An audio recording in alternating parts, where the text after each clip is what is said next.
সোনকালে কি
माननीय उपाध्यक्ष महोदय,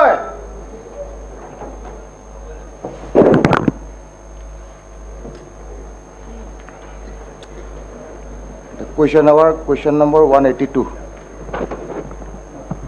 মহোদয় সদনৰ মজিয়াত দিয়া আছে। মাননীয় উপাধ্যক্ষ মহোদয়, আপোনাৰ জৰিয়তে মন্ত্ৰী মহোদয় জনাব বিচাৰোঁ যে অসমত যিসমূহ 108 স্পীডবোট এম্বুলেন্স আছে, ইয়াৰে এখন বহৰীতো আছে আৰু ধুবুৰীতো আছে এখন। তো বহৰীৰ এম্বুলেন্সখনৰ অৱস্থা বিশেষ ভাল নহয়, বহু দীঘলীয়া সময়ৰ পৰা কেছ এটেণ্ড কৰিব পৰা নাই, আৰু যাৰ কাৰণে আমি আশা কৰিম যে মন্ত্ৰী মহোদয়ে জনাব এম্বুলেন্স এখন বহুতেই জৰুৰী আমাৰ সেই অঞ্চলসমূহত ৰোগী অনা নিয়াৰ ক্ষেত্ৰত। এয়া কিমান দিনৰ ভিতৰত এম্বুলেন্স এখন নতুন এম্বুলেন্সৰ আচলতে প্ৰয়োজন, কিমান দিনৰ ভিতৰত দিয়া সম্ভৱ। একেটা সময়তে মহোদয় জনাব বিচাৰোঁ যে সিদিনা হৈ যোৱা ধুমুহাত আমাৰ বহৰীত থকা নৌকা স্বাস্থ্য সেৱা ইউনিটখন খুব ভয়াৱহ পৰিস্থিতিৰ সন্মুখীন হৈছিল। আমাৰ 13জনকৈ ডাক্তৰ, নাৰ্ছ আৰু অন্যান্য ষ্টাফে খুব ধুমুহাৰ মাজত নদীত আবদ্ধ হৈ আছিল। দুখৰ বিষয় মহোদয়, অসমৰ প্ৰায় ঠাইতে যিসমূহ নৌকা মেডিকেল ইউনিট আছে সেই ইউনিটসমূহ জাহাজৰ ওপৰত চলে, কিন্তু আমাৰখন এখন আওপুৰণি নাৱত চলি আছে। গতিকে মহোদয় আশা কৰিম যে চেঙাত থকা সেই মেডিকেল বোট ইউনিটখন জাহাজৰ ওপৰত ব্যৱস্থা কৰিব নেকি, আৰু যদি কৰে মহোদয় কিমান দিনৰ ভিতৰত কি ধৰণে সম্ভৱ। মাননীয় মন্ত্ৰী।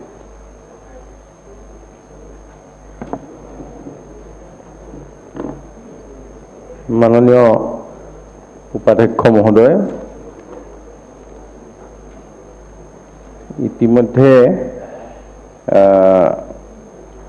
এই যি বোট এম্বুলেন্স আমাৰ মুঠতে গোটেই ৰাজ্যখনত আচলতে 13খন জিলাত নাই বোট এইটো হেৰি এখন এম্বুলেন্সৰ কথা কৈছেনে বোট ক্লিনিক দুইটাই আছে। আমাৰ বোট ক্লিনিক 13খন ডিষ্ট্ৰিক্টত ইতিমধ্যে চলি আছে। আমাৰ তাৰ ভিতৰতে ইয়াতো এখন আছে। মই যিখিনি খবৰ ল'লোঁ, খবৰ লোৱাৰ পিছত তেওঁৰ যিখনৰ কথা কৈছে সেইখন বেয়া হৈ আছে, আৰু মই তৎকালীনভাৱে এইখন কাৰ্যক্ষম হ'ব পৰাকৈ ব্যৱস্থা ল'বলৈ আমি NHMৰ মেনেজিং ডাইৰেক্টৰক আমি দায়িত্ব দিছোঁ, আৰু অতি সোনকালে সেইখন কাৰ্যক্ষম হৈ উঠিব। আৰু এই ক্ষেত্ৰখনত সমস্যা তাতেই বুলি নহয়, অন্য ঠাইতো চৰৰ কাৰণে বোট এম্বুলেন্স আৰু বোট ক্লিনিক দুইটাৰ ক্ষেত্ৰতে কিছু সমস্যা আছে। গতিকে এইখিনি আমি পুনৰ ইয়াৰ পুনৰীক্ষণ কৰিবলৈ দিয়া হৈছে, যাতে সকলোতে আমি ক'ৰবাত যদি কিবা বেয়া হৈ আছে বা ক'ৰবাত কিবা তাত আমি সংযোগ কৰিবলগীয়া আছে সেইখিনি কাৰ্যক্ষম কৰিবলৈ আমি ব্যৱস্থা লৈছোঁ। সেকেন্ড সাপ্লিমেন্টাৰি মাননীয় উপাধ্যক্ষ মহোদয়, মন্ত্ৰী মহোদয় ইয়াৰ পিছৰ উত্তৰত আমাৰ বুট মেডিকেল ইউনিটৰ জাহাজৰ কথাটো কৈ যাব। মই উল্লেখ কৰি গৈছিলোঁ, সেইখন জাহাজ মই কৈছোঁ যে সেইদিনা জাহাজ নহয়, আমাৰখন নাও, বাকীবোৰ জাহাজ। আৰু নাৱৰ ওপৰত থকাৰ কাৰণে এটা ভটভটি নাও যি ট্ৰেডিশ্যনেল ইঞ্জিনৰ চলে, যোৱা কিছুদিন আগত ধুমুহাৰ সন্মুখীন হৈছিল আৰু খুব ভয়াৱহ পৰিস্থিতি এটাৰ সন্মুখীন হৈছিল। তেওঁলোকে হাতুৰি নাতুৰি আহিছে। আমি অবভিয়াছলি ধন্যবাদ দিম যে তাতে যিসকল কৰ্মীয়ে নানান বাধা বিঘিনিক নেওচি যি ধৰণৰ ভেকচিনেশ্যন ড্ৰাইভৰ পৰা আৰম্ভ কৰি স্বাস্থ্য ক্ষেত্ৰখনত তেওঁলোকে যি ধৰণে সেৱা আগবঢ়াই আহিছে, আমি ধন্যবাদ দিম, বিভাগকো ধন্যবাদ দিম। বাকী মহোদয় চাওক, মোৰ সমষ্টিত যিসমূহ চাব চেণ্টাৰ আছে, এটা ডাঙৰ অংশৰ চাব চেণ্টাৰ ভাড়াঘৰত চলিছে। আৰু মন্ত্ৰী মহোদয়ে জনাব নেকি ভাড়াঘৰত থকা চাব চেণ্টাৰসমূহক যদি আমি স্থায়ী মাটিৰ ব্যৱস্থা কৰি দিওঁ, সেইসমূহৰ স্থায়ী গৃহ নিৰ্মাণৰ কাৰণে কি ধৰণৰ ব্যৱস্থা কৰিব পাৰিব? মাননীয় মন্ত্ৰী। উপাধ্যক্ষ মহোদয়, তেখেতৰ তাত কেইটা ভাড়াঘৰত চাব চেণ্টাৰ আছে? ঠিক আছে, আপুনি মই এটা কথা নকওঁ যে ৬-৭টা আপোনাক আটাইকেইটা কৰি দিব পৰা যাব, কিন্তু আপুনি তালিকাখন আৰু লগত মাটিৰ তালিকা এখতে দিয়ক। আমি এইবাৰ তাৰ পৰ্যায়ক্ৰমে নিজা চাব চেণ্টাৰ কৰিবলৈ আৰম্ভ কৰিম। ধন্যবাদ। জাকিৰ হুছেইন সিকদাৰ। উপাধ্যক্ষ ডাঙৰীয়া, ইয়াতে চেঙা মডেল হস্পিটেলৰ কথাখিনি কৈছিল, প্ৰশ্নৰ উত্তৰত দিছে মডেল হস্পিটেলখনৰ মুকলি কৰা ব্যৱস্থা কৰি থকা হৈছে। আপোনাৰ জৰিয়তে মাননীয় মন্ত্ৰী ডাঙৰীয়াৰ প্ৰতি আহ্বান জনাম যে অসমত বহুতো মডেল হস্পিটেল আছে আৰু সেই মডেল হস্পিটেলসমূহত চিকিৎসকৰ পদ বহুত খালী আছে। গতিকে মডেল হস্পিটেলসমূহৰ সেই খালী থকা চিকিৎসকসকলৰ পদ কেতিয়া পূৰণ কৰিব, কেতিয়া চিকিৎসক নিয়োগ কৰিব, মাননীয় মন্ত্ৰী ডাঙৰীয়াই অনুৰোধ কৰিছোঁ, জনাব লাগে। মাননীয় মন্ত্ৰী। মাননীয় উপাধ্যক্ষ মহোদয়, মডেল হস্পিটেলসমূহ যেতিয়া চেংচন কৰা হৈছিল তেতিয়া হয়তো সকলোতে পোষ্ট চেংচন হোৱা নাছিল, কিন্তু পৰ্যায়ক্ৰমে পোষ্ট চেংচন হৈ আছে।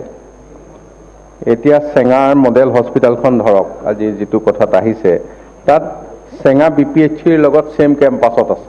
গতিকে তাত ডক্টৰ, নাৰ্ছ বা অন্যান্য আৰু অতিৰিক্ত কিছু দিয়াৰ লগে লগে সেইখন কাৰ্যক্ষম হ'ব। তাত কেৱল ফাৰ্নিচাৰৰ প্ৰব্লেমটো আছে। আমি যিখিনি সম্পূৰ্ণ হৈছে, যিখিনি মডেল হস্পিটেল সম্পূৰ্ণ হৈছে, আমি 10 মে'ৰ পৰা 10 জুনৰ ভিতৰত সেইখিনিৰ কাম শুভাৰম্ভ কৰিম। আৰু আমাৰ মাননীয় সদস্য ডাঙৰীয়াই যিটো কথা কৈছে, তেখেতে মই পাৰ্টিকুলাৰলি ক'বলৈ সুবিধা যে এইখনৰ পোষ্টো চেংচন আছে, এইখন এনেধৰণে কৰিব পৰা যাব, এইখনত হয়তো মানে সেইকাৰণে মই নিজৰ সমষ্টিৰ ভক্তটো আছে, সেইকাৰণে মই গোটেইখিনি কৈছোঁ কুৰ্চনৰ লগত মিলাই। এতিয়া মানে মই জেনেৰেল উত্তৰ দিব লগা হ'লে ক'ৰবাত চেংচন আছে, ক'ৰবাত নাই। আৰু য'ত আপোনালোকে যদি কয় যে এইখনত কি আছে, তেতিয়া মই সম্পূৰ্ণভাৱে চাই বা মোৰ সমষ্টিৰ ভক্তটো বা মডেল হস্পিটেল অলপ চাই দিব। ঠিক আছে, এই কথাটো মই আজি তথ্য হাতত লৈ অহা নাই। মই তেখেতক সেইখন কেনেকৈ কি ব্যৱস্থা কৰিব লাগে মই অতি সোনকালে জনাই দিম। মাননীয় সদস্য দিগন্ত বৰ্মন।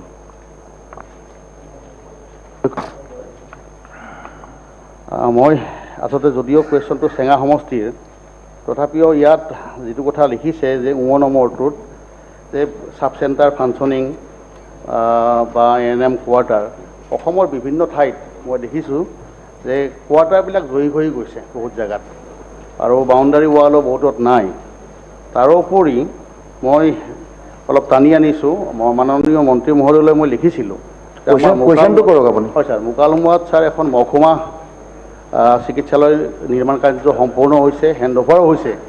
তো এইটো কেতিয়া ফাংচনিং কৰা হ'ব? কাৰণ আপোনাক মই লিখিছোঁ, মাননীয় মন্ত্ৰী মহোদয় ক'লে মই ভাল পাম। হ'ব মাননীয় মন্ত্ৰী। তেখেতে উপাধ্যক্ষ মহোদয়, সন্মানীয় সদস্য বৰ্মন ডাঙৰীয়াই যিটো কথা কৈছে, তেখেতে আমাৰ এতিয়া যিখিনি ধৰক আমি যদি হেৰিলৈ যাওঁ চাব চেণ্টাৰ ইতিমধ্যে আমি 4,600 কিমানৰ আমি 3,000 কিমান এতিয়া ইতিমধ্যে হেল্থ এণ্ড ৱেলনেছ চেণ্টাৰে উন্নীত কৰিলোঁ। তাৰমানে তাততো এক্সপাণ্ড হ'ল আৰু লগত মেৰামতিও হ'ল, এটা পৰ্যায়লৈ গ'ল আৰু বাকীখিনিও আমি পৰ্যায়ক্ৰমে গৈ আছোঁ। এতিয়া বাকী হস্পিটেল আমাৰ যিবিলাক আজি 40 বছৰ 30 বছৰ আগতে হৈছিল সেইবিলাকৰ হয়তো কোৱাৰ্টাৰ অসুবিধা আছে, কিন্তু আপুনি নলবাৰীত যদি চায়, নলবাৰীয়েই এনেকুৱা জিলা য'ত মেৰামতিৰ পইচা তাতকৈ আৰু কোনো জেগাত বেছিকৈ যোৱা নাই। কেনেকৈ নিয়ে, কি প্ৰকাৰে নিয়ে ধৰিব নোৱাৰি দেই নলবাৰী। গতিকে নলবাৰীত হস্পিটেল যদি এইবাৰ যাম, যদি চিকচিকীয়া হৈ নাথাকে তাৰ একদম ঠিকাদাৰৰ মই গুৰি উঢালি দিম। নলবাৰীত কোনোবা হস্পিটেল যদি গণ্ডগোল হয় মই তাৰ ঠিকাদাৰ অফিচাৰক গুৰি উঢালি দিম। কিন্তু মই নলবাৰীত অন্তত এই জিলাত মানে এই কেইবছৰ মই ৰেকৰ্ড চাইছোঁ, ইমান পইচা গৈছে কেনেকৈ লৈ যায় গম নাপায়, আৰু তাত আৰু হস্পিটেলৰ ঘৰ দুৱাৰ বেয়া হ'বলগীয়া নাই। তেখেতে কোৱা যিখন মডেল হস্পিটেল, এইখন মডেল হস্পিটেল আমি ইতিমধ্যে হৈছে, আমি এটা এই 10 জুন আৰু 10 মে'ৰ ভিতৰতে এটা কাৰ্যসূচী লৈছোঁ, তাত আমি হেৰি কৰিম, শুভাৰম্ভ কৰিম। Thank you. Question number 183, মাননীয় সদস্য কনিমুদ্দিন বৰভূঞা। Absent. সাপ্লিমেণ্টাৰী আছিলে ছাৰ, নাই কিন্তু মাষ্টাৰ মাইণ্ডটো অহা নাই। কনিমুদ্দিন বৰভূঞা absent. Question number 184, মাননীয় সদস্য Zakir Hussain Laskar. Absent. Question number 185, মাননীয় সদস্য ধৰ্মেশ্বৰ কোঁৱৰ। Absent.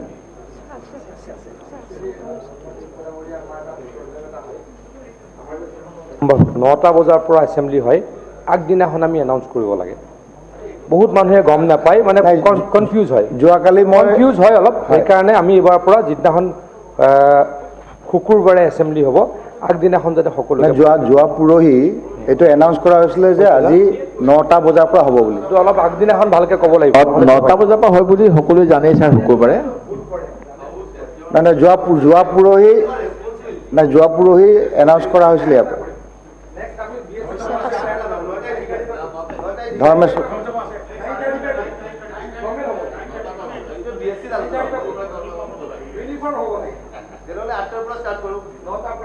নাই, নো ডিবেট, এটা ডিছকাশ্যন আমি BSCত বহি লৈ পেলাই আলোচনা কৰি ঠিক কৰিলে হ'ল।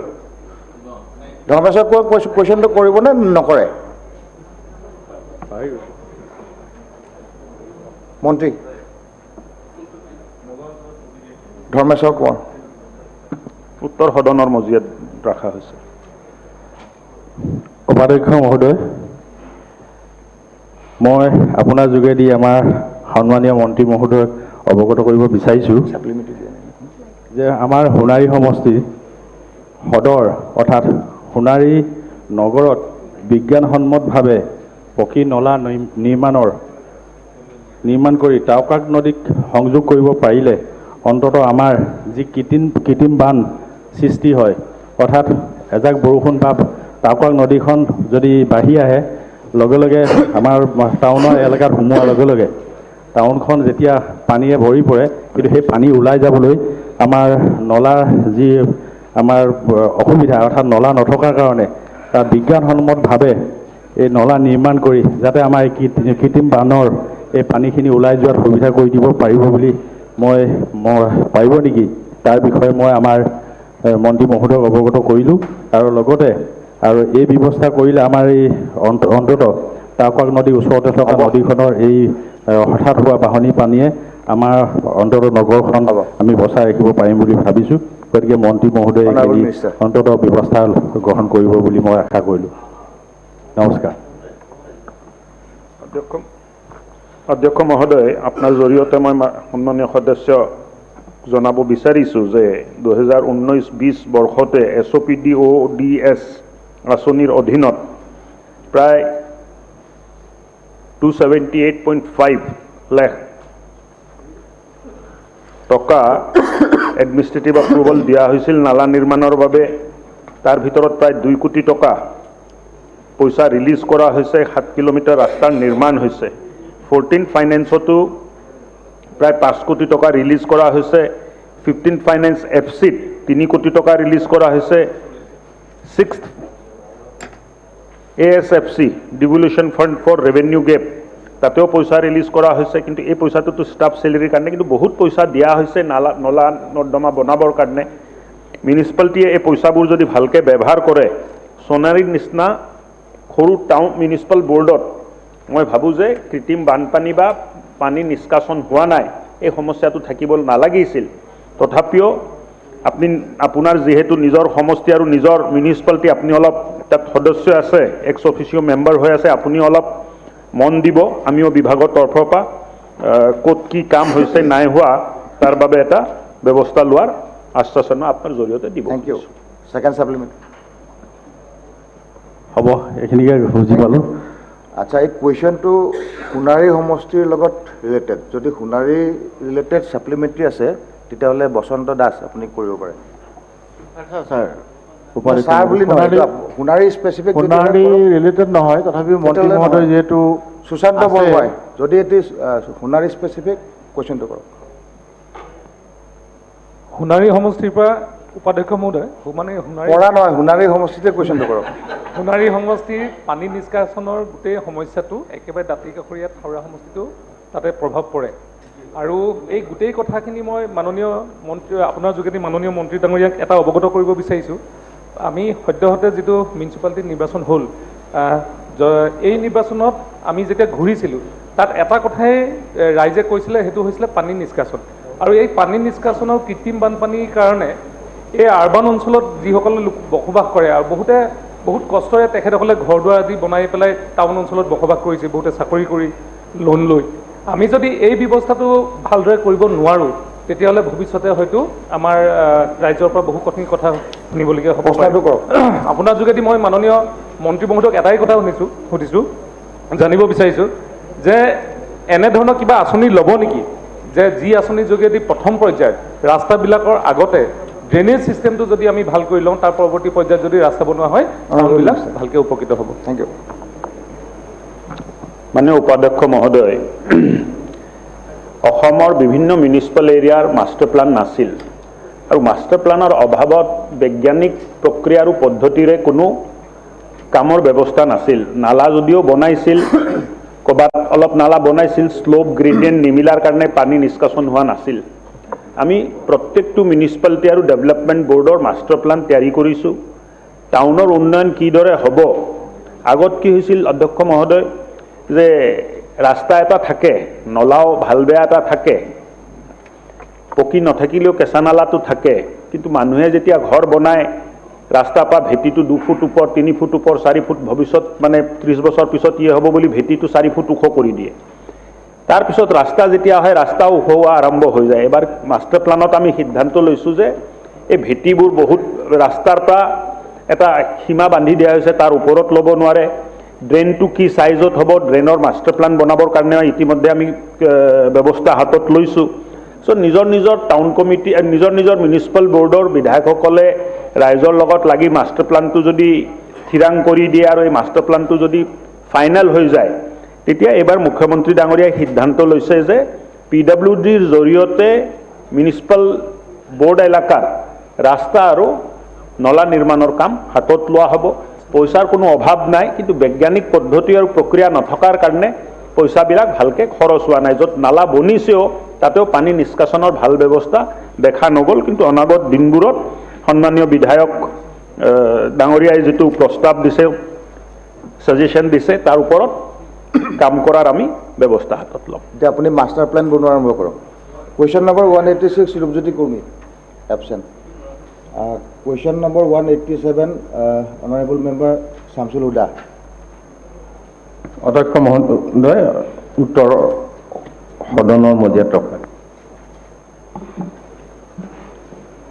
মাননীয় অধ্যক্ষ মহোদয় মই আপোনাৰ জৰিয়তে মই মন্ত্ৰী মহোদয়ক সুধিব বিচাৰিছোঁ তাৰমানে যিটো কোৱেশ্যন কৰিছিলোঁ উত্তৰবিলাক ঠিকে দিছে মানে আমাৰ তাত যিবিলাক হস্পিটেল আছে গোটেইখিনি হস্পিটেলত মই পোষ্টৰ কথা কৈছিলোঁ যে কিমান মানে ডক্টৰ আছে নাৰ্ছ আছে এই গোটেইখিনিতে নীলে দিছে গতিকে নীল আছে যাতে সেইটো ঠিকে দিছে। গতিকে মই তেওঁক এটা আপোনাৰ জৰিয়তে এটা প্ৰশ্ন সুধিব বিচাৰিছোঁ যে আমাৰ বিলেচিপাৰা SDHC ডিব্ৰুগড়তে এটা হস্পিটেল আছে, সেই হস্পিটেলত মানে ডক্টৰ আছে 20 জন, কিন্তু তাৰ ভিতৰত 12 জনে আছে। সাৰ্জিকেলৰ ইনষ্ট্ৰুমেণ্টবিলাক তাত মানে যথেষ্ট পৰিমাণ আছে, আৰু এক্সৰে ECG আপুনি কুৱেশ্যনটো কৰক। ছ'ন'গ্ৰাফি এইবিলাক বস্তু বাহিনী গোটেইখিনি আছে, কিন্তু তাত ৰেডিঅ'লজি, কাৰ্ডিঅ'লজি আৰু আমাৰ শল্য বিশেষজ্ঞ এমছ ডাক্তাৰ তাত নাই। গতিকে মই মন্ত্ৰী মহোদয়ক সুধিছোঁ যে আমাৰ এইখিনি ব্যৱস্থা তাত কিমান দিনে হ'ব, আৰু আমাৰ তাত চাপৰ, বিলেচিপাৰা, ৰাণীগঞ্জ, লক্ষীগঞ্জ হস্পিটেল আছে, তাতো ডক্টৰ নাই। গতিকে এইবিলাক চিকিৎসালয়ত কিমান দিনৰ ভিতৰত ডক্টৰ দিয়া হ'ব?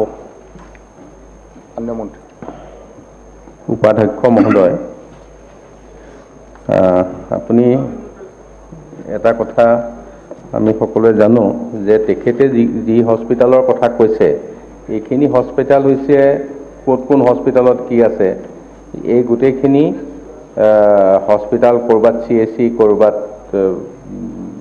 ডিছপেঞ্চৰী, ষ্টেট ডিছপেঞ্চৰী, ক'ৰবাত মডেল হস্পিটেল, আৰু এতিয়া বিশেষভাৱে কৈছে দীপৰকুটি নহয় নে জানো, এখন দীপৰকুটিখন নহয় জানো?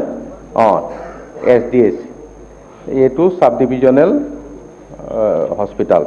এতিয়া চাব ডিভিজনেল হস্পিটেলত আমি তেখেতে যিসকল বিশেষজ্ঞ কৈছে, সেইসকল বিশেষজ্ঞৰ সকলোখিনি দিব পৰা হোৱাগৈ নাই, আৰু তেখেতসকলৰ ধুবুৰী মেডিকেল কলেজ ইতিমধ্যে আৰম্ভ হোৱাৰ পথত, তাত ইতিমধ্যে ইনস্পেকশ্যন হৈ গৈছে। আমি আশা কৰিছোঁ অহা শিক্ষাবৰ্ষৰ পৰা তাত পাঠদান আৰম্ভ হ'ব, আৰু অহা শিক্ষাবৰ্ষৰ পৰা পাঠদান আৰম্ভ হ'ব। হস্পিটেল তাৰ আগৰ পৰাই ইতিমধ্যে চিভিলখন চলি আছে, বাকীখিনিতো আমি পোষ্ট লাহে লাহে দিছোঁ, তাত হ'ব। সকলো বিশেষজ্ঞ আপোনালোকে একদম ওচৰতে পাব, তাত কোনো অসুবিধা নাই। ইয়াত আমি যিটো জেনেৰেল চাৰ্জন, হয়তো অন্যান্য এইখিনি কাৰ্ডিঅ', নিউৰ' বা অন্য বাকীবিলাক যদি তালৈ পঠাবলৈ ক'তো সুবিধা নাই। এতিয়া মেডিকেল কলেজতে সম্পূৰ্ণ পোষ্ট আমি ফিল আপ কৰিব পৰা নাই।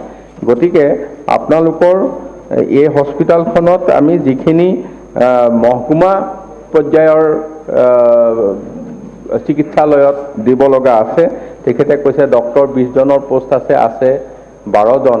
এইটো ডক্টৰৰ যিটো ৰেচিঅ' এতিয়া, সেইটো মতে 12 জন ঠিকেই আছে তাত, মানে যি ধৰণে ডক্টৰ আমাৰ আছে এভেইলেবল, তাৰ সেইটো নিয়মত সেইটো ঠিকে আছে। তথাপিও ইয়াত যদি কেতিয়াবা আমি এটা কথা চাই আছোঁ, ক'ৰবাত ধৰক গাইনী নাই, অন্যত বহি আছে, মিনি PHC এখনতে এগৰাকী গাইনী ডক্টৰ বহি আছে। আমি এতিয়া লাহে লাহে ঠিক কৰি সেইখিনি য'ত কামত আছে ত'ত নি আছোঁ। গতিকে এনেকুৱা ৰেচনিং কৰি আছোঁ।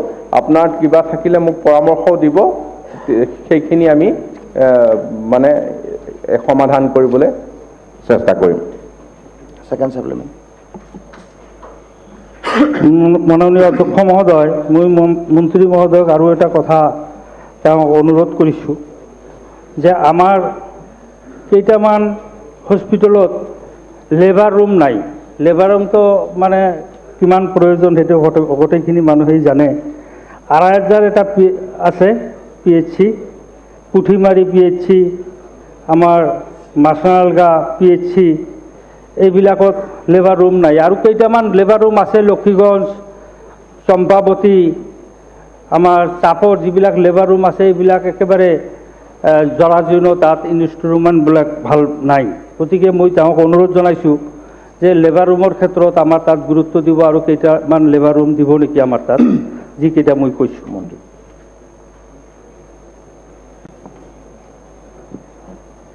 লেবাৰ ৰুমৰ ক্ষেত্ৰত উপাধ্যক্ষ মহোদয়, আগতে কেইবাটাও আঁচনি লৈ আমি সকলোৱে জানো, আমাৰ PHC, মিনি PHCবিলাকত একোটা 6খন বা এনেকুৱা বিচনা বঢ়োৱাৰ লগে লগে ক'ৰবাত লেবাৰ ৰুমো দিছিলে।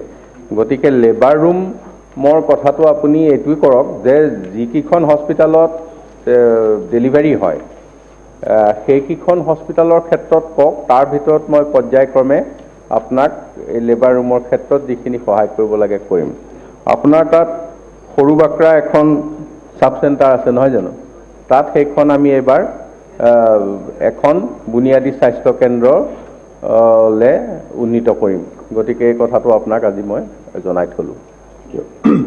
পৰৱৰ্তী সময়ত আপুনি সুবিধা পালে ৰেডিঅ'লজি পোষ্ট গ্ৰেজুৱেট ছিটটো অসমত বঢ়াব লাগে, সেইটো দিব, তেতিয়া আপোনাৰ ৰেডিঅ'লজি প্ৰব্লেমটো সমাধান হ'ব।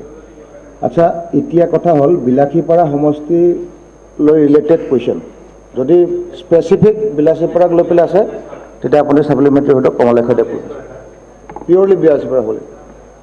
বিলাসীপাৰা মাননীয় উপাধ্যক্ষ মহোদয়, বিলাসীপাৰা পূব সমষ্টিৰ যিখিনি হস্পিটেল আছে বা আমি প্ৰত্যেকজন বিধায়কে এইটো লৈ কনচাৰ্ণ চাগে মই জানো যে প্ৰত্যেক সমষ্টিৰ বিধায়কৰে ছেইমে প্ৰব্লেম উপাধ্যক্ষ মহোদয়। এই মেনেজমেণ্ট ছ'চাইটিবিলাকে প্ৰত্যেকটা হস্পিটেলৰ এই যে আমাৰ কণ্টেকচুৱেল ৱাৰ্কাৰ অৰ্থাৎ এই মানে কণ্টেকচুৱেল ৱাৰ্কাৰ হিচাপে যে এপইণ্টমেণ্ট দিছিলে বা এইখিনি যে কাম কৰি আছে উপাধ্যক্ষ মহোদয়, যে ইতিমধ্যে আমি চালোঁ যে গভৰ্ণমেণ্টে এখন চিঠি পঠাইছে আৰু কাট অফ ইয়াৰ বান্ধি দিছে যে এইখিনিৰ আগতে যিখিনিয়ে কাম কৰি আছে সিহঁতৰ নামটো পঠোৱা হওক। পঠোৱা হৈছে অধ্যক্ষ মহোদয়, গভৰ্ণমেণ্টক পঠোৱা হৈছে, কিন্তু আজিলৈ ব্যৱস্থা লোৱা নাই। এই যে প্ৰত্যেকটা হস্পিটেলত প্ৰায় 100 জন 50 জন 60 জনে কাম কৰি আছে আৰু 1000 টকা ধৰ্মা 1200 টকা ধৰ্মা কোনোবাই 2000 টকা ধৰ্মাটো পায়, কেনেকৈ ঘৰটো চলাব অধ্যক্ষ মহোদয়? মন্ত্ৰী মহোদয় কি সিদ্ধান্ত লৈছে বা গভৰ্ণমেণ্টে কি সিদ্ধান্ত লৈছে মন্ত্ৰী মহোদয়ৰ পৰা জানিব বিচাৰিছোঁ। উপাধ্যক্ষ মহোদয়, এই গোটেই বিষয়টো যেতিয়া তেওঁলোকক এংগেজ কৰিছে, মই এপইণ্টমেণ্ট দিছে বুলি নকওঁ, যেতিয়া মানে আমাৰ হস্পিটেল মেনেজমেণ্ট ছ'চাইটিয়ে প্ৰয়োজন সাপেক্ষে বুলিয়ে কৈছোঁ, প্ৰয়োজন নিশ্চয় আছে, এংগেজ কৰিছে, তেতিয়া হস্পিটেলত যিকেইটা টকা পইচা উঠে ফিজ, তাৰ পৰাই তেওঁলোকক পাৰিতোষিক এটা দিয়ে। গতিকে এই ক্ষেত্ৰত চৰকাৰখন পোনপটীয়াভাৱে ইয়াৰ লগত জড়িত নহয় বা বিভাগটো জড়িত নহয়। কিন্তু এই ক্ষেত্ৰত আমাৰ তৰফৰ পৰা কৰিবলগীয়া, আমাৰ মাজতে যি এডভাৰটাইজমেণ্ট দিছিলোঁ তাত তেওঁলোকক কিছু প্ৰিফাৰ কৰা হ'ব, এই কথাটো এডভাৰটাইজমেণ্টতে লিখা আছে। তাৰ বাহিৰে পোনপটীয়াকৈ কোনো ধৰণৰ একেলগে তেওঁলোকক মানে কিবা সিদ্ধান্ত লৈ চৰকাৰে এপইণ্টমেণ্ট দি দিব তেনেকুৱা কথা বিশেষ নাই। আৰু তেওঁলোকে যি মানে ইয়াত সংস্থাপিত হ'বৰ হ'লে নিয়মৰ মাজেদিয়েই সংস্থাপিত হ'ব লাগিব। মাননীয় সদস্য আফতাবুদ্দিন মোল্লা, আপোনাৰ বিলাসীপাৰালৈ স্পেচিফিক হ'ব লাগিব।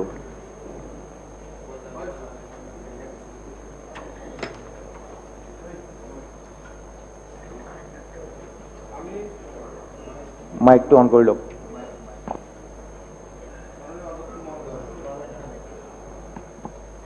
বিলাসীপাৰাৰ কথাই মই ক'ম।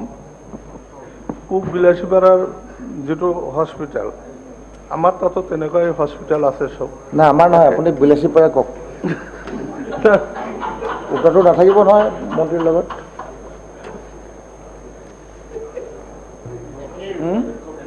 একে চবেই একে বস্তুবিলাক একে যদি উত্তৰটো দিলে আপোনালোকে পালে, এইটো তেনেকুৱা ধৰণতে মডেলবিলাক কাম হ'ব। পূব বিলাসীপাৰাৰ হস্পিটেল আৰু আমাৰ হস্পিটেলবিলাক একে হস্পিটেল, তাতে তেনেকুৱা অধ্যক্ষ মহোদয় আমাৰ কিছুমান হস্পিটেল আছে, সেইবিলাকত কোনো ধৰণৰ উন্নয়নমূলক কাম এতিয়ালৈ হোৱা নাই। কুৱেশ্যনটো সুধিব। কোচিনে কৰি আছোঁ, হয়, উন্নয়নমূলক কাম হোৱা নাই। হস্পিটেলবিলাকৰ চাৰিওফালৰ বাউণ্ডাৰী নাই, নাৰ্ছৰ কোৱাৰ্টাৰ নাই, এইখিনি কেতিয়া হ'ব?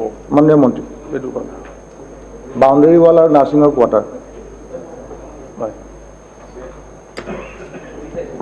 মাননীয় অধ্যক্ষ মহোদয়,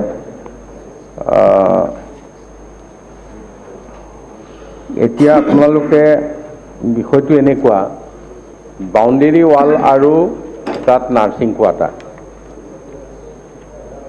এতিয়া নতুনকৈ যিবিলাক হস্পিটেল নিৰ্মাণ কৰা হৈছে, আজি মডেল হস্পিটেল হওক বা কোনোবা হওক, তাত বাউণ্ডেৰী ৱালটো লগতেই এষ্টিমেটত আছে, হৈ গৈছে।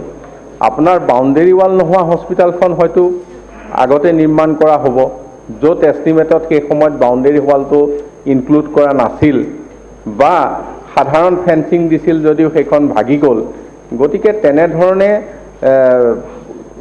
মানে মেইনটেনেন্স এণ্ড ৰিপেয়াৰিঙৰ ক্ষেত্ৰত য'ত য'ত অলপ অলপকৈ প্ৰস্তাৱ আহিছে সেইবিলাক আমি এটা কম বাজেটৰে বিবেচনা কৰি আছোঁ আৰু লাহে লাহে হৈ আছে। সেইখিনিতে সেইখিনি কৰিব পৰা যাব। আৰু নাৰ্ছিং কোৱাৰ্টাৰ, আচলতে হস্পিটেল হওঁতেই নাৰ্ছৰ কোৱাৰ্টাৰ বা অন্যখিনি হয়, ইয়াত যদি হোৱা নাই তেতিয়াহ'লে আমি প্ৰস্তাৱ পালে সেইটো পুঁজি সাপেক্ষে ব্যৱস্থা কৰিম। Thank you. এতিয়া কুৱেশ্যন নম্বৰ 188 মাননীয় সদস্য প্ৰদীপ হাজৰিকা। মাননীয় অধ্যক্ষ মহোদয়, উত্তৰ সদনৰ মাজত দিয়া আছিল। মাননীয় উপাধ্যক্ষ ডাঙৰীয়া, এই যিখন সত্ৰৰ কথা মই ইয়াত প্ৰশ্ন উত্থাপন কৰিছোঁ, এইখন হৈছে আপোনাৰ পিয়লা সত্ৰ, বৰপেটাৰ। এই সত্ৰখনৰ মাটি 101 বিঘা মাটি মানে বেদখল হৈ আছে। আৰু ইয়াৰ যি গোচৰ হৈছিল, এই গোচৰ 2005 চনতে সত্ৰৰ সপক্ষে মানে ৰায় দিছিলে। এতিয়া 2005 চনৰ পৰা এতিয়া চৰকাৰে অৱশ্যে কৈছে যে ইয়াৰ মাটি জোখপোট কৰা হৈছে আৰু ইয়াৰ পৰ্যায়ক্ৰমে কামখিনি কৰিবলৈ লোৱা হৈছে বুলি কৈছে। মই এইটোৱেই জানিব বিচাৰিছোঁ যে আজি অত দিন এই সত্ৰখনৰ মাটি, মই মানে অধিকাৰগৰাকীক মই দেখিছিলোঁ, তেওঁৰ নাম দীপেন্দ্ৰনাথ গোস্বামী। তেখেতক মই পাইছিলোঁ, তেখেতে চুৰিয়া এখন মানে একদম মানুহজন কিবা হৈ গৈছে মানে এই বিষয়টো লৈ পেলাই, দেখিলে মানে দুখ লগা এটা অৱস্থা হৈ গৈছে। 101 বিঘা মাটি বেদখল হৈ আছে, সত্ৰ তেওঁ বস্তুখিনি নি পেলাই বেলেগ জেগাত মানে এইবিলাক বস্তু ৰাখিছে। এতিয়া সেইকাৰণে মই চৰকাৰক মই জনাব বিচাৰিছোঁ আৰু চৰকাৰৰ পৰা মই জানিব বিচাৰিছোঁ যে সত্ৰ, এতিয়া আপোনালোকে যিটো উত্তৰ দিছে মই এইটো পাইছোঁ, ঠিকে আছে, মই মানে সোনকালে ব্যৱস্থা লোৱাটো মই বিচাৰিছোঁ আপোনাক। কিন্তু মই এটা কথা মই চৰকাৰৰ পৰা জানিব বিচাৰিছোঁ যে অসমৰ যিটো সত্ৰ পৰম্পৰা, এইটো বিষয়ে অসমীয়া সমাজে নজনাকৈ কোনো থকা নাই। এতিয়া ইয়াত সত্ৰ মই দেখিছোঁ যে বহুত সত্ৰ মাটি বেদখল হৈ আছে, যেনেকৈ নগাঁৱত পাতেকীবাৰী সত্ৰ, বালি সত্ৰ, ৰামপুৰ সত্ৰ, কোবাইকটা সত্ৰ, বঙাইগাঁৱত ৰঙাপানী সত্ৰ, আপোনাৰ লখিমপুৰত এলেঙি সত্ৰ, বৰ এলেঙি সত্ৰ, ন এলেঙি সত্ৰ। এতিয়া এই গোটেই সত্ৰবিলাক আমি সকলোৱে এটা কথা চোৱা ভাল, এই সত্ৰবিলাক কিন্তু বেদখল হৈ আছে। আমাৰ ইছলাম ধৰ্মাৱলম্বী মানুহসকলে আপুনি কুৱেশ্যনটো কৰক। মই এইটোহে ক'ব খুজিছোঁ যে হয়, আমাৰ সত্ৰ পৰম্পৰা বিষয়টো তেখেতসকলে বৰ ভাল ধৰণে জনা নাই, তেখেতসকলক জনোৱা উচিত। চৰকাৰৰ পিনৰ পৰা তেখেতসকলক জনাব লাগে সত্ৰ আমাৰ গোটেই সমাজখন কেনেকৈ ধৰি আছে। আৰু মই এইটো জানিলে এই সমস্যাটো সমস্যা হৈ নাথাকে। সেইকাৰণে চৰকাৰে এইটো ব্যৱস্থা ল'ব নেকি যে যিসকল মানুহে এই ধৰণে বেদখল কৰি আছে তেখেতসকলক কথাটো বুজাই পেলাই যে সত্ৰখন হৈছে আমাৰ অসমীয়া জাতি, আমাৰ ভাষা, কৃষ্টি, সাংস্কৃতিক সভ্যতাৰ এইটো প্ৰাণ কেন্দ্ৰ।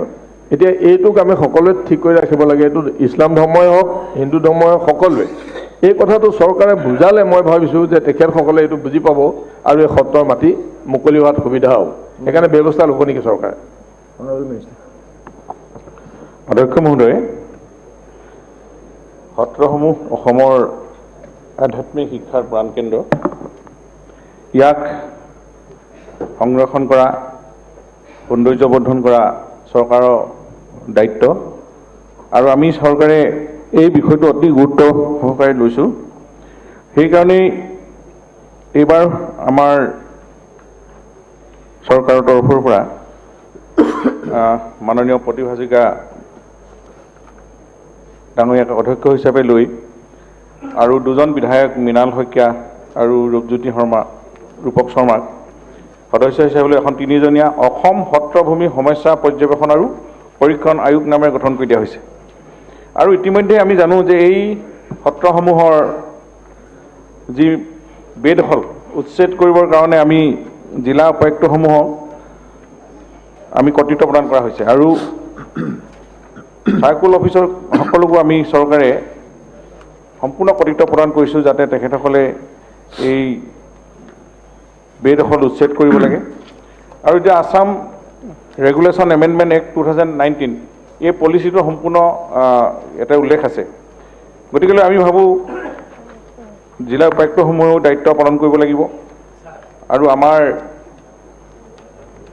যিখন আয়োগ আমি ইতিমধ্যে গঠন কৰি দিছোঁ তেখেতসকলে নিশ্চয় বিভিন্ন সত্ৰসমূহ পৰ্যবেক্ষণ কৰি আছে ভিজিট দি আছে আৰু তেখেতসকলে গভৰ্ণমেণ্টক এই ৰিপৰ্ট দাখিল কৰিব আৰু আমি বহু সত্ৰ এতিয়াও বেদখল মুক্ত হৈছে আমি বাঘবৰত আমি দেখিছোঁ তাৰ বিধায়কে সহযোগ কৰি দিছে সত্ৰসমূহৰ মাটি যাতে বেদখলক উচ্ছেদ কৰি বুজাবুজিৰ মাজেৰে মাননীয় বিধায়কজনে কৈছে যে আমি যদি মিটিং কৰি সকলোৱে ৰাইজে সত্ৰৰ গুৰুত্ব বুজি যিহেতু এই সত্ৰসমূহে অসমীয়া ভাষা সংস্কৃতি জাতিটোক প্ৰাণ দিছে আমি ইয়াক সকলোৱে গুৰুত্বভাৱে ল'লে মই ভাবোঁ চৰকাৰৰ সহযোগ ৰাখিলে এই সত্ৰসমূহৰ বেদখল মুক্ত হ'ব আৰু আমি অসমৰ বিভিন্ন জিলাত যিখিনি আছে এনেধৰণৰ সত্ৰ এই সত্ৰসমূহকো আমি বেদখল মুক্ত কৰি অসমীয়া জাতীয় জীৱনলৈ এক পৰিৱৰ্তন আনিব পৰা হ'ব গতিকেলৈ চৰকাৰী সম্পূৰ্ণ দায়বদ্ধতা আছে চৰকাৰৰ আৰু গুৰুত্ব বুজিয়ে এনেধৰণৰ প্ৰথমবাৰৰ কাৰণে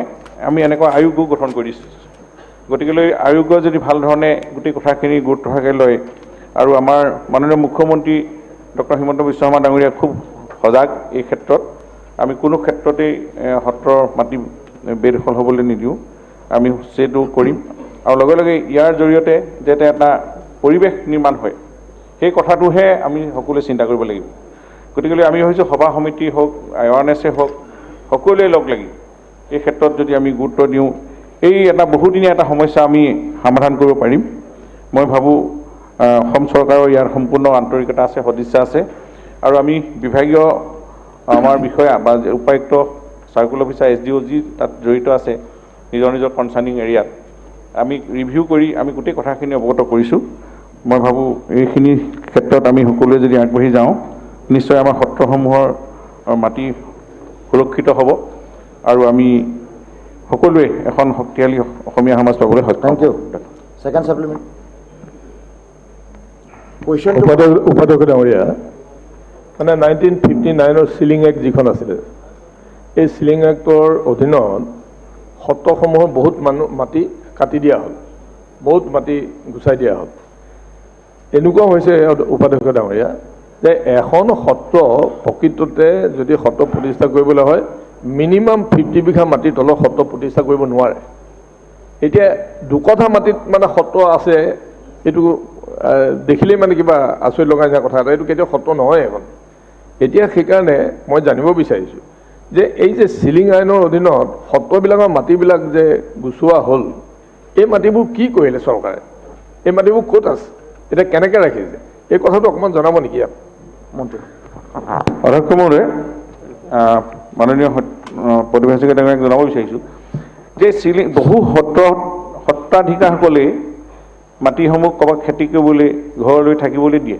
তেওঁলোকেও আমাৰ এনেকুৱা ধৰণৰ তথ্য আহিছে তেওঁলোকে সত্ৰসমূহে আলোচনা কৰি এইবিলাক দিয়াৰ ফলত এনেকুৱা ধৰণৰ আমি চিলিং আইনৰ জৰিয়তে আমি এইখিনি এলটমেণ্ট ক'ৰবাত দিয়া হৈছে কিন্তু কথা হ'ল যে এই সত্ৰাধিকাৰসমূহ যিবিলাক আহোম স্বৰ্গদেউসকলেই দি থৈ গৈছিল সত্ৰসমূহৰ গুৰুত্ব বুজি প্ৰতিষ্ঠা কৰিবৰ কাৰণে হাজাৰ হাজাৰ বিঘা মাটি আৰু সত্ৰাধিকাৰসকলে বা তাত যিসকল পৰিচালনা সমিতি থাকে তেখেতসকলৰ লগত আলোচনা কৰি আমি যদি প্ৰয়োজন হয় আমি এক এমেণ্ডমেণ্ট কৰি হ'লেও আমি এইখিনি আকৌ যদি মানুহে এৰি দিব লাগিব এতিয়া যিখিনি গুচি গৈছিলে মাটি তেওঁলোকে এইখিনি যদি আমাক জনায় আমি এইখিনি এটা বহি ভাল ধৰণে আলোচনা কৰিব লাগিব আমাৰ উচ্চ পৰ্যায়ৰ আমাৰ যিখন কমিটি আমি গঠন কৰি দিছোঁ এই ভূমিৰ সমস্যা বা সত্ৰভূমি সমস্যা পুনৰীক্ষণ সমিতিৰ লগত আৰু বিষয়টো যেহেতু অকণমান গুৰুত্ব আছে আইনখনৰ সুৰুঙা লৈ যাতে কোনেও দখল কৰিব নোৱাৰে তাৰ ব্যৱস্থাটো আমি নিশ্চয় কৰিব লাগিব thank you honourable member Abdur Rahim Ahmed মাননীয় উপাধ্যক্ষ মহোদয় আপোনালোকে জানে যে আমাৰ বৰপেটাক সত্ৰ নগৰী বুলি কোৱা হয় আৰু অসমৰ গৌৰৱ এই সত্ৰসমূহ হয়। আজি বৰপেটা জিলাত থকা 36খন সত্ৰৰ বেছি সংখ্যকেই বৰপেটা সমষ্টিত আছে। গতিকে ছাৰ, আপোনাৰ জৰিয়তে মাননীয় মন্ত্ৰী মহোদয়ৰ পৰা মই জানিব খুজি আছোঁ, কাৰণ আপোনালোকে জানে যে সত্ৰৰ মাটি বেদখল হোৱাটো এইটো অসমৰ কোনো এজন বিবেকবান মানুহেই বেদখল হোৱাটো নিবিচাৰে। কুৱেশ্যনটো কৰক। কেৱল সত্ৰ নহয়, আমি মন্দিৰ মছজিদ কোনো ধৰ্মীয় অনুষ্ঠানৰ পৰা নিবিচাৰে। গতিকে মোৰ প্ৰশ্নটো হৈছে ছাৰ, যে বহু সত্ৰ কমিটিয়ে তেওঁলোকে আৰ্থিক দৈন্যতাৰ কাৰণেই হওক, ৰাইতী সত্ৰত বহু মাটি মানুহক দিব লগা হৈছে, আধি হিচাপে তেওঁলোকে অলপ ইনকাম কৰাৰ কাৰণে দিব লগা হৈছে, আৰু কিছুমান ক্ষেত্ৰত ছাৰ এনেকুৱা অভিযোগো নিশ্চয় আপোনাৰ অৱগত। কুৱেশ্যনটো কৰক। মই কুৱেশ্যনটোৱে কৰি আছোঁ ছাৰ, যে সত্ৰ কমিটিৰ দুই এজনে এনেকুৱা ঘৰুৱা দলিল কৰি বিক্ৰী কৰাৰ অভিযোগো পোৱা গৈছে। গতিকে গোটেই বিষয়সমূহ এটা নিৰপেক্ষ তদন্ত কৰি আৰু এই উন্মুক্ত হৈ থকা মাটিখিনি চৰকাৰে অতি সোনকালে বাউণ্ডাৰী ৱাল নিৰ্মাণ কৰি সত্ৰৰ মাটিখিনি প্ৰটেকশ্যনৰ ব্যৱস্থা কৰিব নেকি? হ'ব।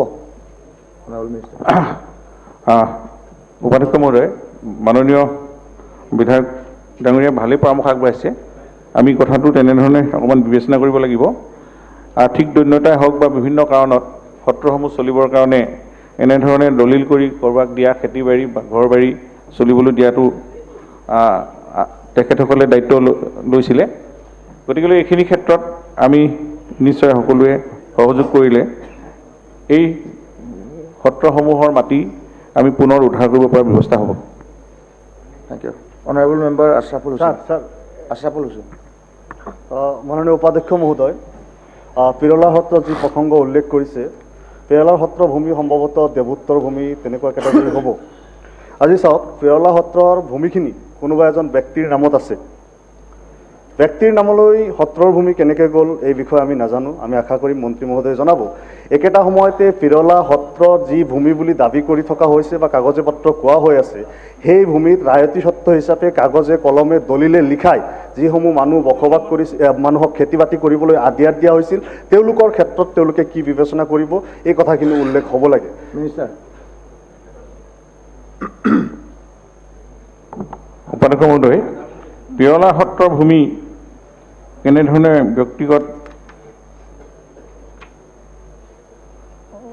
ব্যক্তিলৈ হস্তান্তৰ হ'ল এই কথাটো নিশ্চয় চৰকাৰে তদন্ত কৰিব। আৰু আমাৰ যি উচ্চ পৰ্যায়ৰ অসম সত্ৰভূমি সমস্যা পৰ্যবেক্ষণ আৰু পৰীক্ষণ সমিতিয়ে এই গোটেই বিষয়বিলাক তেওঁলোকে পৰ্যবেক্ষণ কৰি আছে। যেতিয়া সম্পূৰ্ণ তেখেতসকলে প্ৰতিবেদন দাখিল কৰিব, আমি চৰকাৰে এই কথাটো বিবেচনা কৰিম। Thank you. Question number 189, Abdur Rahim Ahmed.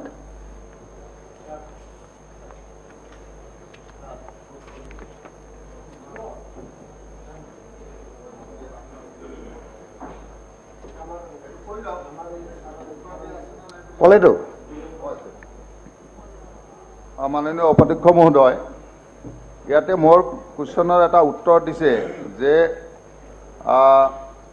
ৰাজহ আৰু দুৰ্যোগ ব্যৱস্থাপনা বিভাগে 2020-21 চনত মুঠ 7জন কোভিড যোদ্ধাৰ বিপৰীতে নিকট আত্মীয়ক 50,000 টকাকৈ এককালীন সাহায্য প্ৰদান কৰিছে, আৰু সৰ্বমুঠ বাকী যিসকলৰ নিকটাত্মীয় ঢুকাইছে তেওঁলোকৰ 6,708জনৰ বিপৰীতে 5,579 গৰাকী মানুহক 50,000 টকাকৈ প্ৰদান কৰা হৈছে। গতিকে মোৰ প্ৰশ্নটো হৈছে ছাৰ, বাকী থকা মানুহখিনিক কিমান দিনৰ ভিতৰত এই পইচাখিনি দিব, আৰু এই পইচাটো খুবেই কম ছাৰ, গতিকে অকণ বৃদ্ধি কৰিব নেকি? Honourable minister. মাননীয় উপাধ্যক্ষ মহোদয়, আপোনালোকে নিশ্চয় জানে যে কোভিড যুদ্ধত যিসকল মৃত্যুবৰণ কৰিছে তেখেতসকলৰ আমাৰ ৰাজদামাৰ ফালৰ পৰাও 50,000 টকাকৈ এককালীন সাহায্য দিয়াৰ ব্যৱস্থা কৰা হৈছে। আৰু বৰ্তমান অসমত এনেধৰণৰ আবেদন 6,718 গৰাকীৰ কাৰণে জিলা উপায়ুক্ত যোগেদি আহিছিল বিভাগলৈ, আৰু আমি বৰ্তমান 5,581জনক ইতিমধ্যে প্ৰদান কৰা হৈছে 50,000কৈ, আৰু বাকী 354খন আবেদন ৰিজেক্ট হৈছে, তেওঁলোকে কিবা পাৰ্টিকুলাৰ্ছ দিব পৰা নাই, আৰু 783জনৰ অন প্ৰচেছত আছে। আমি তেখেতসকলক খুব সোনকালেই এই এছেম্বলিৰ পাছতে আমি বাকীখিনি দিয়াৰ ব্যৱস্থা কৰা হ'ব। গতিকেলৈ ইয়াৰ উপৰিও এই বিভাগে আমাৰ 50 লাখ টকাকৈ যিসকল এমপ্লয়ী অন ডিউটিত ঢুকাইছে তেখেতসকলক দিয়াৰ ব্যৱস্থা হৈছে, যেনেকৈ doctors, paramedical staff, other employees of health department. এনেধৰণে employees on duty private hospital who have sign MOU with health department under PMJAY and AAA during corona outbreak.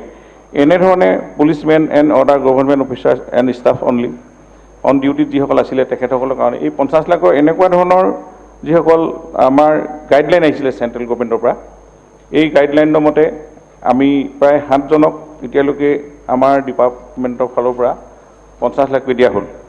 আৰু এনেধৰণে আৰু ইতিমধ্যে মুখ্যমন্ত্ৰী আমাৰ ক'ভিড উইডক তাতো 2.5 লাখ টকাকৈ দিয়া হৈছে আৰু 50 লাখ টকাকৈ এই ক'ভিড যুদ্ধত এমপ্লয়ীসকলক দিয়া আছে আৰু 50,000 টকাকৈ আমাৰ দুৰ্যোগ ব্যৱস্থাপনা বিভাগৰ পৰাও দিয়া হৈছে। গতিকেলৈ মই ভাবোঁ বাকী যিসকলৰ আবেদন জিলা উপায়ুক্তৰ যোগেদি আহিব, এতিয়া সেইটো চলি আছে প্ৰচেছ, এইটো কোনো বন্ধ হোৱা নাই স্কিমটো, এইটো অনগয়িং চলি আছে।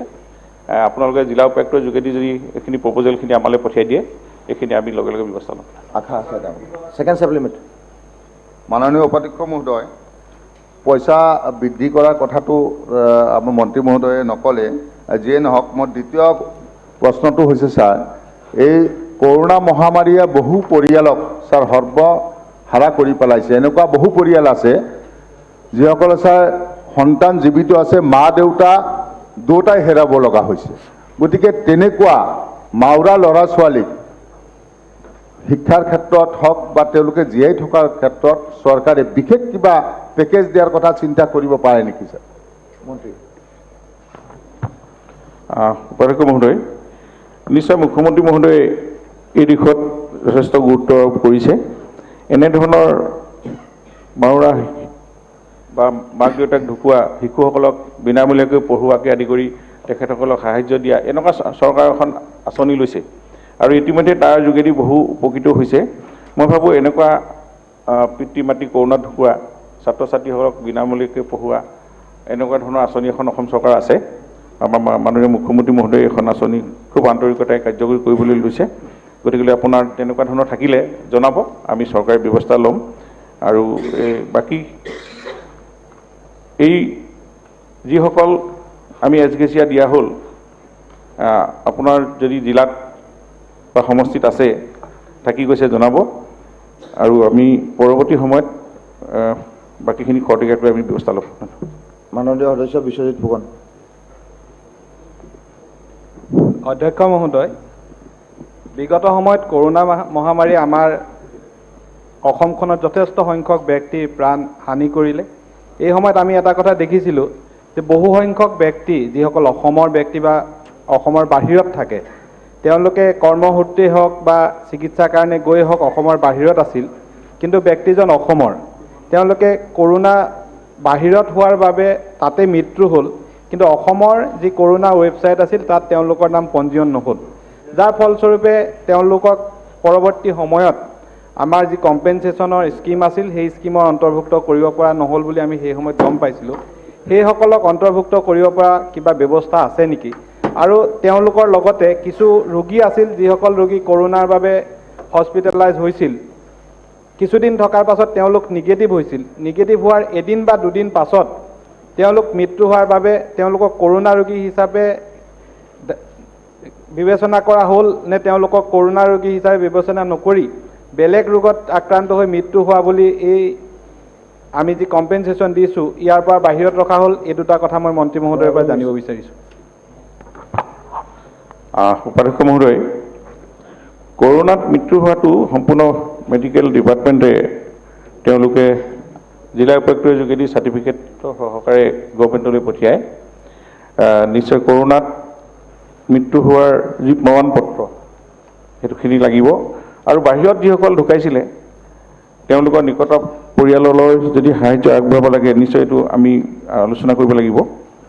বিষয়টো নিকটৱৰ্তী আত্মীয়ৰ যি সাহায্যৰ আঁচনি এই আঁচনিত অন্তৰ্ভুক্ত কৰিব পৰা হয় নে নহয় এই বিষয়টো মই আপোনাক ব্যক্তিগতভাৱে জনাম। Honourable member Kamlesh Purkayastha. উপাধ্যক্ষ মহোদয় 50,000 টকাটো চেন্ট্ৰেল গভৰ্ণমেণ্টৰ ইনষ্ট্ৰাকশ্যন মতে পাইছে। উপাধ্যক্ষ মহোদয় যে কেইটামান পৰিয়াল 3-4টা পৰিয়াল সদায় মোৰ তাতে বৰঘৰতে আহে উপাধ্যক্ষ মহোদয়। তাৰমানে কথাটো হৈছে এনেকুৱা যে এই NHM-ৰ লিষ্টত নাম আছে সিহঁতৰ 2.5 লাখ টকা যদি টকাটো যদি পাব লগা আছে NHM-ৰ লিষ্টত নাম আছে, কৰোণাই মৰিছে সিহঁতে মৰিছে, কিন্তু আল্টিমেটলি কথাটো হৈছে যে অডিট ৰিপৰ্ট প্ৰত্যেকটা সমষ্টিৰ চাগে এনেকৈ আছে অডিট ৰিপৰ্টত নামটো নাই, কিন্তু বাৰ বাৰ কমিউনিকেট কৰা হৈছে, ডিষ্ট্ৰিক্টৰ পৰা পঠোৱা হৈছে, DME-ত পঠোৱা হৈছে, মই DME-ৰ লগতো কথা পাতিলোঁ, কিন্তু এই 3-4টা পৰিয়াল একদম জেনুইন কেছ হোৱাৰ পিছতে টকাটো নাপায়। প্ৰত্যেকটা সমষ্টিৰ চাগে এনেকৈ আছে। মন্ত্ৰী মহোদয়ৰ পৰা মই উত্তৰটো বিচাৰোঁ যাতে এই টকাটো যাতে পায়, যাতে মানে জেনুইন কেছবিলাক যাতে পায়, মন্ত্ৰী মহোদয়ক মই অনুৰোধ জনাইছোঁ। উপাধ্যক্ষ মহোদয় জেনুইন কেছখিনিতো পাই আছে, যদি কিবা ডকুমেণ্টছ কিবা ফুলফিল হোৱা নাই জিলা উপায়ুক্তৰ যোগেদি কোনকেইখন জিলাত তেনেকুৱা জেনুইন কেছ থাকি গৈছে আমাক জনাব। 2.5 লাখ টকাকৈ ক'ভিড উইডৰ, এইটো ক'ভিড উইডৰ কাৰণে 2.5 লাখ টকা দিয়া আছিলে, আকৌ 1 লাখ টকা এটা আমাক দিয়া আছে, আকৌ 50,000 আজদামাৰ পৰা। এনেধৰণে এই ক'ভিডত মৃত্যু হোৱা পৰিয়ালসমূহ বহু ধৰণৰ হয়। এই 50,000 টকা সকলোৱে পাব আমাৰ আজদামাৰ পৰা দিয়া যিটো, এইটো চেণ্ট্ৰেল গভৰ্ণমেণ্টৰ নিৰ্দেশ আছে NDM-এ। গতিকেলৈ আপোনালোকৰ যদি তেনেকুৱা স্পেচিফিক থাকি গৈছে এইখিনি জনাই দিব। জিলা উপায়ুক্তৰ যোগেদি প্ৰপ'জেলটো আহিব লাগে। জিলা উপায়ুক্তই যদি সুন্দৰকৈ প্ৰপ'জেল লিষ্টত আছে কিন্তু অডিট ৰিপৰ্টটো নাই, এইটো কাৰণে হোৱা নাই চাগে। ঠিক আছে, আপুনি মিনিষ্টাৰৰ লগত বহি অলপ তদন্ত কৰিব লাগিব, বুজি ল'ব কেনেকৈ কৰিব লাগে। নুৰুল হুছেইন, 1 লাইনত আপোনাৰ কুৱেশ্যন। উপাধ্যক্ষ মহোদয়, তাৰমানে ক'ভিডত মৃত্যু হোৱা পৰিয়ালৰ যিসকলে আপোনাৰ বিদ্যালয়ত ৰান্ধনিৰ কাম কৰি আছে তেওঁলোক বঞ্চিত হৈছে, যে তেওঁক ৰান্ধনিৰ কাম কৰি আছে, আৰু অংগনবাড়ী সহায়িকা তেওঁ বঞ্চিত হৈ আছে। এইকাৰণে হৈছে তেওঁলোকে গভৰ্ণমেণ্টক পইচা পায়। এইটোতো গভৰ্ণমেণ্টৰ দৰমহা নহয়, ৰান্ধনিৰ বাবে এটা সামান্য পাৰিতোষিক পায়, 1,000 টকা 1,500 টকা তেওঁলোকে পায়, আৰু এইটো অজুহাতত তেওঁলোকক বঞ্চিত কৰা হৈছে। মই অধ্যক্ষ ডাঙৰীয়াৰ জৰিয়তে আপোনাক মন্ত্ৰী মহোদয়ক অনুৰোধ জনাইছোঁ এইখিনি যাতে পুনৰ বিবেচনা কৰে, এই মানুহখিনি যাতে পায় তাৰ ব্যৱস্থা কৰি দিব লাগে। আৰু এটা বিশেষ অনুৰোধ মোৰ আৰু নাই বহক অনাৰেবল মিনিষ্টাৰ, এইখিনি গাইডলাইনৰ মতে সম্পূৰ্ণ হৈ আছে। এখন গভৰ্ণমেণ্টৰ যিখন গাইডলাইন কোনে পাব লাগে কোনে পাব নালাগে, এইখিনি গাইডলাইনখন আপোনালোকে নিশ্চয় মই চাৰ্কুলেট কৰি দিম দৰকাৰ হ'লে। এই গাইডলাইন মতে আপোনালোকে যদি বিবেচিত হয় নিশ্চয় চৰকাৰী সুবিধা পাব। কুৱেশ্যন নম্বৰ 190 মাননীয় সদস্য শিৱামণি বৰা। মাননীয় উপাধ্যক্ষ মহোদয় সদনৰ মজিয়াত উত্তৰ দিয়ে। মাননীয় উপাধ্যক্ষ মহোদয়, মই যিখিনি কুৱেশ্যন কৰিছোঁ মাননীয় মন্ত্ৰী মহোদয়ে কুৱেশ্যনখিনি উত্তৰ দিছে, কিন্তু কথাটো হ'ল তেখেতে এটা কুৱেশ্যনৰ আনচাৰত দিছে যে যিখিনি আমাৰ অস্থায়ী কৰ্মচাৰী আছে বিভিন্ন হস্পিটেলসমূহত সংগৃহীত মাচুল বা এককালীন সাহায্যৰ পৰা তেওঁলোকক অনাৰাম হিচাপে দিয়া হয়, কিন্তু কথাটো হ'ল মই প্ৰত্যক্ষ কৰা মতে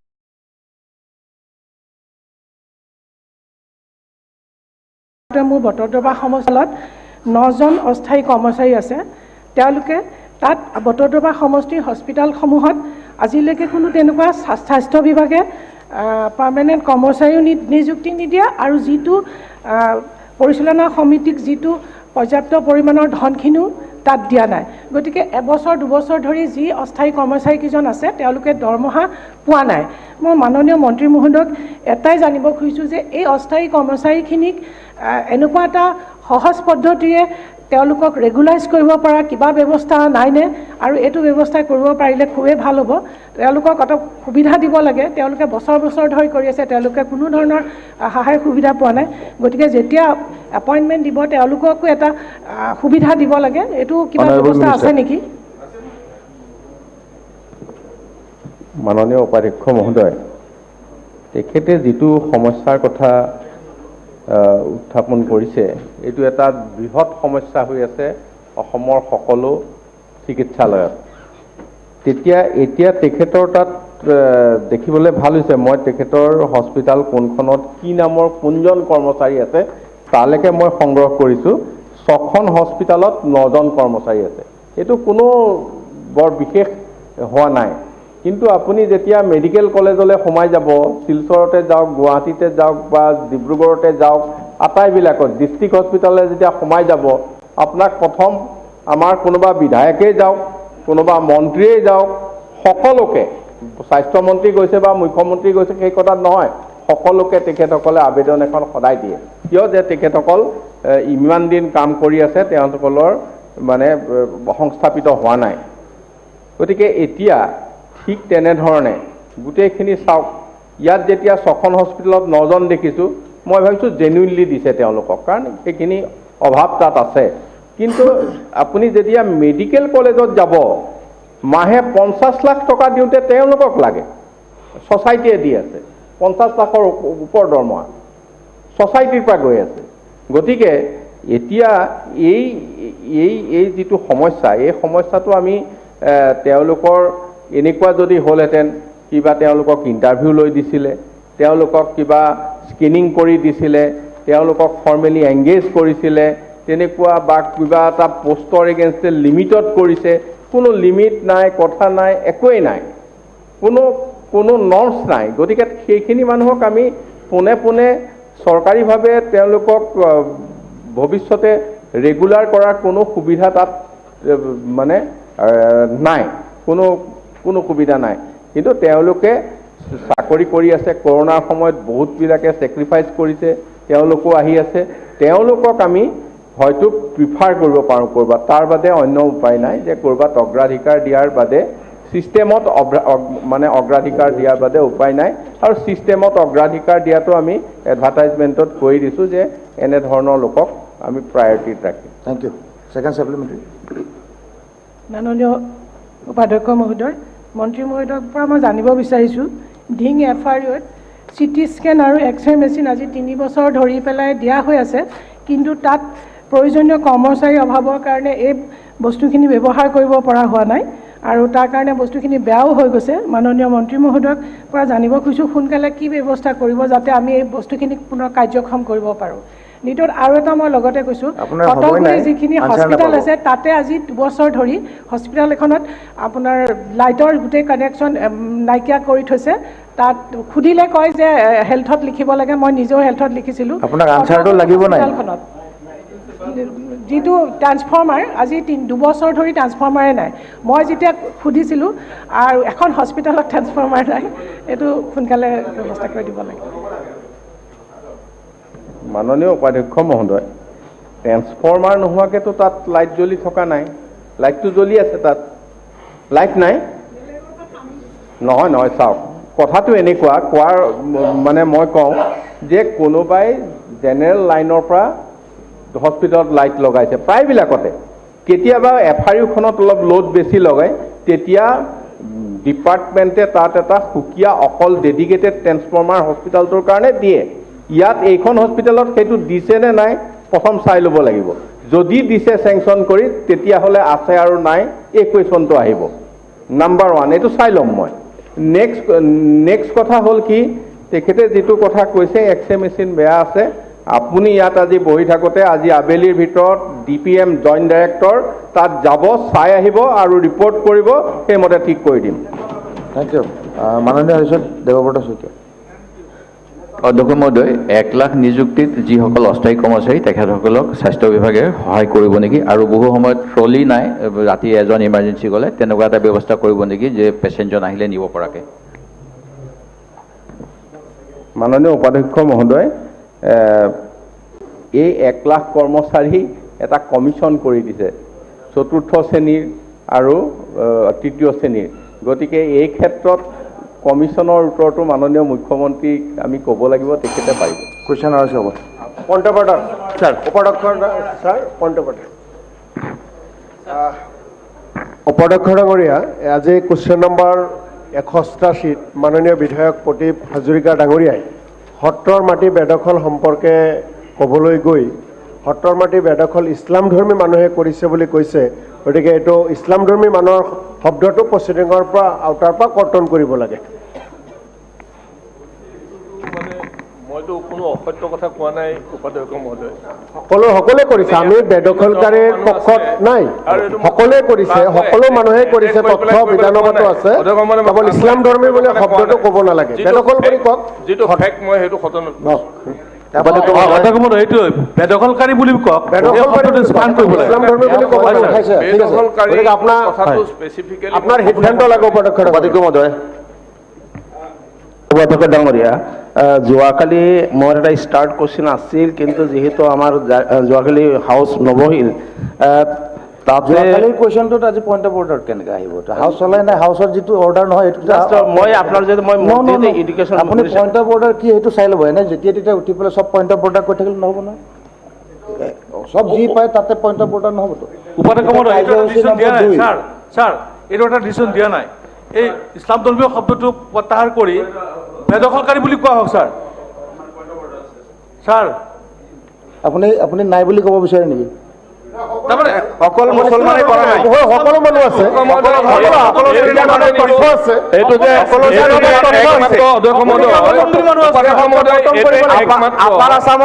আপাৰ আছামৰ যিবিলাক বেদখল কৰিছে বিভিন্ন জেগাত আছে ছাৰ,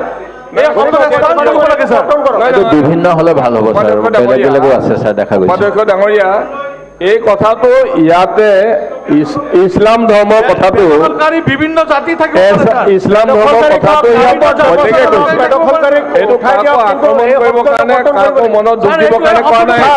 ইছলাম ধৰ্ম শব্দটো প্ৰত্যাহাৰ কৰিব লাগে, উপাধ্যক্ষ ডাঙৰীয়া প্ৰত্যাহাৰ কৰক। এইটো আলোচনা কৰি ল'ম, তাৰ ওপৰত ব্যৱস্থা ল'ব। আলোচনা আমি আলোচনা আপুনি উপাধ্যক্ষ ডাঙৰীয়া, আপুনি নিজেও জানে কেতিয়া আলোচনা হ'ব, উপাধ্যক্ষ মহোদয় এইটো আলোচনাটো কেতিয়া হ'ব? আলোচনাটো কেতিয়া কৰিব? আমি আলোচনাটো কেতিয়া কৰিব? সকলোৱে কৰিব, অপমান কৰিছে ছাৰ, সঁচা কথা কৈছে আৰু কি প্ৰত্যাহাৰ কৰিব? Please seat down. ছাৰ এইটো শব্দটো আপুনি বহক, এক মিনিট বহক, সিদ্ধান্ত দিয়ক, আমি যিটো এক মিনিট বহক, এটা সিদ্ধান্ত দিয়ক, সিদ্ধান্ত বহক, তেনেকৈ নহয়। আমি আলোচনা কৰিম, এইটো যে পাৰ্লিয়ামেণ্টাৰী হয় না আনপাৰ্লিয়ামেণ্টাৰী হয়, তাৰ ওপৰত আমি ডিচিশ্যন লৈ আপোনালোকক জনাম। কাৰ্যসূচী নম্বৰ 2, এতিয়া তাকৰীয়া সময়ৰ প্ৰশ্ন। আচলতে পাৰ্লামেণ্টাৰী আনপাৰ্লামেণ্টাৰী প্ৰশ্ন নাই, এইটো ফেক্সুৱেল। অসম বিধানসভাৰ প্ৰক্ৰিয়া আৰু কাৰ্য পৰিচালনা নিয়মাৱলী 48 নং নিয়মৰ অধীনত মাননীয় সদস্য শ্ৰী আমিনুল ইছলাম জ্যেষ্ঠ, 2টা শ্ৰী ত্ৰেয়াছ গোৱালা আৰু শ্ৰী দেৱব্ৰত শইকীয়া 4টা তাৰকীয় সময়ৰ প্ৰশ্ন আছে। এতিয়া মাননীয় সদস্য শ্ৰী আমিনুল ইছলাম জ্যেষ্ঠ ডাঙৰীয়াক জনস্বাস্থ্য কাৰিকৰী বিভাগ আৰু গৃহ বিভাগৰ প্ৰশ্ন 2টা উত্থাপন কৰিব আৰু সংশ্লিষ্ট বিভাগৰ মন্ত্ৰী মহোদয়ে উত্তৰ প্ৰদান কৰিব। এইটো অকল কুৱেশ্যনটো ৰিড কৰিব আৰু মন্ত্ৰীয়ে আনচাৰ দিব। মাননীয় উপাধ্যক্ষ মহোদয়, ডিছকাশ্যন মই মাননীয় জনস্বাস্থ্য কাৰ্যকাৰী আণ্ডাৰ ৰুল 48 ৰুল 48ৰ অধীনত মাননীয় জনস্বাস্থ্য কাৰিকৰী বিভাগৰ মন্ত্ৰী মহোদয়ৰ পৰা জানিব বিচাৰিছোঁ যে নগাঁও জিলাৰ ৰহা সমষ্টিৰ অন্তৰ্গত কচুৱা অঞ্চলত যোৱা 3 দিন ধৰি অধিকাংশ দমকলত পানী নথকা কথাটো চৰকাৰ জ্ঞাতনে? হঠাৎ এনে খৰাং পৰিস্থিতি সৃষ্টি হোৱাৰ কাৰণ কি? চৰকাৰে অঞ্চলবাসীক বিশুদ্ধ খোৱা পানী যোগানৰ তাৎক্ষণিক কি পদক্ষেপ গ্ৰহণ কৰিছে? এই উত্তৰটো দিয়াৰ পিছত মই পৰৱৰ্তী। উপাধ্যক্ষ ডাঙৰীয়া, ইতিমধ্যে আমাৰ আমিনুল ইছলাম ডাঙৰীয়া যি প্ৰশ্ন আনিছে আমি সদনত তেখেতক উত্তৰ দিছোঁ। ইতিমধ্যে আমি তাত যি 2টা অঞ্চল আছে, আমাৰ চাপৰমুখ অঞ্চল আৰু কামপুৰ কচুৱা অঞ্চল, তেখেতে যি প্ৰশ্ন সুধিছে যে কিছুমানৰ দমকল নথকাটো চৰকাৰে অৱগত হয় নে নহয়, আমি কৈছোঁ যে হয়, অৱগত হয়। আৰু ইতিমধ্যে পানী কমি যোৱা কাৰণটো আমি সকলোৱে জানো যে কেতিয়াবা ভূগৰ্ভত যেতিয়া জলস্তৰৰ সাময়িকভাৱে কমি যায় আৰু কেতিয়াবা বাঢ়ি যায়, এইটো আমাৰ সদায় সকলোৱে জনা বিষয়। আৰু সেইটোৰ প্ৰতি লক্ষ্য ৰাখি যে য'ত য'ত পানী অকল আমাৰ নগাঁও অঞ্চল বুলি নহয়, সমগ্ৰ অসমতে য'ত য'ত পানী কমি যায় তৎকালীনভাৱে আমাৰ বিভাগে ইতিমধ্যে ব্যৱস্থা লয়। আৰু ইয়াৰ উপৰিও আমি তাত চাপৰমুখ কচুৱা অঞ্চলত আমি প্ৰায় 120টা পৰিয়ালক বিশুদ্ধ খোৱা পানী যোগান আমি ধৰিছোঁ তেনেকুৱাকৈ। আৰু উক্ত পানী যোগান আঁচনিৰ জৰিয়তে আমি পাইপলাইনো সম্প্ৰসাৰণ কৰাৰ কাৰণে ব্যৱস্থা কৰিছোঁ আৰু তাৎক্ষণিকভাৱে 60টা পৰিয়াললৈ পানী যোগান দিয়া হৈছে। ইয়াৰ উপৰিও উক্ত 2টা আঁচনিত বিশেষকৈ ৰামনিজান বামনিজান আৰু মাৰোৱাৰীপট্টি অঞ্চলত নতুনকৈ সম্প্ৰসাৰণ কৰাৰ কাৰণে ব্যৱস্থা কৰা হৈছে আৰু কামপুৰ কচুৱা অঞ্চলত ইতিমধ্যে আমি হাজি বস্তি মছজিদ চুপুৰী জামা বস্তি মুন্সি বস্তি মগুৰামাৰী হাপলুংগা উত্তৰখুন্দা মনপথাৰ বালিপাৰ বাঙালী বস্তি ৰাংগুলু বস্তি আৰু ৰাংগুলু বস্তি 2ত ইতিমধ্যে আমি জেজেমৰ জৰিয়তে নতুনকৈ আমি অনুমোদনৰ কাৰণে ইতিমধ্যে পঠাইছোঁ গতিকে উক্ত অঞ্চলত আগন্তুক দিনত মাননীয় প্ৰধানমন্ত্ৰী নৰেন্দ্ৰ মোদী ডাঙৰীয়াই যিহেতু আমাক আশীৰ্বাদ হিচাপে 63 লাখ পৰিয়ালক যিহেতু পানী যোগানৰ কাৰণে ইতিমধ্যে আমাক দায়িত্ব দিছে আৰু সেই 63 লাখ পৰিয়ালৰ ভিতৰত আপোনাৰ সমষ্টিৰ অন্তৰ্গত বা আপোনাৰ প্ৰশ্নৰ অন্তৰ্গত যি কচুৱা অঞ্চলতো নিশ্চিতভাৱে আগন্তুক দিনত পানী যাব এটা পৰিয়ালৰ পানী নোপোৱাকৈ নাথাকে ক'ৰবাত যদি ৰৈ যায় আমি লেফ্ট অভাৰ ক'ৰবাত আছে নে সেইটো আমি পৰীক্ষা কৰি পেলাই পানী দিয়াৰ ব্যৱস্থা কৰিম আপোনাৰ second question Honorable Deputy Speaker, sir, under Rule 48, I want to know, will the Minister of Whom be pleased to state, though the government aware the Mizo people have been constructing houses in the geographical area of Assam in presence of Mizoram police for last 3 days? What is the action taken by the government of Assam to prevent the aggression of Mizo people in Katlisara area? What is the strategy of the government to solve the issue permanently? Kindly, on behalf of Chief Minister, Monty. UG Brahmo. Honorable Deputy Speaker, sir, I rise here on behalf of the Honorable Chief Minister to present the answer in written. The answer A. There is a report of gradual felling of thick trees and some attempts to undertake construction work under the territorial jurisdiction of Kasar Forest Division, Silchar, i.e. in an area which though is within the constitutional boundary of Assam, but presently under neutral CFPF deployed from Mizoram side. This is being further verified by ascertaining the facts and getting detailed report so that the matter is taken up with the both Mizoram and Ministry of Home Affairs, Government of India for maintenance of status quo and resolving the dispute in an amicable manner. Further, the status quo is largely being maintained in Karimganj, Mizoram and Hailakandi, Mizoram border. The answer B, the government of Assam had earlier held a meeting on 28/7/2021 with government of Mizoram and under presence of Union Home Secretary, Ministry of Home Affairs. The following decisions were taken. Neutral force, i.e. CFPF, be deployed in the disturbed Assam and Mizoram border area along National Highway 306 under a senior officer of CFPF. Further, in order to facilitate the functioning of neutral force, both the government of Assam and government of Mizoram will work out errands in coordination with Ministry of Home Affairs, Government of India within a reasonable time frame. Both state governments should continue discussions mutually to resolve the border issue in an amicable manner. These decisions are the guiding principle for resolving the boundary dispute between Assam and Mizoram. Whenever there is a violation of status quo from Mizoram side, we take up the matter strongly with them and Government of India so that the status quo is maintained.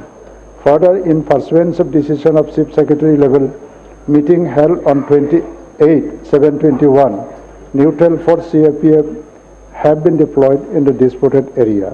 Total 23 nodes of BOPs of Assam police are in place at present along the Assam-Mizoram border in Kasar, Hailakandi and Karimganj district, so to safeguard the constitutional boundary of Assam and to maintain the status quo. Area domination by way of patrolling is being carried out regularly. Answer C, the government of Assam sincerely wants an amicable and peaceful settlement of the border disputes with the neighboring states through the process of dialogue and mutual understanding. Thank you. Thank you. The মাননীয় সদস্য তেৰেছ গোৱালা।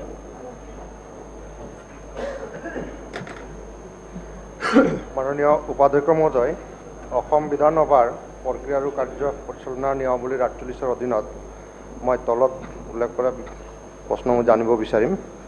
গুৱাহাটী মহানগৰ পল্টন বজাৰত যোৱা 17 March 2022 তাৰিখে পৰিয়ালৰ লগত যোৱা শ্ৰী বিকি গুপ্তা নামৰ এগৰাকী বাইক আৰোহীক ৰাজপথত আৰক্ষীয়ে দলবদ্ধভাৱে আক্ৰমণ কৰিলে কিয়? ঘটনাটোৰ সবিশেষ জনাব।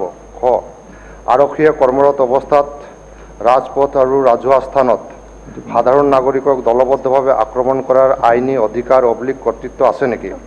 এই ঘটনা প্ৰচাৰ মাধ্যমত প্ৰচাৰ হ'ল, কিন্তু আৰক্ষীয়ে ক্ষমতা অপপ্ৰয়োগ কৰি ওলোটাই বাইক আৰোহী শ্ৰী বিকি গুপ্তাক গ্ৰেপ্তাৰ কৰি জেললৈ প্ৰেৰণ কৰাটো আইনগত হৈছে নেকি? সবিশেষ জনাব। বাইক আৰোহী গৰাকীক বিনা দোষত গ্ৰেপ্তাৰ কৰি জেললৈ প্ৰেৰণ কৰাৰ পাছত তেখেতৰ পত্নীয়ে থানাত গোচৰ দিছে। এই গোচৰৰ ভিত্তিত কোন কোন আৰক্ষীৰ বিৰুদ্ধে কি আইনী ব্যৱস্থা গ্ৰহণ কৰিছে? সবিশেষ জনাব। Honorable Minister.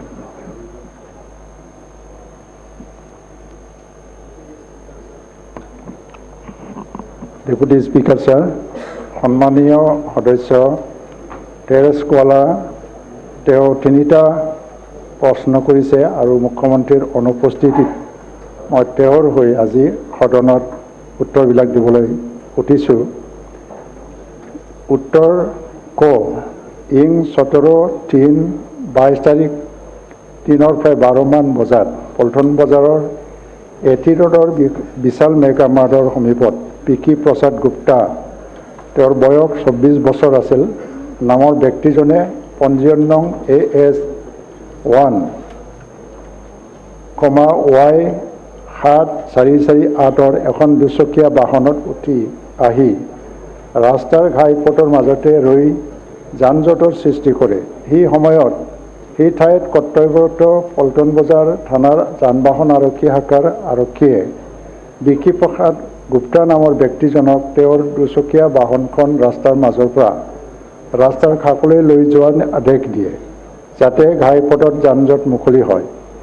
বিকি প্ৰসাদ গুপ্তা নামৰ ব্যক্তিজনে কৰ্তব্যৰত আৰক্ষীৰ আদেশ পালন কৰাৰ সলনি আৰক্ষীৰ লগত তৰ্ক বিতৰ্কতহে লিপ্ত হয় আৰু এটা সময়ত কৰ্তব্যৰত আৰক্ষীক প্ৰহাৰ কৰে।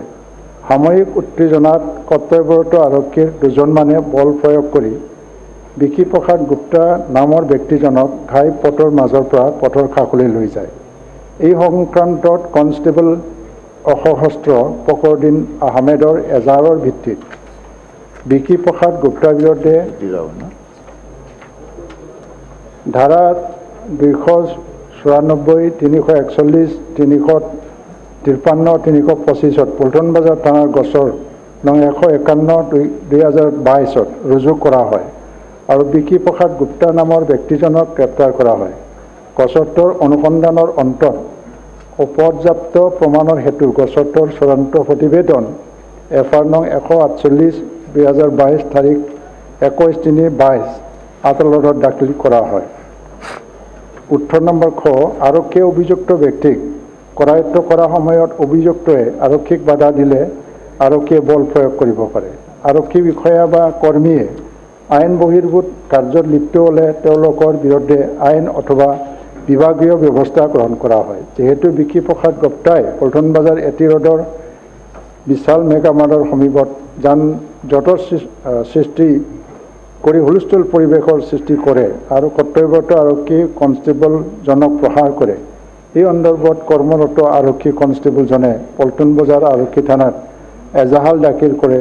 এই এজাহাৰৰ প্ৰাৰম্ভিক অনুসন্ধানৰ ভিত্তিত বিকি প্ৰসাদ গুপ্তাক গ্ৰেপ্তাৰ কৰি আদালতত হাজিৰ কৰে আৰু আদালতে তেওঁক জেললৈ প্ৰেৰণ কৰে। উত্তৰ নম্বৰ এই ঘটনা সন্দৰ্ভত শ্ৰীমতী পুনম দাস স্বামী বিকি প্ৰসাদ গুপ্তাই দিয়া এজাহাৰ মৰ্মে পল্টন বজাৰ থানাৰ গোচৰ নম্বৰ 152/22 ধাৰা 341, 294, 325 আৰু 34 ভাৰতীয় দণ্ডবিধি আইন মতে ৰুজু কৰা হয় আৰু তদন্ত কৰা হয়। তদন্তৰ কালত 3জন আৰক্ষী লোকক গ্ৰেপ্তাৰ কৰা হয় আৰু পৰৱৰ্তী পৰ্যায়ত অপৰাধসমূহ জামিনযোগ্য হোৱাৰ বাবে জামিনত মুকলি কৰি দিয়া হয়। গ্ৰেপ্তাৰ হোৱা অভিযুক্তসকল হ'ল কনষ্টেবল UB ফখৰুদ্দিন আহমেদ, যান বাহন আৰক্ষী কৰ্মচাৰী মতিউৰ ৰহমান, আৰক্ষী পৰিদৰ্শক 3য় অসম আৰক্ষী বেটেলিয়ন, লীলাকান্ত দাস, আৰক্ষী পৰিদৰ্শক 9ম আৰক্ষী বেটেলিয়ন। গোচৰৰ তদন্ত চলি আছে। ইয়াৰ উপৰিও শ্ৰী দেৱাশিষ বৰা APS অতিৰিক্ত সহকাৰী আয়ুক্ত যান বাহন 2 গুৱাহাটীয়ে এটা বিভাগীয় অনুসন্ধান চলাইছে। অনুসন্ধানৰ প্ৰতিবেদনৰ ওপৰত ভিত্তি কৰি পল্টন বজাৰ থানাৰ যান বাহন শাখাৰ আৰক্ষী কনষ্টেবল UB ফখৰুদ্দিন আহমেদৰ বিৰুদ্ধে এটা বিভাগীয় কাৰ্যব্যৱস্থা ডিপাৰ্টমেণ্টেল প্ৰচিডিং গ্ৰহণ কৰা হৈছে আৰু অন্য 2জন আৰক্ষী বিষয়াৰ মতিউৰ ৰহমান আৰক্ষী পৰিদৰ্শক AB 2য় অসম আৰক্ষী বেটেলিয়ন আৰু লীলাকান্ত দাস আৰক্ষী পৰিদৰ্শক 9ম অসম আৰক্ষী বেটেলিয়ন বিৰুদ্ধে বিভাগীয় কাৰ্যব্যৱস্থা গ্ৰহণ কৰিবলৈ পদক্ষেপ লোৱা হয়। ধন্যবাদ। মাননীয় সদস্য দেৱব্ৰত শইকীয়া।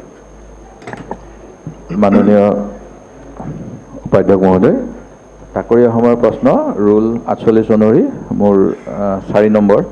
মাননীয় ৰাজহ বিভাগৰ মন্ত্ৰী মহোদয় অনুগ্ৰহ কৰি জনাবনে যোৱা 24 মাৰ্চ 2022 তাৰিখে দ্য চেণ্টিনেলত ৰেলৱে মাটিত বসবাস কৰা লোকসকলক উচ্ছেদ কৰাৰ বাতৰি প্ৰকাশ পাইছে। অসমৰ কোন কোন জিলাত কিমান পৰিয়ালে ৰেলৰ ভূমিত বসবাস কৰি আছে?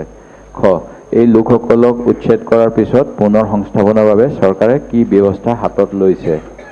গ, ৰেল বিভাগৰ অব্যৱহৃত মাটি ভূমিহীন লোকৰ বাবে আবণ্টন দিয়াৰ ব্যৱস্থা আছে নেকি?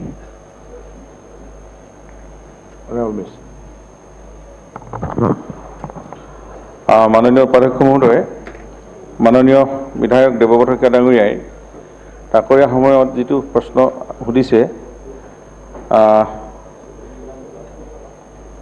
ৰেলৱে বিভাগৰ মাটিৰ ওপৰত অসম চৰকাৰৰ কোনো প্ৰত্যক্ষ কৰ্তৃত্ব নাথাকে।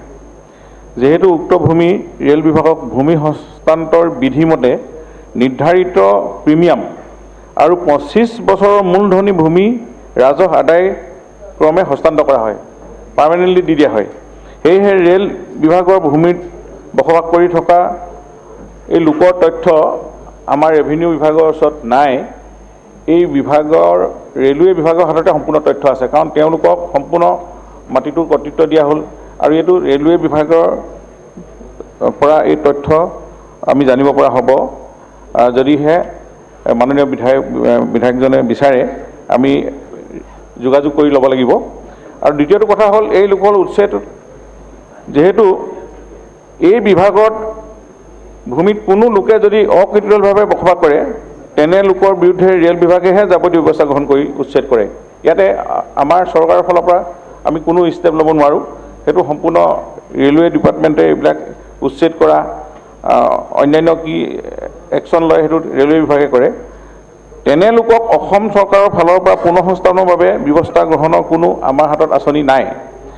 কিন্তু কথা হ'ল ৰেল বিভাগৰ মাটিত যিহেতু চৰকাৰৰ প্ৰত্যক্ষ কৰ্তৃত্ব নাথাকে, উক্ত বিভাগৰ অব্যৱহৃত মাটি ভূমিহীন লোকক আবণ্টন দিয়াৰ ব্যৱস্থা সম্পৰ্কে অসম চৰকাৰৰ হাতত কোনো আঁচনি নাই। আমাৰ যদি লেণ্ডলেছ মানুহ ভূমিহীন যদি প্ৰমাণ কৰিব পাৰে, আমাৰ লেণ্ড পলিচি আছে 2090, আমি তেনেধৰণে আবেদন কৰিলে আমি বেলেগত ৰেলৱে মাটিত নহয় আমি বেলেগত এডজাষ্ট কৰিব পৰা যায়। এনেকুৱা এখন পলিচি আছে আমাৰ 2019 লেণ্ড পলিচি মতে। গতিকে এই বিষয়টো মাননীয় সদস্যজনক জনাইছোঁ যাতে চেণ্ট্ৰেল গভৰ্ণমেণ্টৰ ৰেলৱে বিভাগৰ যিহেতু আমাৰ পলিচি মতে আমি মাটিটো হেণ্ডঅভাৰ কৰি দিয়া হয় পাৰ্মানেণ্টলি, আৰু সেই মাটিত আমাৰ কোনো অধিকাৰ নাথাকে চৰকাৰৰ পোনপটীয়াকৈ। Thank U. নেক্সট কুৱেশ্যন মাননীয় সদস্য। দ্বিতীয় মোৰ তাকৰীয়া সময়ৰ প্ৰশ্ন মাননীয় গুৱাহাটী উন্নয়ন প্ৰাধিকৰণ বিভাগৰ মন্ত্ৰী মহোদয়ে অনুগ্ৰহ কৰি জনাবনে যোৱা কেইবাদিনো ধৰি গুৱাহাটী মহানগৰীত খোৱাপানীৰ তীব্ৰ নাটনিৰ বিৰুদ্ধে তথ্য প্ৰকাশ পাইছে। পানী যোগান প্ৰকল্পৰ বাবে চৰকাৰে কি ব্যৱস্থা হাতত লৈছে? পানী যোগান আঁচনি নিৰ্মাণত হোৱা দুৰ্নীতিৰ বিষয়ে চৰকাৰ অৱগত নে? এই দুৰ্নীতিত জড়িত বিষয়া কৰ্মচাৰীৰ বিৰুদ্ধে এতিয়ালৈকে কি ব্যৱস্থা হাতত লৈছে? 2009 চনতে নিৰ্মাণ কৰা আৰম্ভ হোৱা 4টাকৈ অভিলাষী পানী যোগান আঁচনিৰ কাম এতিয়ালৈকে কিয় সম্পূৰ্ণ হৈ উঠা নাই? Honorable Minister. মাননীয় অধ্যক্ষ মহোদয়, গুৱাহাটীত 4টা পানী যোগান আঁচনি প্ৰকল্পৰ ওপৰত কাম চলি আছে। তাৰ ভিতৰত হ'ল north Guwahati JICA funded project, west Guwahati water supply project, এইটো JNURMৰ অন্তৰ্গত চলি আছে।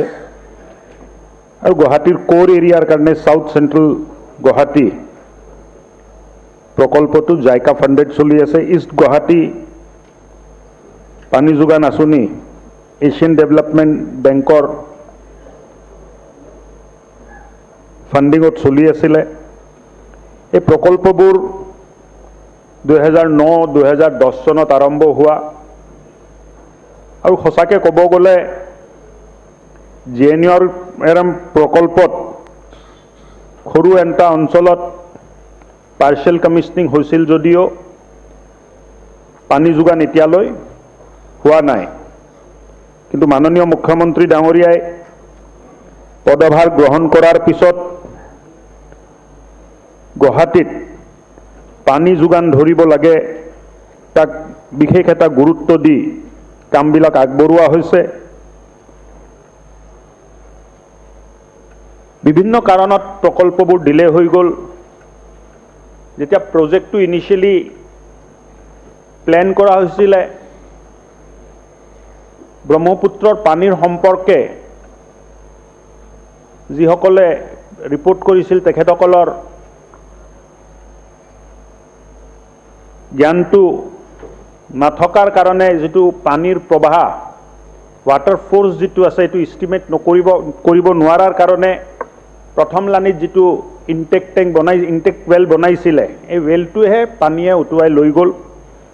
আৰু জাইকা ফাণ্ডেড সাউথ গুৱাহাটী প্ৰকল্পৰ পৰা চেণ্ট্ৰেল গুৱাহাটীত ৱেষ্ট গুৱাহাটী প্ৰকল্পৰ পৰা সাউথ চেণ্ট্ৰেল গুৱাহাটীত পানী আনাৰ কাৰণে এটা ব্যৱস্থা কৰা গ'ল আৰু সাউথ চেণ্ট্ৰেল গুৱাহাটীত পানী আহি পালে। ইনটেক টেংকো সাউথ চেণ্ট্ৰেল গুৱাহাটীত মোটামুটি সম্পূৰ্ণ হোৱা পৰ্যায়ত পাইছে। বিভিন্ন ধৰণৰ কাম বিভিন্ন পৰ্যায়ত চলি আছে। কাম যে ডিলে হ'ল তাৰ কেইবাটা কাৰণ, মই এটা কাৰণ ইনটেক ৱেল ফেইল হোৱাটো ক'লোঁ। দ্বিতীয় কাৰণ, যিসকল কণ্ট্ৰেক্টৰে তেতিয়া কাম লৈছিল ইনচলভেঞ্চি এটা ইছ্যু থাকি গ'ল, কণ্ট্ৰেক্টৰ বেংক্ৰাপ্ট হৈ গ'ল। এই কামটো পিছলৈ আবণ্টন কৰোঁতে অলপ দেৰি হ'ল, মাজত কৰোণাৰ কাল গ'ল। কিন্তু আজি মই সদনক জনাব পাই ভাল পাইছোঁ যে প্ৰকল্পবোৰৰ পাৰ্চিয়েল কমিছনিঙৰ কাম অহা দিনবোৰত আমি আৰম্ভ কৰিম।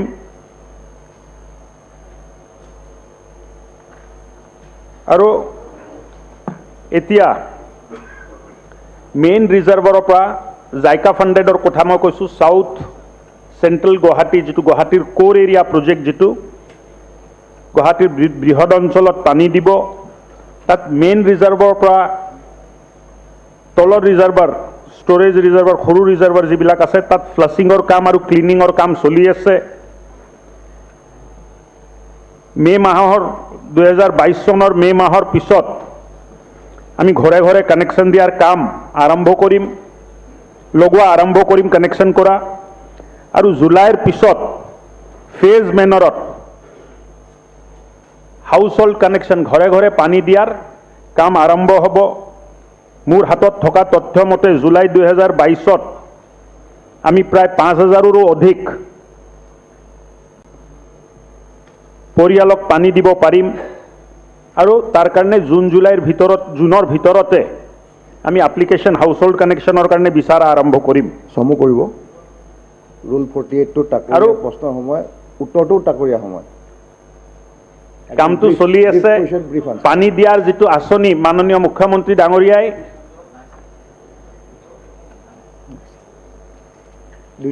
তেখেতে নিৰ্দেশ মতে কামটো আগবাঢ়ি আছে। দ্বিতীয় প্ৰশ্ন আছিল পানী যোগান আঁচনি নিৰ্মাণত হোৱা দুৰ্নীতিৰ বিষয়ে চৰকাৰ অৱগত নে? জাইকা ফাণ্ডেড গুৱাহাটী পানী যোগান আঁচনি নিৰ্মাণত দুৰ্নীতিৰ এক অভিযোগ পোৱা হৈছে। পানী যোগান আঁচনিত নিৰ্মাণত লাভ কৰা দুৰ্নীতিৰ অভিযোগ ভিত্তিত অসম চৰকাৰৰ গৃহ আৰু ৰাজনীতিক বিভাগৰ এডিশ্যনেল চিফ ছেক্ৰেটাৰী শ্ৰীযুত পৱন বৰঠাকুৰৰ নেতৃত্বত এক উচ্চ পৰ্যায়ৰ তদন্ত সমিতি গঠন কৰা হৈছে। 2009 চনত নিৰ্মাণ আৰম্ভ হোৱা 4টাকে অভিলাষী আঁচনি কাম এতিয়ালৈকে কিয় সম্পূৰ্ণ হৈ উঠা নাই তাৰ উত্তৰটো মই ইয়াৰ আগতে দিলোঁ। মই ভাবোঁ যে অহা দিনবোৰত সদস্য ডাঙৰীয়াই যিটো জানিব খুজিছে গুৱাহাটীবাসী ৰাইজক পাৰ্চিয়েলি আমি এই বছৰে 2022 চনৰ পৰা ঘৰে ঘৰে পানী দিয়াৰ কাম আৰম্ভ কৰিব পাৰিম। Thank you. Next question.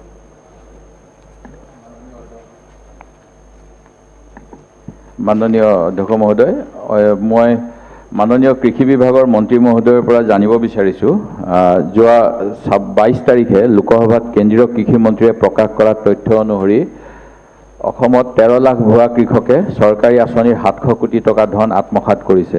এই কেলেংকাৰীত জড়িত ভুৱা কৃষক বিষয়া কৰ্মচাৰীৰ বিৰুদ্ধে চৰকাৰে কি ব্যৱস্থা লৈছে? খ, ভুৱা কৃষকৰ পৰা বৰ্তমানলৈকে কিমান টকা ঘূৰাই অনা হ'ল? গ, এই পুঁজি কেন্দ্ৰীয় চৰকাৰৰ পুঁজি, সেয়েহে এই দুৰ্নীতিৰ CBI তদন্ত হ'বনে? Honourable minister.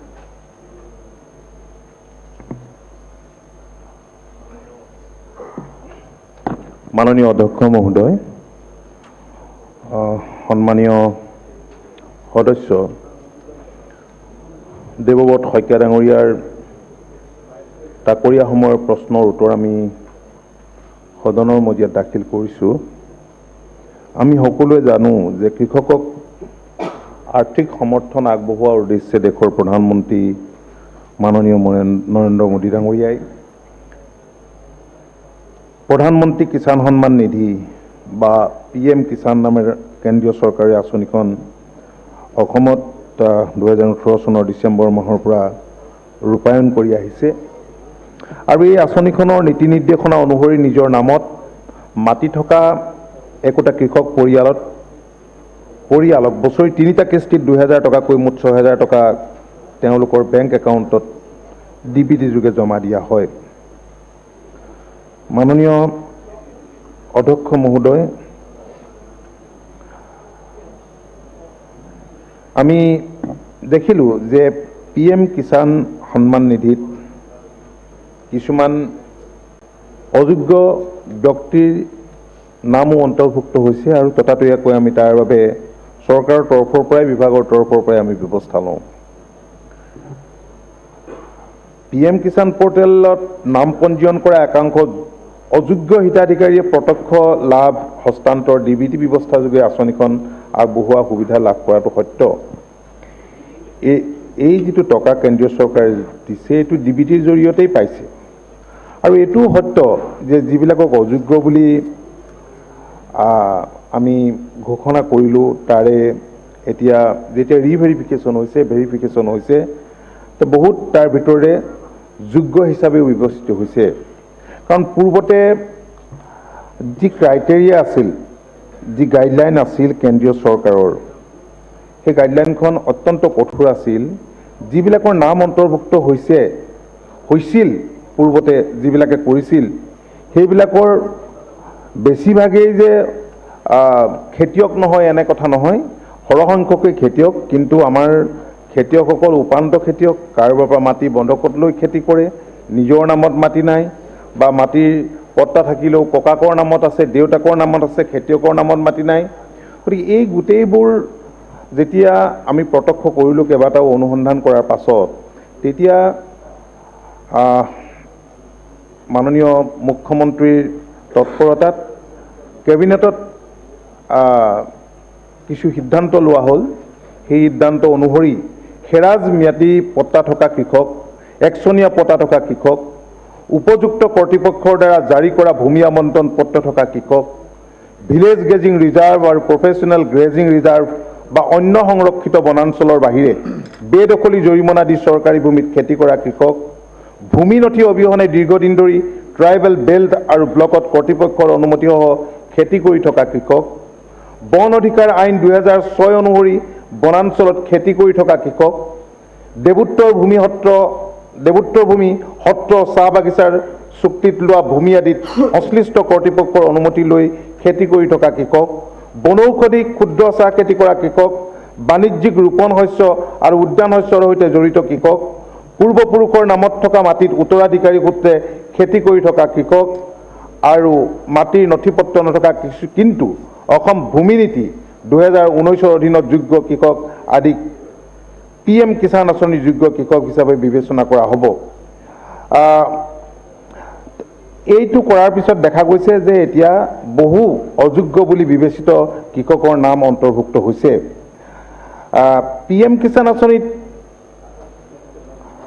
মই আগতে উল্লেখ কৰি গৈছোঁ, যেতিয়া অযোগ্য হিতাধিকাৰীৰ নাম অন্তৰ্ভুক্ত হোৱাৰ বিষয়টো আমাৰ দৃষ্টিগোচৰ হ'ল, চৰকাৰৰ লগে লগে তাৎক্ষণিকভাৱে এই সম্পৰ্কত বিভাগীয় তদন্তৰ নিৰ্দেশ দিয়ে। এই তদন্তৰ ভিত্তিত বহু সংখ্যক অযোগ্য হিতাধিকাৰীৰ নাম অন্তৰ্ভুক্ত কৰাৰ অপৰাধত মৰিগাঁও জিলাৰ জিলা কৃষি বিষয়া আৰু জিলাখনৰ এগৰাকী কৃষি উন্নয়ন বিষয়াৰ লগতে এগৰাকী ডাটা এণ্ট্ৰি অপাৰেটৰক নিলম্বন কৰা হয় খৰতকীয়াভাৱে।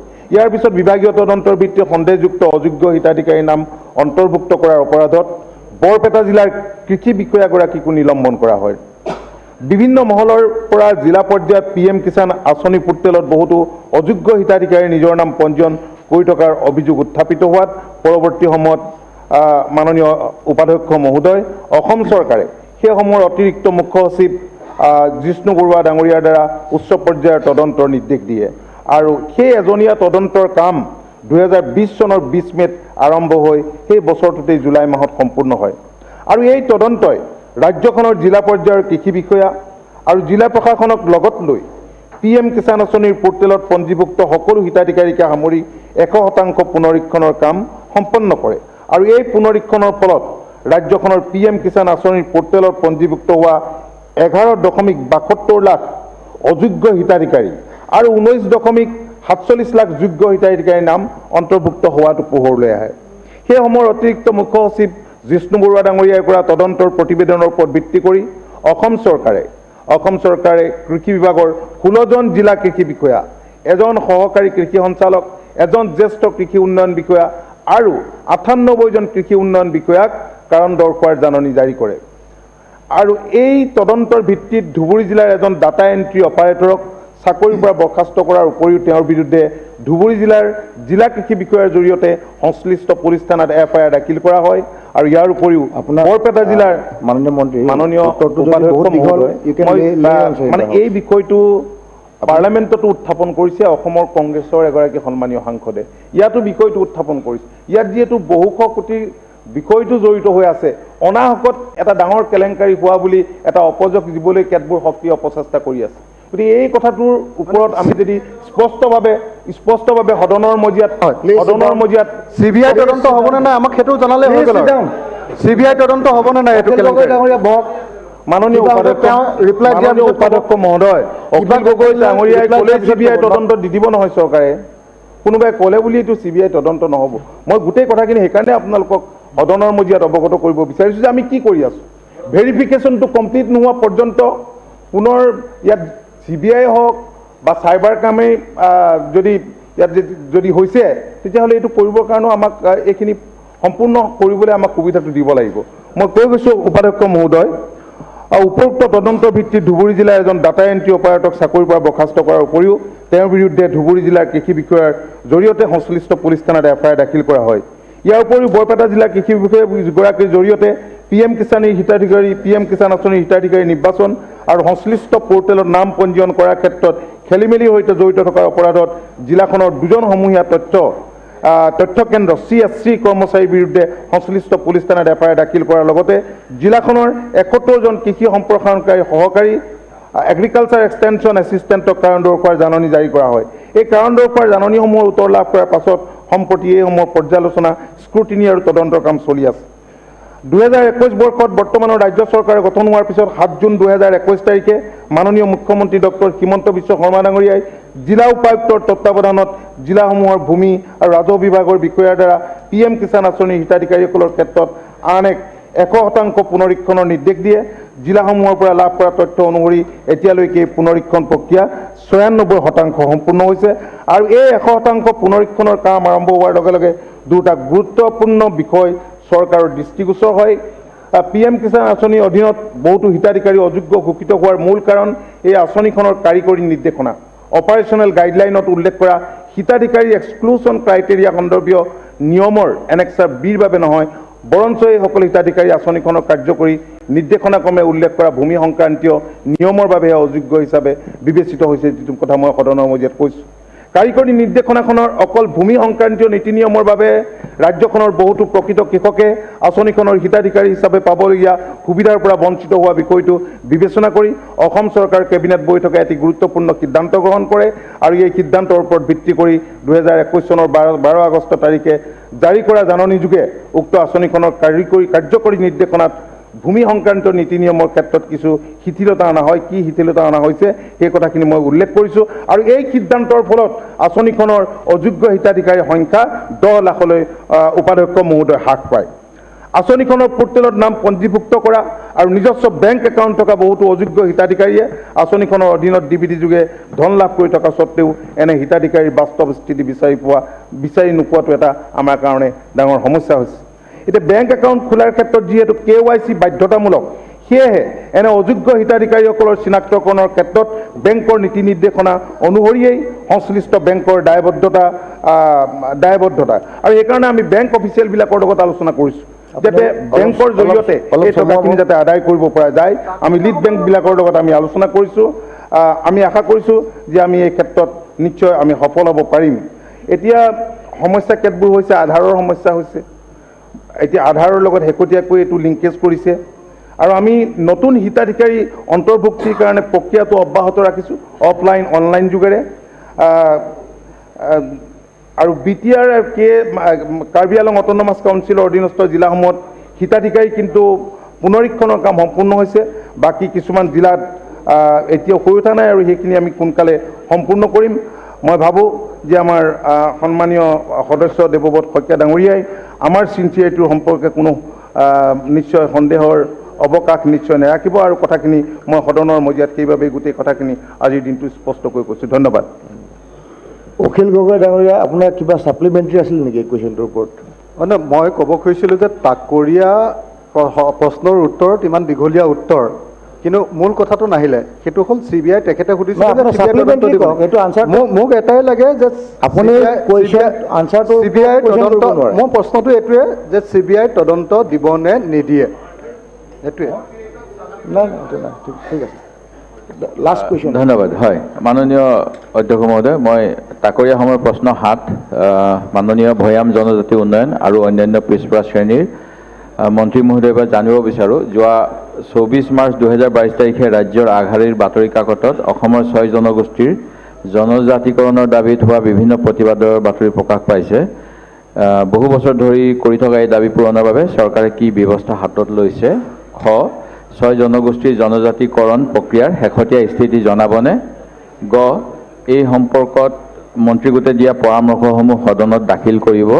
ঘ, ৬ জনগোষ্ঠীৰ জনজাতিকৰণৰ বাবে সংসদত কোনো বিধেয়ক উত্থাপন কৰা হৈছিল নেকি? যদি হৈছিল বিতং তথ্য দিব। ১৯৯৬ চনত সংসদৰ বাছনি সমিতিয়ে প্ৰতিবেদন দিয়াৰ পিছতো এই ক্ষেত্ৰত কিয় কোনো ব্যৱস্থা লোৱা হোৱা নাই? মাননীয় উপাধ্যক্ষ মহোদয়, ৰাজ্য চৰকাৰে সময়ে সময়ে কেন্দ্ৰীয় চৰকাৰলৈ অসমৰ ৬ জনগোষ্ঠীৰ জনজাতিকৰণৰ বিষয়টো সম্পৰ্কে প্ৰস্তাৱ প্ৰেৰণ কৰি আহিছে।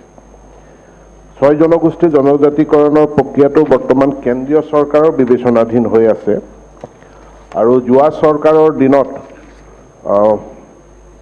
মাননীয় তেতিয়াৰ মন্ত্ৰী ডক্টৰ হিমন্ত বিশ্ব শৰ্মা ডাঙৰীয়াৰ অধ্যক্ষতাত গঠিত হোৱা কমিটিখনে অসমৰ বিভিন্ন জনগোষ্ঠীয় সংগঠনসমূহৰ লগত এই বিষয়ে আলোচনা কৰে আৰু আলোচনাৰ যিসমূহ প্ৰতিবেদন আছে ইতিমধ্যে মই সদনত সেইখিনি দাখিল কৰিছোঁ আৰু এই বিষয়টো কেন্দ্ৰীয় চৰকাৰৰ বিবেচনাধীন হৈ আছে। ৰাজ্য চৰকাৰৰ ক্ষেত্ৰত ইয়াত আমাৰ বিশেষ কৰিবলগীয়া একো নাই আৰু সংসদত বিধেয়ক উত্থাপন হোৱা বিষয়টো ৰাজ্য চৰকাৰৰ অধীনত নপৰে। যিহেতু কোনো জনগোষ্ঠীক জনজাতিকৰণৰ প্ৰক্ৰিয়াটো কেন্দ্ৰীয় চৰকাৰৰ বিচাৰ্য বিষয়, সেয়েহে ৰাজ্য চৰকাৰৰ প্ৰস্তাৱ প্ৰতিবেদন প্ৰেৰণ কৰাৰ বাহিৰে আমাৰ কৰণীয় নাথাকে। কিন্তু যি মন্ত্ৰীগোট গঠন কৰা হৈছিলে সেই মন্ত্ৰীগোটে ইতিমধ্যে অসমৰ বিভিন্ন জনগোষ্ঠীয় জনজাতীয় সংগঠনসমূহৰ লগত আলোচনা কৰোঁতে তাত কিছুমান মতানৈক্য দেখা দিছিল আৰু সেই মতানৈক্যবিলাক দূৰ কৰাৰ কাৰণে এই জনগোষ্ঠীয় সংগঠনসমূহৰ মাজত আলোচনা পুনৰ অনুষ্ঠিত কৰাৰ আমি পোষকতা কৰিছিলোঁ আৰু সংগঠনসমূহক নিজৰ মাজত সেইখিনি আলোচনা অনুষ্ঠিত কৰি মতানৈক্যসমূহ দূৰ কৰাৰ কাৰণেও আমি পৰামৰ্শ আগবঢ়াইছিলোঁ আৰু বৰ্তমানে আমি পুনৰ ইনিচিয়েটিভ লৈছোঁ যাতে জনগোষ্ঠীয় সংগঠনসমূহৰ মাজত এটা আলোচনা অনুষ্ঠিত হৈ এক ঐক্যমতত উপনীত হ'ব পৰা যায়। কিন্তু সেইটো আমাৰ পৰামৰ্শহে হ'ব, জনজাতিকৰণৰ বিধেয়ক পাছ কৰা নকৰা বা কৰা এইটো সিদ্ধান্ত লোৱাৰ পূৰ্ণ কৰ্তৃত্ব কেন্দ্ৰীয় চৰকাৰৰ। ধন্যবাদ। Thank U. ছাপ্লিমেণ্টাৰী এটা আছিলে 1 মিনিটৰ অকল। মোৰ অধ্যক্ষ মহোদয়, মোৰ প্ৰশ্নটো হ'ল আপোনাক সুবিধাটো দিওঁতে কিয় নক'লে? কি আছে? আপোনাক যেতিয়া ছাপ্লিমেণ্টাৰী কাৰণে সুবিধাটো দিছিলোঁ কিয় নক'লে তেতিয়া? নহয়, তেতিয়াতো ক'লোঁ মই হেৰিত CBIটো। এতিয়া মই এটা মাত্ৰ ছাপ্লিমেণ্ট হয়। অধ্যক্ষ মহোদয়, যোৱা 2018 বৰ্ষত ৰাজ্যসভা আৰু লোকসভাত কা আন্দোলন চলি থকাৰ সময়ত মই নিজে আছিলোঁ সেইদিনা ৰাজ্যসভাত বহি গেলেৰীত। আমাৰ অসমৰ 6টা জনগোষ্ঠীক জনজাতিকৰণ কৰিব লাগে বুলি এখন বিধেয়ক আহিছিলে। সেই বিধেয়কখন জানিব বিচাৰিছোঁ। আছে সেই বিধেয়কখন অহাৰ পাছত সেই বিধেয়কখন মানে কেন্দ্ৰীয় চৰকাৰে উত্থাপনে কৰিছিলে তাতে। সেই বিধেয়কখন অহাৰ পাছত আকৌ কিবা কমিটি গঠন কৰাৰ কিবা প্ৰয়োজন আছে জানো? কাৰণ বিধেয়কখন উত্থাপনেই হৈছিলে। ছাপ্লিমেণ্টাৰী ইমান দীঘলীয়া নহয়, আপুনি চৰ্ট। হয়, মই সেইকাৰণে মন্ত্ৰী মহোদয়ক সুধিব খোজোঁ যে সেই বিধেয়কখন তেতিয়াহ'লে অবৈধভাৱে উত্থাপন হৈছিলে নেকি? যদি উত্তৰ দিব খোজে উত্তৰ দিব পাৰে, উত্তৰ নিদিলেও কোনো কথা নাই। উপাধ্যক্ষ মহোদয়, কেন্দ্ৰীয় চৰকাৰৰ বিষয়টো ৰাজ্যসভা লোকসভাৰ বিষয়টো সম্পৰ্কে মই ইয়াত কোনো মন্তব্য বা দিব পৰা পজিশ্যনত নাই আৰু সেইটো মোৰ এখতিয়াৰৰ ভিতৰত নপৰে। কিন্তু ৰাজ্য চৰকাৰৰ ওচৰলৈ এই বিষয়ত যিহেতু বিভিন্ন সংগঠনসমূহে তাত গৈ স্মাৰক পত্ৰ দিছিলে, গতিকে আমাৰ মতামত বিচাৰিছিলে আৰু মতামতসমূহ আমি বিভিন্ন সংগঠনৰ লগত আলোচনা কৰি যিখিনি সংগ্ৰহ হৈছে সেইখিনি ইতিমধ্যে আমি জনাইছোঁ। সংগঠনবিলাকৰ মাজত থকা মতানৈক্য দূৰ কৰিবৰ কাৰণে আমি সংগঠনসমূহক তেওঁলোকৰ ভিতৰত পাৰস্পৰিক আলোচনা অনুষ্ঠিত কৰিবলৈ আমি পৰামৰ্শহে আগবঢ়াইছোঁ। ধন্যবাদ। এতিয়া শূন্যকালীন ঘণ্টা। ছাৰ, মোৰ এটা পইণ্ট অফ অৰ্ডাৰ আছিলে। মই একেবাৰে কমটি সময় ল'ব বিচাৰোঁ। ছাৰ, আজি ষ্টাৰ 186ত এটা মোৰ প্ৰশ্ন আছিল, মই মিছ কৰিলোঁ। মৰিয়নি সমষ্টিৰ এজন শিক্ষাবিদ জিন্তু হাজৰিকা বুলি কয়, তেওঁ ঢুকোৱাৰ লগে লগে 6 দিনৰ পিছতে তেখেতে সহধৰ্মিনী শিক্ষয়িত্ৰী আছিল মৌচুমী গগৈ হাজৰিকা ঢুকালে। এতিয়া বাপেক মাক নথকা এই পৰিয়ালৰ এটি সন্তান অটিষ্টিক আজি ৰাতিপুৱা আহি পাইছে। ডেষ্টিনেশ্যনত স্পেচিয়েল কেয়াৰ চেণ্টাৰত ভৰ্তি কৰিব লগা হ'ল। সেইকাৰণে মই ষ্টাৰ্ট কুৱেশ্যনটো মই মিছ কৰিলোঁ। মই এইটোতো নাপাওঁ নিয়ম অনুসৰি, কিন্তু এটা ছাপ্লিমেণ্টাৰী কুৱেশ্যন আছিলে, সেইটো প্ৰায় 60জনমান বিধায়ক বা বিধানসভাৰ লগত জড়িত আমাৰ চাহ জনগোষ্ঠী আদিবাসী লোকসকলক বৰ্তমান চৰকাৰখনে মাটিৰ পট্টা দিয়া লৈ পেলাই স্পেচিয়েল কমিটি চক্ৰৰ বিষয়ে লেভেলত নিৰ্মাণ কৰিছিল আৰু আমি যথেষ্ট কাম খৰতকীয়াকৈ আৰম্ভ হৈছিলে, কামো আগবাঢ়িছিল। মই 10 ছেকেণ্ড সময় দিছোঁ। আমি পট্টা দিব পাৰিছিলোঁ, কিন্তু কেওটা উপনিৰ্বাচন আমাৰ পৌৰসভা নিৰ্বাচনৰ কাৰণে বিষয়াসকল এই SDLC স্পেচিয়েল মিটিং কৰিব পৰা নাই। আপোনাৰ যোগেদি মাননীয় মন্ত্ৰীৰ পৰা জানিব বিচাৰিছোঁ যে চক্ৰৰ বিষয়া পৰ্যায়ত যি চাহ জনগোষ্ঠী আদিবাসী লোকসকলৰ স্পেচিয়েল কমিটি এই মিটিংটো খৰতকীয়াকৈ আকৌ অনুষ্ঠিত কৰাৰ বাবে ব্যৱস্থা ল'ব। পইণ্ট অফ অৰ্ডাৰত আপুনি উত্তৰ নাপাব। মহোদয়, আপুনি দেৰিকৈ অহাৰ পিছত পইণ্ট অফ অৰ্ডাৰ হ'ব। অধ্যক্ষ মহোদয়, আজি সদনৰ অন্তিম দিন, মই এটা বিষয় জাষ্ট শ্বৰ্টলি ক'ব বিচাৰিছোঁ। নাই, কিবা পইণ্ট অফ অৰ্ডাৰটো ক'ব, আপুনি কি ক'ত ক'ব? পইণ্ট অফ অৰ্ডাৰ ৰুলত ক'ব বিচাৰিছে? অধ্যক্ষ মহোদয়, এটা বিশেষ কথাই হয়। নাই, আমি ছাৰ বিশেষ কথাৰ কাৰণে 0 আৱাৰ্ছ আহিছে। এতিয়া 0 আৱাৰ্ছ আমি প্ৰথম বিধায়ক হৈ আমি মেম্বাৰ্ছ আৱাৰ দিছিলোঁ আৰু মেম্বাৰ্ছ আৱাৰত আমি প্ৰত্যেকটা বিভাগৰ আমাৰ সমষ্টিৰ সমস্যাসমূহ আমি দাঙি ধৰিছিলোঁ। কিন্তু আজিতো মেম্বাৰ্ছ আৱাৰ নাই, কেনেকৈ পইণ্ট অফ অৰ্ডাৰ ক'ৰ পৰা আহিলে? এইটো অধ্যক্ষ মহোদয়, আমাৰ কামবিলাক এতিয়ালৈ কিয় নহ'ল? মানে সেইটো কথাই মই সদনৰ মজিয়াত দাঙি ধৰিব বিচাৰোঁ। আমিওতো দিছিলোঁ ডিপাৰ্টমেণ্ট, এতিয়া আমি ছেকেণ্ড MLA হিচাপে সুবিধাটো পোৱা নাই বাৰু, সেইটো আমি বেয়া পোৱা নাই, কিন্তু আমি যিখিনি দিছিলোঁ আমাৰ সমস্যাখিনি যিখিনি দিছিলোঁ সেইখিনি কাম এতিয়ালৈকে কিয় কৰা নহ'ল সেইখিনি আপোনাৰ জানিব বিচাৰিছোঁ। মন্ত্ৰীসকলে তেখেতসকলে চাব। প্লিজ উপদেষ্টা মহোদয়, এই ৰূপজ্যোতি কুৰ্মী মাননীয় বিধায়কে যিটো প্ৰশ্ন উত্থাপন কৰিছে বা জানিব বিচাৰিছে, এই ক্ষেত্ৰত আমাৰ চাৰ্কুল এণ্ড ডিষ্ট্ৰিক্ট লেভেলে এখন কমিটি ৱাজ নটিফাইড অলৰেডি। চাহ জনগোষ্ঠী ৰাইজক মাতি দিয়া এখন কমিটি আছে, য'ত ADC revenue chairman, circle officer, member secretary আৰু চাহ জনগোষ্ঠীৰ এজন ব্যক্তিক লৈ এখন কমিটি ফৰ্ম হৈছে, আৰু তেওঁলোকে গোটেই প্ৰপ'জেলবিলাক চাৰ্কুল লেভেলতে প্ৰপ'জেলবিলাক ছল্ভ কৰিব পাৰে। তেনেকুৱা আমি 2019 পলিচিত এখন আছেই। গতিকে মাননীয় বিধায়কসকলে এই কথাটো গুৰুত্ব দিয়ক। এতিয়া চাৰ্কুল অফিচাৰসকল বিভিন্ন কামত জড়িত থকাৰ কাৰণে এইবিলাক মিটিং কৰিব পৰা নাছিলে। এতিয়া আমি পুনৰ ইনষ্ট্ৰাকশ্যন দিম ডিপাৰ্টমেণ্টৰ ফালৰ পৰা, যাতে তেওঁলোকে এইবিলাক মিটিং কৰি সোনকালে প্ৰপ'জেল যিমান আছে ইমিডিয়েট ছল্ভ কৰিব লাগে। এতিয়া শূন্যকালীন ঘণ্টা, এতিয়া মই মাননীয় সদস্য শ্ৰী বিদ্যা সিং ইংলেং ইংৰাজী 30/3/2022 তাৰিখ দৈনন্দিন বাৰ্তাৰ বাতৰি কাকতৰ প্ৰকাশিত বাতৰিৰ ওপৰত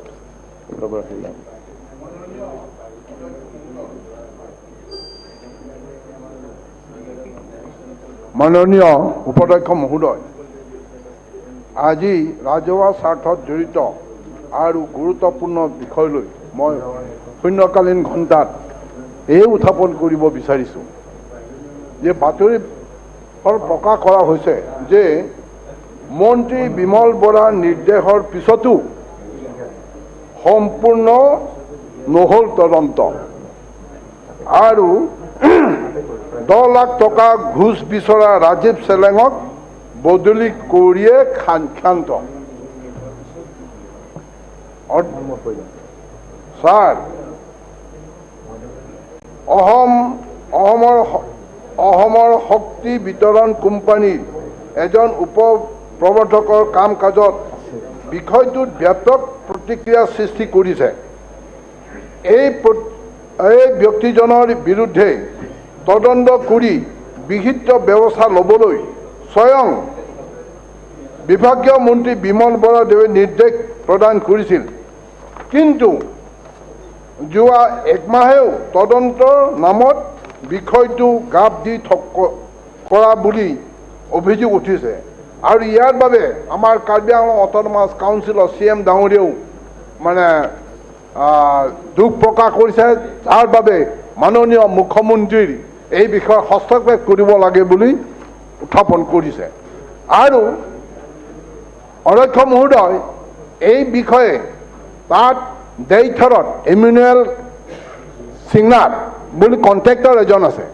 সেই কণ্ট্ৰেক্টৰজনক আমাৰ ৰাজীৱ চেলেঙৰ ওচৰত গৈ আবেদন দিছে যে মোৰ কাম কৰাখিনি মোক টকাখিনি ৰিলিজ কৰি দিব লাগে। তাৰ পৰিৱৰ্তে ৰিলিজ কৰাৰ আগতে বোলে 10 লাখ টকা দিব লাগে। 10 লাখ টকা যদি নিদিয়ে তেনেহ'লে তেখেতৰ যিমান বিল আছে পে'মেণ্ট কৰা নহ'ব। গতিকে অধ্যক্ষ মহোদয়, আজি মই সেইকাৰণে মাননীয় মন্ত্ৰী ডাঙৰীয়াক কৈছোঁ, তেনেকুৱা ব্যক্তি তেনেকুৱা অফিচাৰক মাত্ৰ বদলি কৰিলে নহ'ব। বিজুলী ভৱনত লৈ অনা হৈছে, কাৰ্বি আংলঙৰ পৰা ইয়াত লৈ আনে, সেই হিচাপে ক্ষান্ত হৈ থাকিলেতো নহ'ব। গতিকে তেখেতক নিলম্বিত কৰিব লাগিব আৰু তেখেতক উচিত শাস্তি আৰু দিব লাগে। নিলম্বিত মানে বৰখাস্ত, চাকৰি নাইকিয়া কৰি দিব লাগে, তেতিয়াহে সহজ কথা হ'ব। চাকৰি নাইকিয়া তেনেকুৱা উদাহৰণ আমি কৰিবই লাগিব। আৰু সেইবাবে আজি এই সদনত উপস্থাপন কৰিছোঁ, কাৰণ কাৰ্বি আংলং ৰাইজে বিজুলী বাতি পোৱা নাই। যি বিজুলী বাতি ক্ষতি কৰিছে ভালদৰে কাম হোৱা নাই। সেইবাবে মন্ত্ৰী ডাঙৰীয়াক ভালদৰে উত্তৰ দিব বুলি ভাবিছোঁ, কাৰণ অফিচাৰক একশ্যন ল'ব লাগিব আৰু উচ্চ পদস্থ হাই লেভেল এনকুৱাৰী কমিশ্যন পঢ়াব লাগিব। ধন্যবাদ। কামবিলাক কৰি থাকোঁতে বিধায়কসকলেও চাব লাগে নিজৰ সমষ্টিত কামবিলাক, তেতিয়া ভাল হ'ব। মন্ত্ৰী মহোদয়। মাননীয় অধ্যক্ষ মহোদয়, মাননীয় সদস্য বিদ্যা সিং ইংলেং ডাঙৰীয়াই কাঞ্চ বৈদ্যুতিক চক্ৰত সংঘটিত অনিয়মৰ সম্পৰ্কত যোৱা দৈনন্দিন বাৰ্তাৰ 30 মাৰ্চ তাৰিখে যি বাতৰি প্ৰকাশ হৈছিলে যে মন্ত্ৰী বিমল বৰাৰ নিৰ্দেশৰ পিছতো সম্পূৰ্ণ নহ'ল তদন্ত, 10 লাখ টকা ঘোষ বিচৰা ৰাজীৱ চেলেঙক বদলি কৰি ক্ষান্ত, সেই সম্পৰ্কত তেখেতে যি শূন্যকালীন ঘণ্টাত প্ৰশ্ন উত্থাপন কৰিছে মাননীয় উপাধ্যক্ষ মহোদয়ে। এই গোটেই বিষয়টো আমাৰ দৃষ্টিগোচৰ হোৱাৰ লগে লগে আমি আমাৰ APDCL-ৰ MD-কে গোটেই বিষয়টো তদন্ত কৰিবৰ কাৰণে আমি লিখিতভাৱে আমি জনাইছিলোঁ যে কাম শেষ হোৱাৰ পিছত ইমানুৱেল সিংকাৰ নামৰ এজন ব্যক্তিয়ে তেওঁৰ সম্পূৰ্ণ হোৱা কামৰ ধন আদায়ৰ কাৰণে সেই ডিফু যি কাঞ্চ বৈদ্যুতিক চক্ৰ বিষয়া আছিলে CEO আছিলে ৰাজীৱ চেলেং নামৰ যিজন ব্যক্তি, তেখেতৰ লগত এটা টেলিফোনিক কথোপকথন হৈছিল আৰু সেই কথোপকথনত কিবা এটা বিচৰা কথাটো আমি শুনা পাইছিলোঁ, কিন্তু তেখেতৰ মাত হয় নে নহয় এই সম্পৰ্কত আমি এতিয়া একো ক'ব নোৱাৰিম, কাৰণ এই বিষয়ে ডিফু আৰক্ষী চকীত আৰক্ষী থানাত এটা এজাহাৰো দাখিল কৰা হৈছে। পুলিচে ফৰেনচিক ৰিপৰ্ট পোৱাৰ পিছত এই সম্পৰ্কত আমি সিদ্ধান্ত গ্ৰহণ কৰিব পাৰিম। আৰু হয়, আমাৰ বিদ্যা সিং ইংলেং ডাঙৰীয়াই যিখিনি কথা কৈছে সেই কথাখিনি আমি গুৰুত্ব সহকাৰে লৈছোঁ। আৰু কাৰ্বি আংলং অট'নমাছ কাউন্সিলৰ CM তুলিৰাম ৰহমান ডাঙৰীয়াও মোক টেলিফোন যোগে কৈছে যে কাৰ্বি আংলং আৰু ডিমা হাছাওত যি বৈদ্যুতিকৰণৰ কাম হৈ আছে যথেষ্ট বিসংগতিপূৰ্ণ কাম হয়, কাৰণ আমি এটা কথা গম পাইছোঁ, অকপতে এইটো স্বীকাৰ কৰিব লাগিব যে আজি মাননীয় মুখ্যমন্ত্ৰী ডক্টৰ হিমন্ত বিশ্ব শৰ্মা ডাঙৰীয়াই দায়িত্ব লোৱাৰ পিছত তেখেতে যেনেধৰণে APDCL-ক আগুৱাই লৈ যোৱাৰ প্ৰচেষ্টা অব্যাহত ৰাখিছে, যাৰ ফলশ্ৰুতিত আজি ক্ৰমাগতভাৱে জুন মাহৰ পৰা আমি আমাৰ বিলিং এফিচিয়েঞ্চি, কালেকশ্যন এফিচিয়েঞ্চি এইসমূহ আমি উন্নীত কৰিবৰ কাৰণে চেষ্টা কৰিছোঁ আৰু তাৰ লগে লগে আমাৰ AT&C লষ্ট আমি কমাবৰ কাৰণে সক্ষম হৈছোঁ। কিন্তু এতিয়াও আমি কিন্তু বিলিং যি এফিচিয়েঞ্চি আমি 100% কৰিব পৰা নাই, আমি 80-85% আমাৰ থাকি যায়। তাৰ কাৰণ হৈছে বহু ঘোষ কাষ্টমাৰ। এই ঘোষ যিসমূহ কাষ্টমাৰ যাক আমি বিচাৰি নাপাওঁ বিল দিবৰ কাৰণে, আচলতে এনেকুৱা ধৰণৰ কাম আগতে সংঘটিত হৈছিল, আগতে এনেকুৱা ধৰণৰ বহু কাম হৈছিলে, যাৰ কাৰণে আজি সন্মানীয় বিধায়ক ডাঙৰীয়াই কৈছে যে কাৰ্বি আংলঙত ৰাইজে ইলেক্ট্ৰিফিকেশ্যন পোৱা নাই, কিন্তু আমাৰ চৰকাৰৰ লক্ষ্য যে আমাৰ সমগ্ৰ অসমত 100% যাতে আমি ইলেক্ট্ৰিফিকেশ্যন কৰিব পাৰোঁ, তাৰ কাম ইতিমধ্যে চলি আছে। যিসমূহ স্থানত এতিয়াও ইলেক্ট্ৰিফিকেশ্যন নহ'বগৈ দীনদয়াল উপাধ্যায় গ্ৰামজ্যোতি যোজনা নিউৰ অধীনত, সেইসমূহ আমাৰ বিভাগৰ ওন ফাণ্ডৰ তৰফৰ পৰা আমি এইখিনি কমপ্লিট কৰিবৰ কাৰণে আমি চেষ্টা কৰিম নহয়, এইটো হ'বই। আৰু এই সম্পৰ্কত তেখেতে কৈছে যি এনকুৱাৰী ইতিমধ্যে আমাৰ বিভাগীয়ভাৱে কৰা হৈছে, আৰু সেই বিভাগীয়ভাৱে কৰা এনকুৱাৰীত এই যিজন ইমানুৱেল সিংকাৰ নামৰ টেংকিক কণ্ট্ৰেক্টৰ বা এমপেনেল কণ্ট্ৰেক্ট তেওঁ ক'তো অন্তৰ্ভুক্ত নহয়, কিন্তু তেখেতক এটা এজেঞ্চিয়ে মেছাৰ সৃষ্টি ক্ৰপ কেয়াৰে তেখেতক ছাব কণ্ট্ৰেক্টৰ হিচাপে এপইণ্টমেণ্ট দিছিলে। সেই প্ৰতিবেদনত সেই কথাটো উল্লেখ আছে। এই গোটেইখিনি চোৱা চিতা কৰি থকা হৈছে আৰু উপযুক্ত তথ্য প্ৰমাণ পালে এই ক্ষেত্ৰত বিহিত ব্যৱস্থা গ্ৰহণ কৰা হ'ব। মাননীয় উপাধ্যক্ষ মহোদয়, মাননীয় মুখ্যমন্ত্ৰী আৰু প্ৰধানমন্ত্ৰী ডাঙৰীয়া দুয়োগৰাকীয়ে, প্ৰধানমন্ত্ৰী ডাঙৰীয়া সমগ্ৰ দেশত যাতে কোনো লোকে বিদ্যুৎ সংযোগ পোৱাৰ পৰা বঞ্চিত নহয়, আৰু মাননীয় মুখ্যমন্ত্ৰী ডাঙৰীয়াই অসমত বসবাস কৰা সকলো ব্যক্তিৰ ঘৰতে যাতে বিদ্যুৎ সংযোগ হয়, এই দুটা বিষয়লৈ আমি খুব আন্তৰিকতাৰে কাম কৰি আছোঁ। এতিয়া দীনদয়াল উপাধ্যায় গ্ৰামজ্যোতি যোজনা নিউ নামৰ এখন আঁচনি চলি আছে। মই সন্মানীয় বিধায়কসকলক অনুৰোধ জনাইছোঁ যাতে আকৌ ঘোষ কাষ্টমাৰ সৃষ্টি নহয়। APDCL আমাক কৈ থাকে যে ঘোষ কাষ্টমাৰ, তাৰমানে তেওঁলোকক বিচাৰি পোৱা নাযায়। আগতে হয়তো ৰাজীৱ গান্ধী গ্ৰাম্য বৈদ্যুতিকৰণ আঁচনিয়ে হওক বা অন্যান্য যিসমূহ আঁচনিত কাম হৈছিলে, প্ৰেক্টিকেলি সেই মানুহবিলাকক কানেকশ্যন নহ'ল, কিন্তু তেওঁলোকৰ নাম নথিত অন্তৰ্ভুক্ত হ'ল, আৰু যাৰ কাৰণে বহু মানুহলৈকে বিলসমূহ জেনেৰেট হৈ থাকে, কিন্তু মানুহজনক বিচাৰি নাপায়। এনেকুৱা ধৰণৰ কথা নোহোৱা নহয়, সেইকাৰণে ঘোষ কাষ্টমাৰ হৈছে। গতিকে মই সকলো সন্মানীয় বিধায়কক এটা দায়িত্ব দিব বিচাৰিছোঁ, ভৱিষ্যতে যাতে আমি বৈদ্যুতিকৰণ সম্পৰ্কত আন্তৰিকতাৰে কাম কৰি সকলো লোকক যাতে বৈদ্যুতিক সংযোগ দিব পাৰোঁ, তাৰ কাৰণে এতিয়া যি দীনদয়াল উপাধ্যায় গ্ৰামজ্যোতি যোজনা, কাৰণ এইটো এডিশ্যনেল, প্ৰায় 4,80,000 মানুহ থাকি গৈছে বুলি ভবা গৈছিল। তাৰ কাৰণে আমি প্ৰস্তাৱ পঠাইছিলোঁ কেন্দ্ৰীয় চৰকাৰলৈ আৰু কেন্দ্ৰীয় চৰকাৰে খুব তৎপৰতাৰে 7 জুলাই দিনাখন আমি প্ৰস্তাৱ পঠাইছিলোঁ কেন্দ্ৰীয় চৰকাৰ আৰু 27 জুলাই দিনাখন আমাক প্ৰায় 1800 কোটি টকা তেওঁলোকে চেংচন দিলে 20 দিনৰ ভিতৰত 20 দিনৰ ভিতৰত কেন্দ্ৰীয় চৰকাৰে আমাক 1800 কোটি টকা অসমত ইলেক্ট্ৰিফিকেশ্যন কৰিবৰ কাৰণে চেংচন দিলে আৰু সেই কাম এতিয়া বাকী ৰৈ যোৱা সকলো স্থানতে কাম চলি আছে মই APDCলৈকো কম আপোনালোককো অনুৰোধ জনাইছোঁ আপোনালোকে এতিয়া যিখিনি কাম হৈছে এই বিধানসভা যোৱাৰ পিছতে আপোনালোকে চাব নিজে এপাক আৰু APDCলৈ কম যে আপোনালোকৰ সন্তুষ্টিৰ প্ৰমাণপত্ৰ পালেহে তেওঁলোকে বিল পাব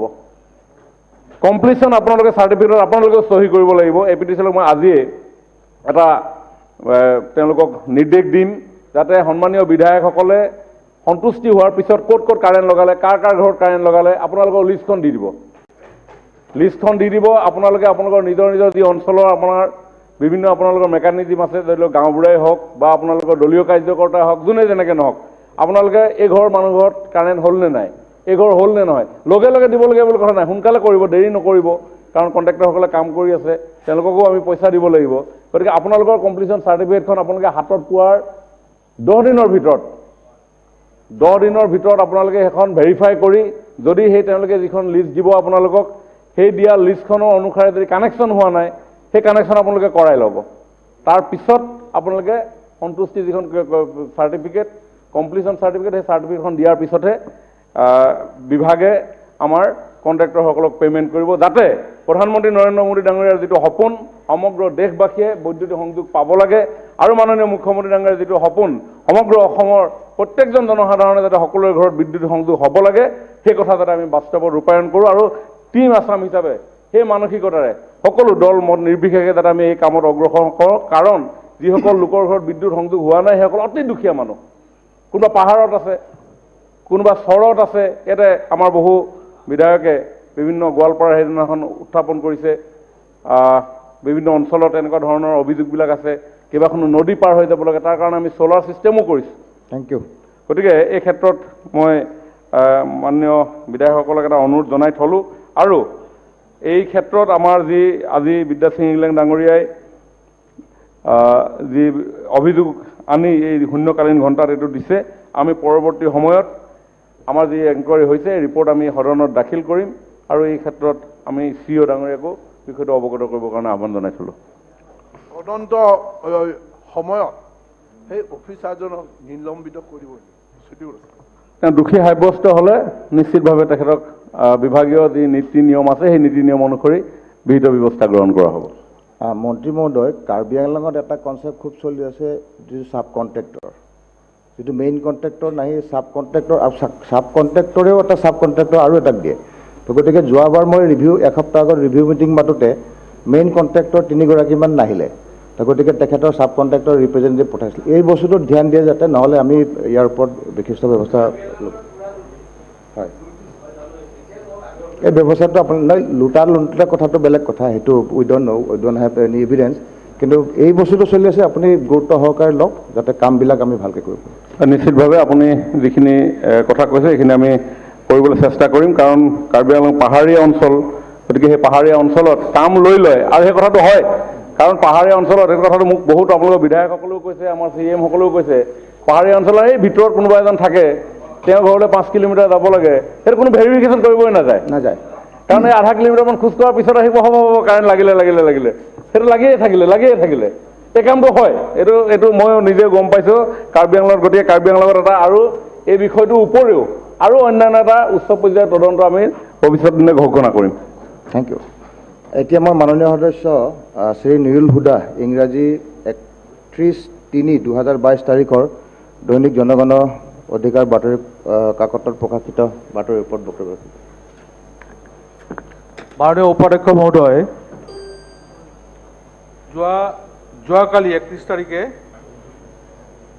দৈনিক গণ অধিকাৰত প্ৰকাশিত কাগজৰ কলমে চলিছে দীনদয়াল উপাধ্যায় গ্ৰামজ্যোতি যোজনাৰ বিনামূলীয়া বিদ্যুৎ সংযোগ এই বিষয়টো আজি সদনৰ শূন্যকালীন ঘণ্টাত উপস্থাপন কৰিব দিয়াৰ কাৰণে মই উপাধ্যক্ষ মহোদয়ক ধন্যবাদ জনাইছোঁ উপাধ্যক্ষ মহোদয়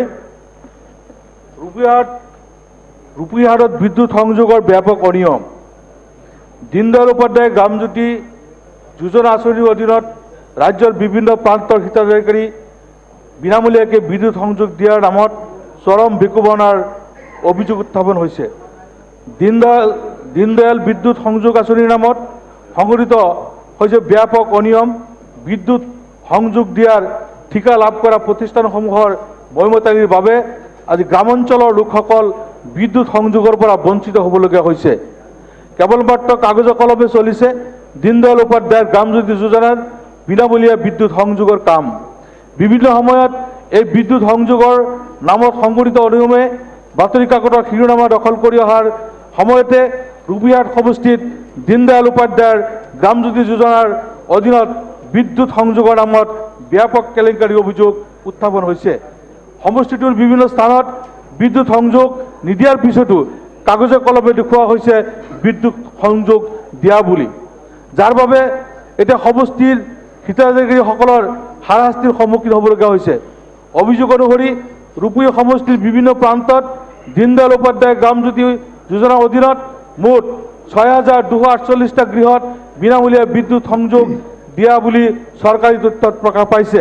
কিন্তু চৰকাৰী তথ্য দেখুওৱা ধৰণে বহু পৰিয়ালে আজিলৈকে লাভ কৰা নাই বিদ্যুৎ সংযোগ।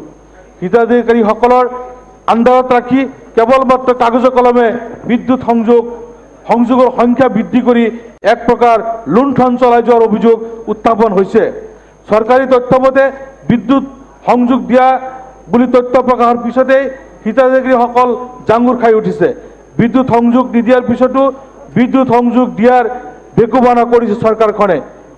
একাংশই মুকলিভাৱে প্ৰকাশ কৰিছে যে ৰূপীহাট সমষ্টিত বহু পৰিয়ালৰ মাজত দীনদয়াল উপাধ্যায় গ্ৰামজ্যোতি যোজনাৰ অধীনত বিদ্যুৎ সংযোগ নিদিয়াৰ পিছতো প্ৰতিমাহে বিদ্যুৎৰ মাচুল সংগ্ৰহৰ বাবে জাননী প্ৰেৰণ কৰি হাৰাশাস্তি কৰি আহিছে। চমুৱাই দিব অধ্যক্ষ মহোদয়, চমুৱাই দিব লাগে যদি মই মূল কথাখিনি কৈছোঁ।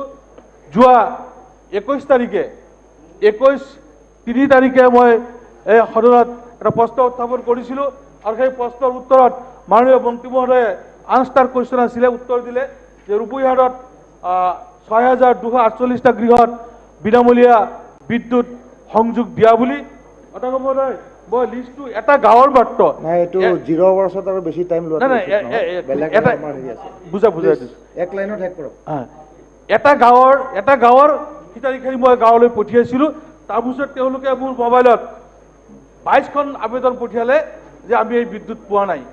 যিসকলৰ নাম তালিকাত সন্নিৱিষ্ট হৈছে তেওঁলোকৰ ঘৰত কিন্তু বিদ্যুৎ নাই, পোৱা নাই। আৰু ট্ৰেন্সফৰ্মাৰ দেখুওৱা হৈছে, সেই ট্ৰেন্সফৰ্মাৰো লাওগাঁও এখন গাঁও 2খন ট্ৰেন্সফৰ্মাৰ দেখুওৱা হৈছে, কিন্তু সেই গাঁওখনত এখন ট্ৰেন্সফৰ্মাৰ আছে। আৰু এটা ট্ৰেন্সফৰ্মাৰৰ কাৰণে খুঁটা পেলাইছিলে, তাৰপিছত কোনোবাই গৈ পইচা বিচাৰিছে, পইচা দিব নোৱাৰাৰ কাৰণে খুঁটা উঠাই লৈ গৈছে, ট্ৰেন্সফৰ্মাৰ দিয়া নাই। কিন্তু আপুনি দিয়া তথ্যমতে ট্ৰেন্সফৰ্মাৰ দিয়া বুলি দেখুৱাইছে। চেম্বাৰত বহি লৈ ডিটেইলখিনি কি আছে আপোনাৰ সমষ্টিত দি দিব। অধ্যক্ষ মহোদয়, এক মিনিট সময় দিয়ক, মহোদয়। তাৰমানে এনেকুৱা হৈছে, এই যে কোম্পানীবিলাক বা কণ্ট্ৰেক্টাৰবিলাক দিয়া হয়, তেওঁলোকে চাব কণ্ট্ৰেক্টৰ পিছত চাব কণ্ট্ৰেক্ট দি এনেকুৱা কৰিছে। এই যে 6,000 বেনিফিচিয়াৰী চিলেকশ্যন কৰিছে, এইটো কোনো পঞ্চায়তৰ প্ৰতিনিধিয়ে গম নাপায়। এইটো কেনেকৈ হৈছে এইটো নাজানো। তেওঁলোকে কৰে কি, গাঁৱত গৈ ঘৰে ঘৰে ভোটাৰ আই কাৰ্ডটো ল'ব, যদি কোনোবা টকা 500 দিছে তেওঁক সংযোগ দিব, যদি দিয়া নাই ভোটাৰ আই কাৰ্ডটো আপলোড কৰি দিব, দেখুৱাই দিব তেওঁক দিয়া হৈছে বুলি। এই ধৰণে হৈছে। গতিকে মই আজি আপোনাৰ জৰিয়তে মই মন্ত্ৰী মহোদয়ক অনুৰোধ জনাইছোঁ, এটা তদন্ত হ'ব লাগে আৰু তদন্তটো খৰতকীয়া হ'ব লাগে, উচ্চ পৰ্যায়ৰ তদন্ত কালিও হ'ব লাগে, যাতে তেওঁলোকে সুযোগ নাপায়। কালি হ'ব লাগে আৰু সেই তদন্তৰ সময়ত গাঁৱৰ মানুহ লগত থাকিব লাগে আৰু তদন্ত কৰি যিসকল বিষয়ে দোষী হয় তেওঁলোকক দৃষ্টান্তমূলক শাস্তি দিব লাগে, তেওঁলোকে দুখীয়া আঁচনি আত্মহত্যা কৰিব নোৱাৰে। চমুকে দিব উত্তৰবিলাক, বেছি দীঘল হ'লে। মাননীয় অধ্যক্ষ মহোদয়, ৰূপহীহাট বিধানসভা সমষ্টিত দীনদয়াল উপাধ্যায় গ্ৰামজ্যোতি যোজনা নিউ আঁচনিৰ অধীনত গ্ৰাম্য বিদ্যুতীকৰণৰ কাম কাজ কাগজে কলমে চলিছে। ব্যাপক অনিয়ম এই সম্পৰ্কত যি বাতৰি প্ৰকাশ হৈছে, মাননীয় সদস্য নুৰুল হুদা ডাঙৰীয়াই কৈছে যে এই কামসমূহ ভাল ধৰণে হ'ব লাগে। হয়, আপুনি কোৱা মতে আমি ৰাইজৰ সেৱা কৰিবৰ কাৰণে চৰকাৰে, মই কৈছোঁ যে 27 জুলাই তাৰিখৰ দিনাখন আমি প্ৰস্তাৱ পঠাইছিলোঁ কেন্দ্ৰীয় চৰকাৰে, আৰু 22 জুলাইৰ দিনাখন মোৰ মনত আছে, মই সেইখন টেবুলৰ পৰাই কৈছিলোঁ যে আমি আশা কৰিছোঁ যে বাকী ৰৈ যোৱা গোটেই ঘৰসমূহ আমি বৈদ্যুতিকৰণ কৰিবৰ কাৰণে সক্ষম হ'ম। এতিয়া প্ৰশ্ন হ'ল যে কামসমূহত বিভিন্ন ধৰণৰ বেমেজালি হৈছে বুলি আপোনালোকে উত্থাপন কৰিছে বা সংবাদ মাধ্যমতো উত্থাপন হৈছে। মই অলপ আগৰ প্ৰশ্নটোৰ উত্তৰত মই ক'লোঁ যে ভৱিষ্যতৰ দিনত, কাৰণ এই বিদ্যুতৰ এটা সংযোগ পাব লাগে, বহুত আশাৰে মানুহ ৰৈ থাকে। আমি দীনদয়াল উপাধ্যায় যেতিয়া মই বিধায়ক আছিলোঁ যোৱাবাৰ, যেতিয়া আমি ছুইচ দিব যাওঁ, কাৰোবাৰ কাৰেণ্ট যেতিয়া লগাৰ পিছত যেতিয়া ছুইচটো দিব যাওঁ, মাকৰ লগত সৰু ল'ৰাটোৱে লাইটৰ পোহৰটো দেখিলে সি হাত চাপৰি বজাই পিনি নাচি দিয়েহি, কাৰণ তাৰ ঘৰটো পোহৰ হৈছে, কাৰণ সেই আনকালে বাহিৰৰ ঘৰবিলাক দেখে, নিজৰ ঘৰটো আন্ধাৰ হৈ থাকে। গতিকে সেই তেনেধৰণৰ অনুভৱেৰে এই কাম হৈছে। প্ৰধানমন্ত্ৰী নৰেন্দ্ৰ মোদী ডাঙৰীয়াই এই কাম কৰিছে, মুখ্যমন্ত্ৰী ডাঙৰীয়াই সেইকাৰণে বাৰম্বাৰ এই APDCL-টোক কেনেকৈ জনসাধাৰণৰ একেবাৰে সহজ আৰু সুলভ কৰি তুলিব পৰা যায় তাৰ কাৰণে উদ্যোগ গ্ৰহণ কৰিছে। সেইকাৰণে মই অনুৰোধ জনাইছোঁ, আপুনি যি 22টা এপ্লিকেশ্যন পাইছে, কাম নোহোৱাকৈ বিদ্যুৎ সংযোগ হৈছে বুলি মই পুনৰ অনুৰোধ জনাইছোঁ আপোনালোকক, কথাটো অকণমান গুৰুত্ব সহকাৰে ল'ব, যাতে ভৱিষ্যতৰ দিনত আমি এই বিষয়লৈ আলোচনা কৰিব নালাগে। সেইকাৰণে বিধায়কসকলক এই দায়িত্ব মই দিব বিচাৰিছোঁ যে আপোনালোকৰ নিজৰ নিজৰ সমষ্টিত যিসমূহ কাম দীনদয়াল উপাধ্যায় গ্ৰামজ্যোতি যোজনাৰ নিউ অধীনত হৈ আছে, সেই কাম যিখন কমপ্লিশ্যন চাৰ্টিফিকেট হ'ব, তাত আপোনালোকে এটা এটা ঘৰ চেক কৰি ল'ব, এটা এটা ট্ৰেন্সফৰ্মাৰ চেক কৰি ল'ব, কিমান কিলোমিটাৰ হৈছে সেই কিলোমিটাৰ লাগিলে জুখি ল'ব, যাতে ভৱিষ্যতে আৰু কোনেও খেলি মেলি কৰিব নোৱাৰে আৰু এই প্ৰশ্নবিলাক যাতে কেতিয়াও উত্থাপন নহয়। ডিপাৰ্টমেণ্ট আপোনালোকৰ ওচৰত যাব, কণ্ট্ৰেক্টৰৰ যেতিয়া বিল দিব, আপোনালোকৰ সন্তোষজনক যিখন প্ৰমাণ পত্ৰ এখন বনাই দিয়া হ'ব, তাত আপোনালোকক দি দিয়া হ'ব যে এইখিনি গাঁৱত, এখন গাঁৱত আপোনালোকৰ ইমান ঘৰ মানুহৰ কানেকশ্যন হ'ল, ইমানটা ট্ৰেন্সফৰ্মাৰ হ'ল, ইমানটা কিমান কিলোমিটাৰ LT লাইন হ'ল, ইমান কিলোমিটাৰ ST লাইন হ'ল, ডিটেইলছ আপোনালোকক দিব। আপোনালোকে আপোনালোকৰ মেকানিজিম লগাই আপোনালোকে ঠিক কৰি ল'ব যে ইমান ঘৰ কানেকশ্যন পালে নাই, আমুক আমুক ঘৰ, চবৰে নাম লিখা থাকিব। Thank you. আপোনালোকে লিখি দিব ইমানটা ট্ৰেন্সফৰ্মাৰ এখন গাঁৱত আছে নে নাই, আছে, ইমান কিলোমিটাৰ কাম হ'ল নে নাই, হ'ল, কথা শেষ। আৰু যিখিনি বাকী থাকি যাব, সেই বাকী থকাখিনি আমি খুব কম সময়ৰ ভিতৰত মুখ্যমন্ত্ৰীৰ নেতৃত্বত আমি সকলোৰে ঘৰত বিদ্যুৎ সংযোগ দিবৰ কাৰণে আমি এটা ইনষ্ট্ৰাকশ্যন দিলে ভাল হয়। মই আজিয়ে ইনষ্ট্ৰাকশ্যন দি দিম, আৰু আপোনালোকে খালি ভৱিষ্যতে কিন্তু এইটো ৰেকৰ্ড কৰি থ'ব লাগে উপাধ্যক্ষ মহোদয়, এই কামটো যদি কোনোবা বিধায়কে নকৰে, তেখেতে কিন্তু এইটো উত্থাপন কৰিব নোৱাৰিব যে মোৰ সমষ্টিত কাৰেণ্ট নহ'ল, কাৰণ কাৰেণ্ট হ'ব সেই কথাটো একদম ফাইনেল।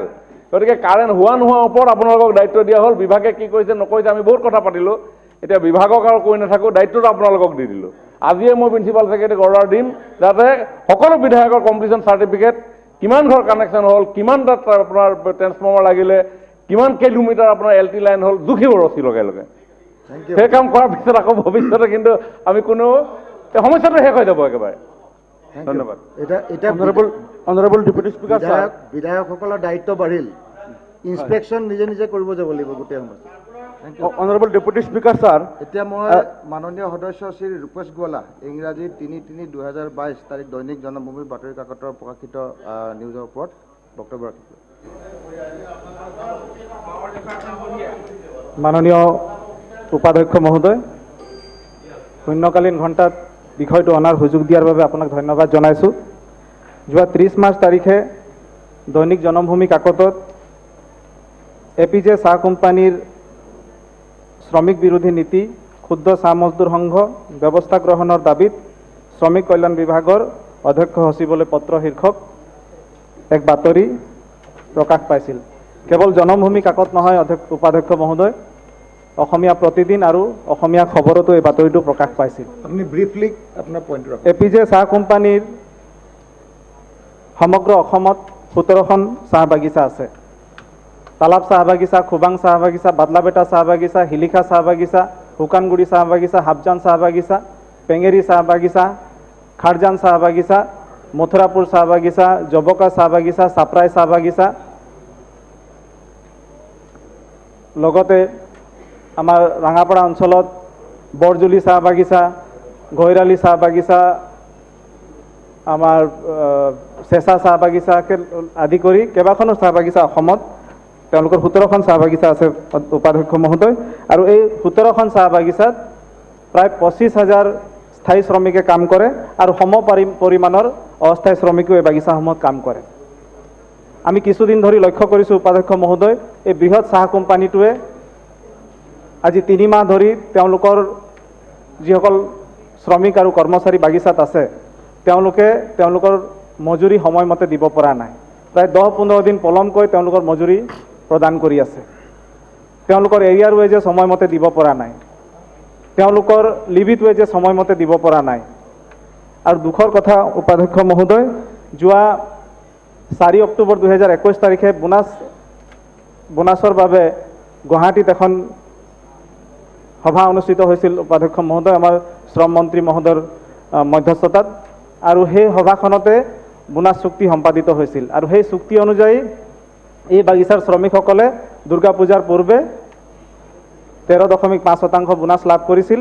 আৰু এই মাৰ্চ মাহৰ ভিতৰত তেওঁলোকে 6.5% বোনাছ পাব লাগিছিল।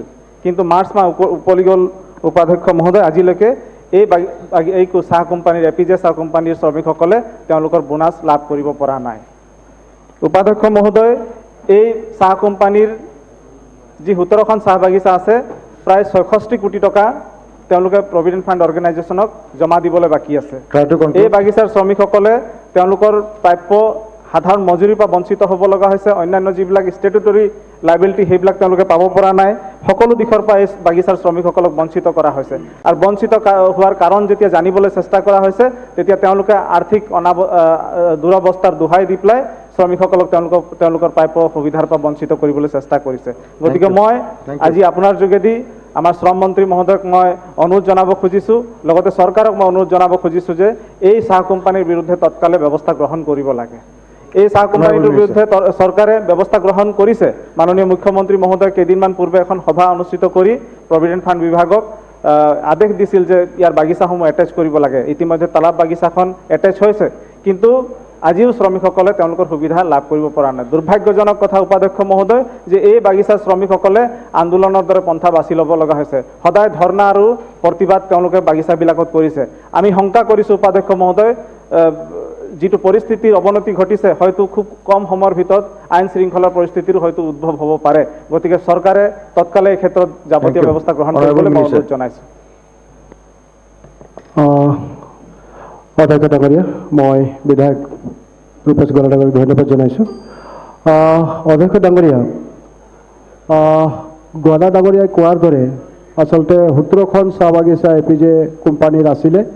তাৰে এখন চাহ বাগিচা ছাপ্ৰাই চাহ বাগিচাখন ইতিমধ্যে তেওঁলোকে বিক্ৰী কৰিছে আৰু 16খন চাহ বাগিচা তেওঁলোকৰ আছে। অধ্যক্ষ ডাঙৰীয়া, গোৱালা ডাঙৰীয়া কোৱাৰ দৰে দুৰ্গা পূজাৰ আগে আগে তেওঁলোকে বোনাছৰ সংক্ৰান্তত তেওঁলোকৰ লগত আমি এখন মিটিং কৰিছিলোঁ। যোৱা 4/10/2021 তাৰিখে। আৰু তাতে আমি তেওঁলোকক কৈছিলোঁ 20% বোনাছ 2টা কিস্তি দিয়াবৰ বাবে, আৰু তেওঁলোকে অমান্য প্ৰকাশ কৰিছিল। কিন্তু আমি তেওঁলোকক কৈছিলোঁ, আৰু এই আইন শৃংখলা পৰিস্থিতিৰ অৱনতি ঘটে তেন্তে এপিজে কৰ্তৃপক্ষ জগৰীয়া হ'ব বুলি পেলাই তেখেতসকলক আমি কৈছিলোঁ। আৰু এই মিটিং প্ৰায় 6 ঘণ্টা ধৰি চলিছিল। আৰু চৰকাৰ তৰফৰ পৰা এপিজে কৰ্তৃপক্ষক জনোৱা হয় যে তেওঁলোকে এছগেচিয়া আৰু বোনাছ 2টা কিস্তি যথাক্ৰমে 13.5% 9/10/2021 তাৰিখৰ আগত আৰু 6.5% বোনাছ 31/3/2022 তাৰিখৰ আগতে দিব লাগিব, এপিজে কৰ্তৃপক্ষক প্ৰস্তাৱ দিয়া হৈছিল। মাননীয় অধ্যক্ষ ডাঙৰীয়া, বিধানসভাৰ সদস্য ৰূপেশ গোৱালা ডাঙৰীয়াই এপিজেটি লিমিটেডৰ বাগানৰ কৰ্মচাৰীসকলৰ নিয়মিতভাৱে বোনাছ বেকা মজুৰি নোপোৱাৰ সম্পৰ্কত যি শূন্যকালীন প্ৰশ্ন উত্থাপন কৰিছে, এই বিষয়ে জনাওঁ যে মই ইতিমধ্যে বিভিন্ন আলোচনা বিলোচনা কৰাৰ লগতে তেওঁলোকৰ বিৰুদ্ধে আইনী ব্যৱস্থা গ্ৰহণ কৰিছোঁ। চৰকাৰ অৱগত যে শ্ৰমিকসকলৰ বিভিন্ন পাবলগীয়া বকেয়া তথা বোনাছ নোপোৱাৰ বাবে বিভিন্ন সমস্যা সন্মুখীন হৈছে। এই সম্পৰ্কত শ্ৰম বিভাগে এপিজেটি লিমিটেডৰ শ্বেয়াৰ পাৰ্চন শ্ৰী কৰণ পালৰ লগত যোগাযোগো কৰিছে। এপিজেটি লিমিটেডৰ বৰ্তমান অসমত 16খন বাগান আছে। সেই জিলা অনুসৰি তিনিচুকীয়া জিলাত 7খন যথাক্ৰমে কুবাং, তালাব, ফুকানগুৰি, হাবজান, বাদলাভাটা, পেংৰি, শিলিকা। শোণিতপুৰ জিলাত 4খন যথাক্ৰমে ঘৈলাৰী, চেঁচা, বৰজুলি আৰু ধুলাপাডুং। ডিব্ৰুগড় জিলাত খাৰজান, ওদালগুৰি জিলাত 1খন, বাদলাপাৰা, চৰাইদেউ জিলাত 3খন যথাক্ৰমে জবকা, নাপুক আৰু মথুৰাপুৰ। অধ্যক্ষ ডাঙৰীয়া, এই বাগানসমূহত প্ৰায় 20,000 শ্ৰমিক স্থায়ী আৰু 15,667 অস্থায়ী শ্ৰমিক কাম কৰি আছে। শ্ৰম আয়ুক্তৰ তৰফৰ পৰা যোৱা 14/3/2022 তাৰিখে চেয়াৰমেন APJT লিমিটেডৰ দ্বিতীয় কিস্তি বোনাছ সম্পৰ্কত এখন চিঠি দিয়া হৈছিল। তেওঁলোকে শ্ৰমিকসকলৰ বকায়া 6.5% 4-10-21 তাৰিখৰ সভাত লোৱা সিদ্ধান্ত মৰ্মে দিয়াৰ কথা আছিল। কিন্তু যোৱা 15/3/22 তাৰিখে APJ চেয়াৰমেন জনায় যে তেওঁলোকে 4-10-21 তাৰিখৰ চুক্তি মৰ্মে 9-10-2021 তাৰিখৰ আগতে হদ কৰা বোনাছ তেওঁলোকে শ্ৰমিকসকলক দিয়ে। কিন্তু বৰ্তমান তেওঁলোকৰ কোম্পানীৰ অৰ্থনৈতিক দুৰৱস্থাৰ লগতে কোভিডৰ ভয়াৱহ অৱস্থাৰ বাবে চুক্তিমতে 6.5% বোনাছ 31/3/2022 আগত দিব নোৱাৰিব। কিন্তু 6.5 বোনাছ অহা 30/4/2022 আৰু 31/5/2022 তাৰিখে দুটা কিস্তিত শ্ৰমিকসকলক প্ৰদান কৰিব বুলি পেলাই জানিবলৈ দিয়ে। অধ্যক্ষ ডাঙৰীয়া, APJT লিমিটেডৰ অকল 4-10-2021 তাৰিখৰ চুক্তি ভংগ কৰাই নহয়, তেওঁলোকে ইণ্ডাষ্ট্ৰিয়েল ডিছপুট এক্ট আৰু পে'মেণ্ট অফ বোনাছ এক্ট 1965 অৱমাননা কৰিছে। অধ্যক্ষ ডাঙৰীয়া, 16খন APJ বাগানৰ দ্বিতীয় কিস্তি পাবলগীয়া মুঠ শ্ৰমিকৰ সংখ্যা প্ৰায় 31,128 আৰু পাবলগীয়া টকাৰ হিচাপ প্ৰায় 5,25 লাখ। ইতিমধ্যে যোৱা 4-10-21 তাৰিখে অনুষ্ঠিত সভাত APJ কৰ্তৃপক্ষ প্ৰতিশ্ৰুতি দিছিল যে তেওঁলোকে 31/3/2022 তাৰিখৰ আগতে দ্বিতীয় কিস্তি দিব, 5% শ্ৰমিকসকলক প্ৰদান কৰিব। APJ কৰ্তৃপক্ষ যদিও 15/3/2022 তাৰিখে জনাইছিল যে তেওঁলোকে 31/3/2022 তাৰিখৰ আগতে বাকী থকা বোনাছ দিব নোৱাৰে আৰু আগৰবাৰৰ নিচিনাকৈ পুনৰ প্ৰতিশ্ৰুতি দিয়ে যে তেওঁলোকে 6% বোনাছ দুটা কিস্তিত 30/4/2022 আৰু 31/5/2022 তাৰিখে দিব। সময় দিব। অধ্যক্ষ ডাঙৰীয়া, অকণমান ডিটেইলছত ক'ব লাগিব। মাননীয় অধ্যক্ষ ডাঙৰীয়া, চৰকাৰে দিয়া সময় যোৱা 31/3/22 তাৰিখে 2022 তাৰিখে উকলি গৈছে। এক্ট অমান্য কৰাৰ বাবে তৰফৰ পৰা আইনী ব্যৱস্থা ইতিমধ্যে লোৱা হৈছে। অধ্যক্ষ ডাঙৰীয়া, লগতে তেওঁলোকে ইতিমধ্যে আলোচনা কৰিছিল, য'ত এইটো মই নিৰ্দেশ দিছোঁ যে সময়মতে বোনাছ নিদিয়া আৰু বোনাছ এক্ট 1965 অমান্য কৰাৰ বাবে APJ কৰ্তৃপক্ষৰ ওপৰত যাতে আইনী ব্যৱস্থা লোৱা হয়। মাননীয় অধ্যক্ষ ডাঙৰীয়া, ইতিমধ্যে গোৱালা ডাঙৰীয়া আনিছে ৱেজেছৰ কথা। মাননীয় অধ্যক্ষ ডাঙৰীয়া, APJ কৰ্তৃপক্ষই তেওঁলোকে 16খন বাগিচা ছুটি ভাত্তা দিয়া নাই। উক্ত বিষয়টোৰ ওপৰত ইতিমধ্যে আইনগত ব্যৱস্থা গ্ৰহণ কৰিবলৈ যোৱা 30/3/2022 তাৰিখে নিৰ্দেশ দিয়া হৈছে। উল্লেখযোগ্য যে 16খন বাগানৰ 21,306 জন শ্ৰমিকে প্ৰায় 1,92 লাখ তেওঁলোকে ভাত্তা পাবলগীয়া আছে। APJ কৰ্তৃপক্ষই পে'মেণ্ট অফ ৱেজেছ এক্ট 1936 অৱমান্য কৰাৰ বাবদ যি আইনগত ব্যৱস্থা ল'বলগীয়া আছে, অধ্যক্ষ ডাঙৰীয়া, সেয়া ইতিমধ্যে লোৱাৰ বাবে ব্যৱস্থা কৰা হৈছে। Thank you. লগতে কেইবাটাও বোনাছৰ কথা এইখিনি আছে, ৱেজেছৰ কথা আছে, ডেইলি পে'মেণ্টৰ কথা আছে। ৰেচন ইতিমধ্যে তেওঁলোকে জনাইছে যে সকলোবিলাক আমাৰ ডিপাৰ্টমেণ্টে অধ্যয়ন কৰিছিলে, সকলোবিলাক বাগানত তেওঁলোকে ৰেচন দিছে। কিন্তু অধ্যক্ষ ডাঙৰীয়া, এইটো ক'ব লাগিব যে ইতিমধ্যে বোনাছৰ ক্ষেত্ৰত যি আমি তথ্য আমাৰ হাতত আছে, ইতিমধ্যে প্ৰায় APJ কোম্পানীৰ অন্তৰ্গত 17খন চাহ বাগিচাৰ 2020ৰ পৰা ভৱিষ্যত নিধি ধন নিদিয়াকৈ জমা নিদিয়া ব্যৰ্থ হৈছে। এই ক্ষেত্ৰত বাগিচা কৰ্তৃপক্ষৰ শ্ৰমিক আৰু কৰ্মচাৰীৰ দৰমহাৰ পৰা কাটি ৰখা ভৱিষ্যত নিধিৰ শিতানত ধন প্ৰায় 18 কোটি টকা জমা দিছে যদিও প্ৰায় 70 কোটি টকা অধ্যক্ষ ডাঙৰীয়া দিবলৈ বাকী আছে। এই সংক্ৰান্তত APJ চাহ কোম্পানীৰ কলিকতাস্থ মুখ্য কাৰ্যালয়ৰ প্ৰতিনিধি যোৱা 19/2/2022 তাৰিখে ভৱিষ্যত নিধিৰ মুখ্য কাৰ্যালয়ত অধ্যক্ষ মাননীয় চৰকাৰ মই নিজেই উপস্থিতিত মই তেওঁলোকৰ লগত আলোচনা কৰিছিলোঁ আৰু তেওঁলোকে অপৰাগ প্ৰকাশ কৰিছিলে তেওঁলোকে এই টকাখিনি নিদিয়াৰ। আৰু ইতিমধ্যে তেওঁলোকে যি অপৰাগ প্ৰকাশ কৰাৰ পাছত তেওঁলোকৰ ওপৰত আমি আইনগত ব্যৱস্থা লৈছোঁ অধ্যক্ষ ডাঙৰীয়া, আৰু আমি চেষ্টা কৰি আছোঁ যাতে তেওঁলোকৰ লগত অতি শীঘ্ৰে এই যি প্ৰায় ৭৫ কোটি টকাতকৈ অধিক টকা তেওঁলোকে শ্ৰমিকৰ পৰা কৰ্তন কৰি পেলাই তেওঁলোকে জমা কৰা নাই। অধ্যক্ষ ডাঙৰীয়া, ই অতি গুৰুত্বপূৰ্ণ কথা যে ইতিমধ্যে এটা ডাঙৰ কথা হৈছে, এইটো কেইবাখনো জিলাত ই মানে প্ৰভাৱিত হৈছে যে APJ যি কোম্পানী, এটা বৃহৎ কোম্পানী, তেওঁলোকৰ প্ৰায়বিলাক ডাঙৰ ডাঙৰ বাগান, প্ৰায় ২০,০০০তকৈ অধিক মানুহ ইয়াতে কাম কৰিছে। কিন্তু আটাইতকৈ ডাঙৰ কথা হৈছে অধ্যক্ষ ডাঙৰীয়া যে এই বাগানৰ মালিকে ইতিমধ্যে আমি জনাত যে তেওঁলোকে এক বৃহৎ পুঁজি তেওঁলোকে বেংকৰ পৰা লোন লৈছে এই বাগানসমূহক বন্ধকত ৰাখি পেলাই, আৰু য'ত নেকি ইয়াৰ কাৰণে এটা ডাঙৰ ভাবুকি আহিছে। মই অধ্যক্ষ ডাঙৰীয়া এই ক্ষেত্ৰত মাননীয় আপোনাৰ যোগেদি মুখ্যমন্ত্ৰী ডাঙৰীয়াক অনুৰোধ কৰিব বিচাৰিম যে অতি শীঘ্ৰে এই যিজন মালিক, আমি ইতিমধ্যে কেইবাটাও কেছ ৰুজু কৰিছোঁ, তো গতিকে এই মালিকজনক কেলকাতাৰ পৰা নিশ্চয় গ্ৰেপ্তাৰ কৰিব লাগে, আৰু মালিকসকলৰ যি তেওঁলোকৰ এই ধন আত্মসাৎ কৰাৰ যি প্ৰয়াস কৰিছে তাৰ বিহিত ব্যৱস্থা কৰিব লাগে।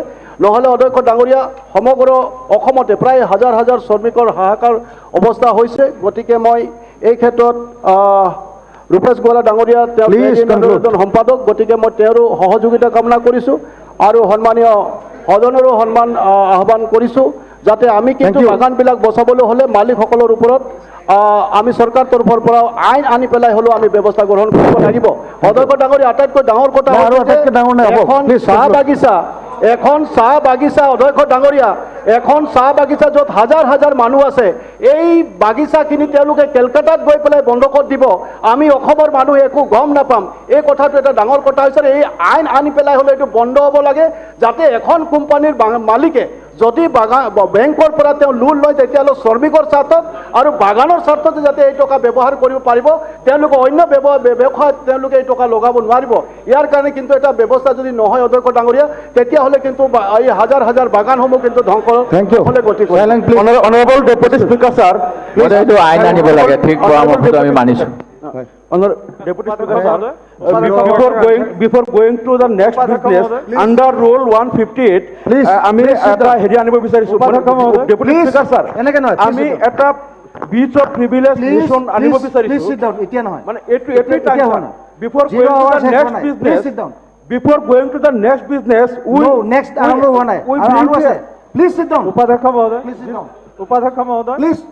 উপাধ্যক্ষ মহোদয়, কেৱল APJ চাহ কোম্পানী নহয়, এনেধৰণৰ বহু চাহ কোম্পানী আছে যিসকলে নিজৰ বাগানবিলাক বন্ধকত ৰাখি লোন লৈছে আৰু সেই লোনৰ ধন তেওঁলোকে বাগানৰ উন্নয়নৰ কাৰণে খৰচ কৰা নাই, তেওঁলোকে অন্যান্য ব্যৱসায়ত বিনিয়োগ কৰিছে আৰু সেই ব্যৱসায়সমূহ ফ্লপ মাৰিছে আৰু তাৰ পৰিণাম চাহ বাগিচাসমূহত ভুগিব লগা হৈছে। গতিকে এই ক্ষেত্ৰত আইন প্ৰণয়ন কৰাৰ প্ৰয়োজন আছে উপাধ্যক্ষ মহোদয়, আৰু ইয়াক ৰেগুলেশ্যনত আনিব লাগিব ভৱিষ্যতে। 22 তাৰিখৰ দৈনিক নৱবাৰ্তা প্ৰসংগৰ বাতৰি কাকতত প্ৰকাশিত প্ৰতিশ্ৰুতি শেষেও সরকারি অনুদান থেকে বঞ্চিত বাঙালি সংগঠন, তার উপর একদম ব্রিফ আপনি আনসার না। 5 মিনিট সময় ভিতরে কই দিন না, এটা 2-3 মিনিট কক আর 5 মিনিট লাগিব স্যার, নহলে তো অধ্যক্ষ মহোদয় বিশেষ করে আপনি 2 মিনিট দিলেও হবে। নবার্তা প্রসঙ্গ সেই কথাগুলো বলে দিয়েছেন, 5 মিনিট কয় কেন? বাকি কথাগুলো আমি বলে দিচ্ছি। অধ্যক্ষ মহোদয়, সত্যের জন্য সবকিছু ত্যাগ করা সম্ভব, কিন্তু কোনো কিছুর জন্য সত্যকে ত্যাগ করা সম্ভব নয় অধ্যক্ষ মহোদয়। বিশেষ করে এবারের বাজেটে 171 পেজ নাম্বার 53 21টা খিলঞ্জিয়া সংগঠনকে 28.80 কোটি টাকা অর্থাৎ 28 কোটি 80 লক্ষ টাকা বরাদ্দ করা হলো অধ্যক্ষ মহোদয়। 19-20-এ 22টা সাহিত্য সভাকে 73 কোটি টাকা বরাদ্দ করা অধ্যক্ষ মহোদয় কর্পাস ফান্ড থেকে। অধ্যক্ষ মহোদয় 20-21-এ প্রায় 43 কোটি টাকা সেই প্রায় 21টা সংগঠনকে বরাদ্দ করা হলো সেই কর্পাস ফান্ড থেকে অধ্যক্ষ মহোদয়।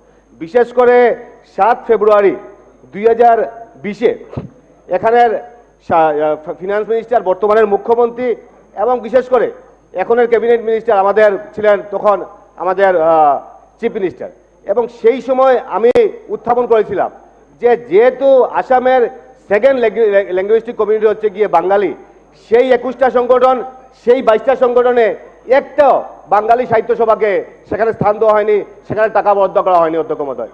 এবং সেই সময় মুখ্যমন্ত্রী এবং ফাইন্যান্স মিনিস্টার বলেছিলেন যে আপনারা প্রপার ওয়েতে গিয়ে অ্যাপ্লাই করেন, আপনাদেরকে আমরা 10 দিনের ভিতরে দিয়ে দেবো। অ্যাকর্ডিংলি আমি ডিএইচতে গিয়ে আমি নিজে গিয়ে অ্যাপ্লাই করি এবং তৎক্ষণাৎ এখানে মুখ্যমন্ত্রী ছিলেন সর্বানন্দ সোনোয়াল, উনার হাতে নিয়ে সেই কাগজটা আমরা দিই অধ্যক্ষ মহোদয়, এবং দেখতে পারলাম তারপর আবার ফান্ড রিলিজ করা হলো, আবার বাজেটে উত্থাপিত করা হলো, কিন্তু একটাও বাঙালি সংগঠনকে সেই টাকা বরাদ্দ করা হলো না অধ্যক্ষ মহোদয়। আমার 5টা কোয়েশন অধ্যক্ষ মহোদয়। একটা প্রথম কোয়েশন হচ্ছে গিয়ে বারবার আমরা প্রশ্ন করি যে খিলঞ্জিয়া কারা, সেই কথা বলা হয় না, কিন্তু আমি মনে করি যে সবচেয়ে বড় ব্যাপার হচ্ছে গিয়ে যে ইলেকশনের আগে সনাতনী আর ফান্ড ডিস্ট্রিবিউশনের ক্ষেত্রে খিলঞ্জিয়া, আর খিলঞ্জিয়ার সংজ্ঞাই নেই অধ্যক্ষ মহোদয়। এই টাকাটা কাকে দেওয়া হচ্ছে, 1 নম্বর কথা। 2 নম্বর কথা হচ্ছে কি আমার সেকেন্ড কোয়েশন অধ্যক্ষ মহোদয়, যে আপনারা কি মেসেজ দিতে যাচ্ছেন আসামবাসীকে, বাঙালিদেরকে আপনারা কি মেসেজ দিচ্ছেন যে না আমরা টাকা বরাদ্দ করব, আমরা বাঙালিদেরকে টাকা দেবো না, আমরা টাকা বরাদ্দ করব, প্রত্যেক বাজেটে টাকা দেওয়া হবে সাহিত্য সভার জন্য, সেই বাঙালিদেরকে টাকা দেওয়া হবে না। অধ্যক্ষ মহোদয়, আমার প্রশ্ন হচ্ছে কি 3 নম্বর প্রশ্নটা হচ্ছে কি অধ্যক্ষ মহোদয়, যে বিশেষ করে যদি আপনার টাকা না দিয়ে থাকেন, যদি আপনারা ক্লিয়ার করুন যে না আমরা বাঙালি সংগঠনকে আমরা টাকা দেবো না। অধ্যক্ষ মহোদয়, আমাদের চতুর্থ প্রশ্ন হচ্ছে কি অধ্যক্ষ মহোদয়, ভাষা সার্কুলার আইনে 7B-তে ক্লিয়ারলি লেখা আছে অধ্যক্ষ মহোদয় যে ফান্ড ডিস্ট্রিবিউশনের ক্ষেত্রে কোনো ধরনের ডিসক্রিমিনেশন করা হবে না, অর্থাৎ ফান্ড সবাইকে, সব ভাষা গোষ্ঠীকে সমান হারে দেওয়া হবে, কিন্তু সেই কোথায় ভাষা আইন, কোথায় বিধানসভায় কমিটমেন্ট, আমরা সেটা বুঝতে পারছি না অধ্যক্ষ মহোদয়। বিশেষ করে বাঙালিরা আসামে ট্যাক্স দিয়ে থাকে কি থাকে না, সেটা আমার আরেকটা প্রশ্ন। আমার লাস্ট প্রশ্ন হচ্ছে কি অধ্যক্ষ মহোদয়, যে অ্যানুয়াল গ্রান্টস আগে 4 লক্ষ ছিল অধ্যক্ষ মহোদয়, সেই গ্রান্টসকে কমিয়ে এখন 3 লক্ষ করা হয়েছে অধ্যক্ষ মহোদয়, সেই 3 লক্ষের মধ্যে এখন 1.5 লক্ষ টাকা রিলিজ করা হয়েছে অধ্যক্ষ মহোদয়। তাই আমার প্রশ্ন হচ্ছে কি, আপনারা বলে থাকেন যে সবকা বিকাশ সবকা সাথ, আপনারা বলে থাকেন সনাতনী, কিন্তু ইলেকশনের পর আপনারা খিলঞ্জিয়া বলে থাকেন, কিন্তু আমার প্রশ্ন হচ্ছে গিয়ে যে আজকের দিনে সেই যে ফান্ডগুলো রিলিজ করা হলো, একটা বাঙালি সংগঠনকে কেন টাকা দেওয়া হলো না? আপনারা ভোটের সময় আপনাদের ভোটার হিসাবে আমরা ধরে নিলাম, কিন্তু সেই বাঙালি সংগঠনের মধ্যে আজকে সেকেন্ড লার্জেস্ট কমিউনিটি হওয়া সত্ত্বেও আজকে আপার আসাম বলুন, বরাকবেলি বলুন, একটা বাঙালি সংগঠনকে টাকা দেওয়া হয়নি অধ্যক্ষ মহোদয়। সেটাই কি সবকা বিকাশ সবকা সাথ, মুখে সবকা বিকাশ সবকা সাথ বলা হয় থাকে, কিন্তু কার্যক্রম হয়ে থাকে না অধ্যক্ষ মহোদয়। অধ্যক্ষ মহোদয়, আমার অনেকগুলো কথা আছে, আমি বক্তব্য শেষ করছি অধ্যক্ষ মহোদয়। অভিবাসন, নাগরিক ও আসাম, সেটাতে অনেক কিছু লেখা আছে অধ্যক্ষ মহোদয়, বাঙালির ইতিহাস, বাঙালির দুর্দশার কথা, সেই বইটা আপনাকে দিয়ে দিলাম, এবং সেই বইটা পড়ে নেবেন, এবং আমাদের দুর্দশার কথা, হয়তোবা আমাদের গভর্নমেন্ট বলে থাকে বাঙালির সম্বন্ধে কনসার্ন, কিন্তু বাঙালিদের কোনো কাম হয় না, আমাদের দুর্দশার কথা আপনাদের সামনে তুলে ধরলাম অধ্যক্ষ মহোদয়। নমস্কার। Honourable minister. মাননীয় উপাধ্যক্ষ মহোদয়, যোৱা চৰকাৰৰ দিনতে ভাষা গৌৰৱ আঁচনিখন গ্ৰহণ কৰা হৈছিল, আৰু ভাষা গৌৰৱ আঁচনিখনৰ মূল কথাটো আছিল যে যিসমূহ ৰাজ্যিক পৰ্যায়ৰ ভাষা সাহিত্যৰ সংগঠন আছে, সেই ৰাজ্যিক পৰ্যায়ৰ ভাষা সাহিত্যৰ সংগঠনসমূহক এটা কৰ্পাছ ফাণ্ড দিয়া হ'ব। মই আকৌ এবাৰ কৈছোঁ যে ৰাজ্যিক পৰ্যায়ৰ যিসমূহ ভাষা সাহিত্যৰ সংগঠন আছে, সেইসমূহক এই কৰ্পাছ ফাণ্ডটো দিয়াৰ সিদ্ধান্ত নিয়া হৈছিল, কিন্তু সেই সময়ত বৰাক ভেলী বংগ সাহিত্য আৰু সংস্কৃতিৰ যি সন্মিলন, বৰাক ভেলী হোৱাৰ কাৰণে যিহেতু এইটো ৰাজ্যিক সংগঠন নহয়, গতিকে কোনো জিলা ভিত্তিক বা অঞ্চল ভিত্তিক সংগঠনক দিয়াৰ ব্যৱস্থাপনা সেই আঁচনিখনত নাছিল, গতিকে বৰাক ভেলী বংগ সাহিত্য আৰু সংস্কৃতি সন্মিলনক দিয়া নহ'ল। কাৰণ আজি আমি বৰাক বুলি এটা আঞ্চলিক সংগঠনক বা কামৰূপ বা বৰপেটা বুলি জিলা ভিত্তিক সংগঠনক দিলে সকলো জিলাৰ পৰা সকলো অঞ্চলৰ পৰা তেনেকুৱা দাবী আহিব, কিন্তু বৰাক ভেলী বংগ সাহিত্য সংস্কৃতি সন্মিলনক তেওঁলোকৰ যিটো বিত্তীয় অনুদান, সেই বিত্তীয় অনুদান 20-21 বৰ্ষত 1.5 লাখ টকা আৰু 21-22 বৰ্ষত 2 লাখ টকা দিয়া হৈছে। যদি কোনো ৰাজ্যিক ভিত্তিক বংগ সাহিত্য সাংস্কৃতিক কোনো সংগঠন হয়, তেনেহ'লে সেইটো বিবেচনা অসম চৰকাৰে কৰিব। ধন্যবাদ। Thank you. Honourable deputy speaker sir, আমাৰ আছে এতিয়া আমাৰ 11:40 11:40 আমাৰ জিমনেজিয়াম হল আৰু ডিজিটেল লাইব্ৰেৰীটো ইনগ্ৰেট কৰিব, সকলো সদস্যক তাত উপস্থিত থাকিবলৈ অনুৰোধ জনালোঁ। আচ্ছা স্যার, ডেপুটি স্পিকার স্যার, আমার পরবর্তী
सभासदों, माननीय अध्यक्ष जी,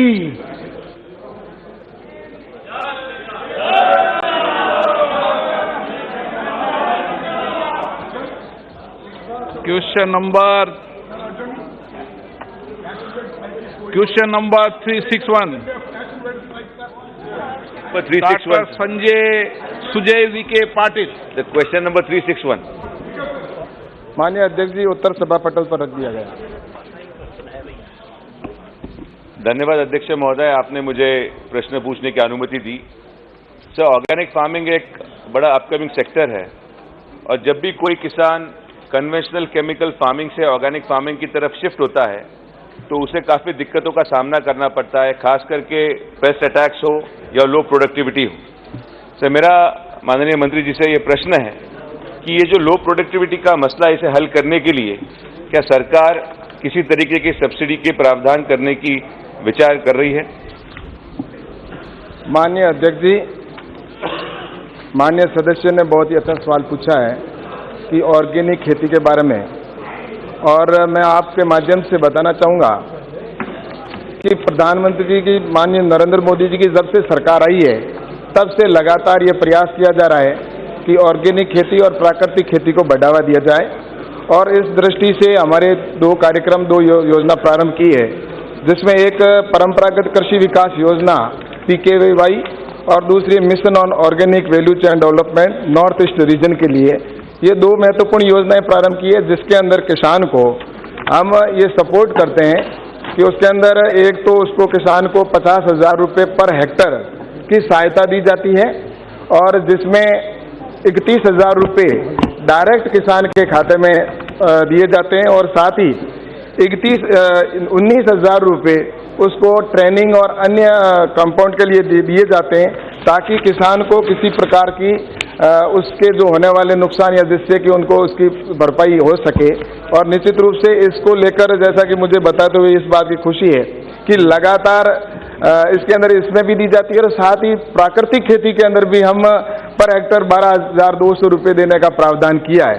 और उसी का परिणाम है कि लगातार ऑर्गेनिक खेती के अंदर फसल के अंदर यील्ड के अंदर और लगातार वृद्धि हो रही है और पूरे आज देखा जाए तो लगभग 38.19 लाख हेक्टर है जो हेक्टर इस ऑर्गेनिक खेती के लिए कवर किया गया है और लगातार वृद्धि हो रही है। इसके अंदर हमारे जो परंपरागत कृषि विकास योजना है, नमामि गंगे के अंदर भी क्षेत्र को बढ़ाया गया है, लार्ज एरिया सर्टिफिकेशन है और इस तरह से हमारे कई तरह के कार्यक्रम चल रहे हैं जिनमें किसानों को सपोर्ट किया जाता है ताकि किसान अपने इस ऑर्गेनिक खेती की ओर जाए और जिससे कि जो देश की आज सबसे बड़ी मांग है और एक्सपोर्ट के अंदर भी भारत की जो ऑर्गेनिक है उसका बड़ा अभी डिमांड भी बढ़ी है। माननीय सदस्य, माननीय सप्लीमेंट्री। तो हमारे प्रधानमंत्री जी का लक्ष्य है किसानों की आय दुगनी करना और इसी हेतु ऑर्गेनिक फार्मिंग और ऑर्गेनिक प्रोडक्ट्स का एक्सपोर्ट एक महत्वपूर्ण भूमिका निभाता है। सर, लेकिन वर्तमान में एक्सपोर्ट के लिए लगने वाला सर्टिफिकेशन का जो प्रोसेस है वो बड़ा महंगा और लंबा है, जिसकी वजह से किसान की उसको उपज को सही मूल्य नहीं मिल पाता है। तो मेरा मंत्री जी से यह प्रश्न है कि ऑर्गेनिक फार्मिंग के लिए सप्लाई चेन इंफ्रास्ट्रक्चर ऑगमेंटेशन और सर्टिफिकेशन की इस लंबी प्रक्रिया को सरल बनाने का कोई प्रावधान या विचार सरकार कर रही है?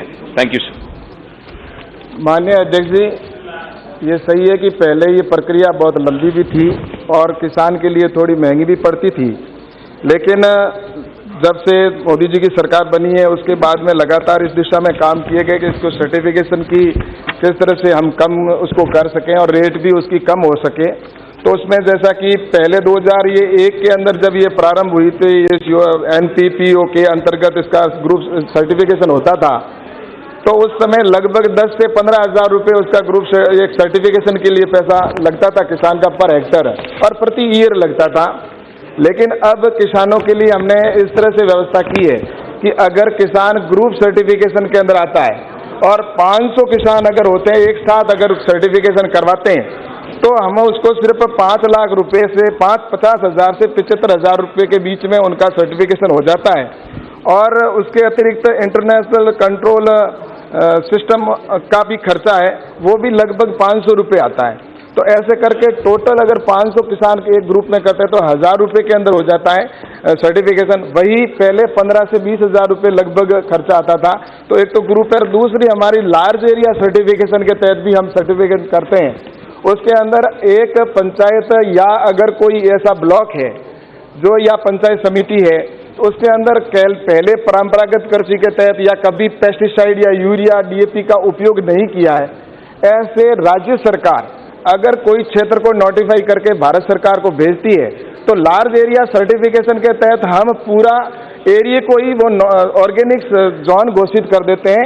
और उससे क्या है कि एक तो उसका जो सर्टिफिकेशन जो चार्ज होता है वो भी किसान को नहीं देना पड़ता लार्ज एरिया सर्टिफिकेशन में। लार्ज एरिया सर्टिफिकेशन का जो चार्ज होगा, जो थर्ड पार्टी जो सर्टिफिकेशन करती है, उसका पूरा खर्चा है वो भारत सरकार वहन करती है। इसलिए ये एक किसानों के लिए बहुत अच्छा लार्ज एरिया सर्टिफिकेशन भी शुरू किया है। तो मुझे लगता है कि राज्यों को इसकी ओर जाना चाहिए ताकि ऑर्गेनिक का और प्राकृतिक खेती का एरिया और ज़्यादा बढ़ सके। कृष्णपाल सिंह। धन्यवाद अध्यक्ष महोदय। सर्वप्रथम तो माननीय मुझे ये बताते हुए खुशी हो रही है कि मेरा गृह राज्य मध्य प्रदेश ऑर्गेनिक फार्मिंग में अग्रणी है। हमारे माननीय यशस्वी प्रधानमंत्री जी और हमारे यशस्वी मुख्यमंत्री श्री शिवराज सिंह चौहान जी के नेतृत्व में मेरे प्रदेश में 1 लाख से अधिक ऑर्गेनिक फार्मिंग करने वाले किसानों के परिश्रम के कारण मध्य प्रदेश से 5 लाख टन ऑर्गेनिक प्रोडक्ट्स का निर्यात हुआ है, जो कि पूरे देश में जितनी टोटल एरिया में फार्मिंग होती है उसका 40% एरिया मेरे मध्य प्रदेश से आता है। और माननीय इसी कारण हमारे मध्य प्रदेश को पिछले 5 बार से कृषि कर्मण अवार्ड से भी नवाजा जा रहा है। उसके लिए सरकार की जो नीतियां हैं, जो योजनाएं बनी हैं, उनके लिए मेरे मध्य प्रदेश की तरफ से बहुत बहुत धन्यवाद। माननीय मैं जिस क्षेत्र से आता हूं वो एक कृषि प्रधान क्षेत्र है और मैं स्वयं एक किसान हूं और किसान के साथ साथ एक डॉक्टर होने के नाते रसायन मुक्त उपज की मांग पूरे विश्व में है। और मेरा ये मानना है कि पेस्टिसाइड्स और केमिकल्स के अधिक प्रयोग से बच्चों में, महिलाओं में और वरिष्ठ नागरिकों में स्वास्थ्य पर उनके काफ़ी प्रतिकूल प्रभाव पड़ रहा है। माननीय ऑर्गेनिक फार्मिंग को बढ़ोतरी के लिए मल्टीपल क्रॉपिंग को बढ़ावा देना अति आवश्यक है।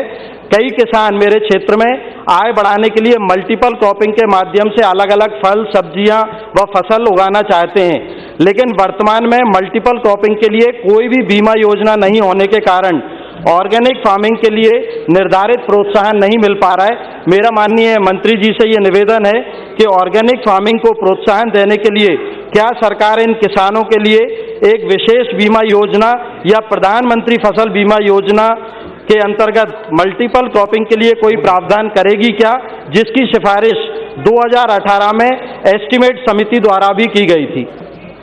माननीय अध्यक्ष जी, वैसे हमारे सदस्य हैं वो सक्रिय है कृषि के लिए और हमेशा चिंता करते हैं, लेकिन मैं कहना चाहूँगा कि मल्टीपल क्रॉपिंग का इन्होंने क्वेश्चन उठाया है और मुझे इस बात में ये जानकारी देनी है कि किसान, जैसा कि प्रधानमंत्री जी ने नई फसल बीमा नीति लागू की है और नई फसल बीमा नीति के अंदर ये भी प्रावधान किया है कि वो एक तो स्वैच्छिक भी कर सकता है और उसमें जैसा कि इन्होंने अपने एरिया की चिंता और पूरे देश की चिंता की है, तो उसके अंदर अगर राज्य नोटिफाइड करता है, चाहे वो मल्टीपल है, चाहे कैसी भी खेती है, और उसके अंदर चाहे वो अगर करता है तो चाहे वो खाद्यान्न हो, चाहे दलहन हो, चाहे तिलहन हो, चाहे कॉमर्शियल क्रॉप हो या हॉर्टिकल्चर हो, उसके अंदर कोई भी अगर फसल होती है तो उसको इसके अंदर दायरे में लिया गया है।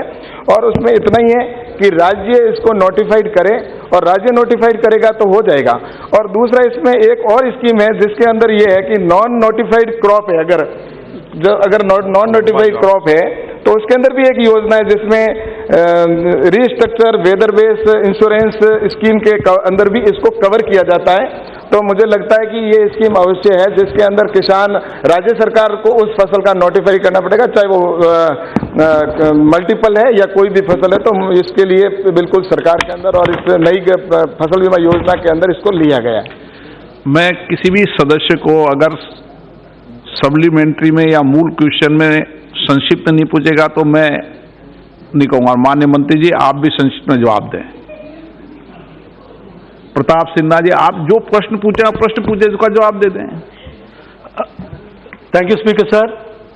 Sir, our beloved Prime Minister Narendra Modi ji is giving a lot of importance for organic farming. Sir, ICAR has developed various types of organic fertilizers. After doing the field research, field trial, it is found out to be very effective, sir. But sadly, in between, the prices of sulfate of potassium and various other fertilizers have been doubled, sir.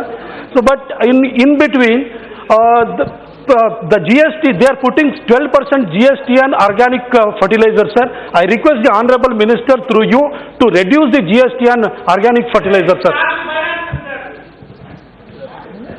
माननीय अध्यक्ष जी, जैसा कि हम सब जानते हैं कि जैविक खेती को बढ़ावा देने के लिए भारत सरकार लगातार प्रयास किया है और आगे भी कर रही है, और जैविक खेती से किसान की इनकम भी कम होती है।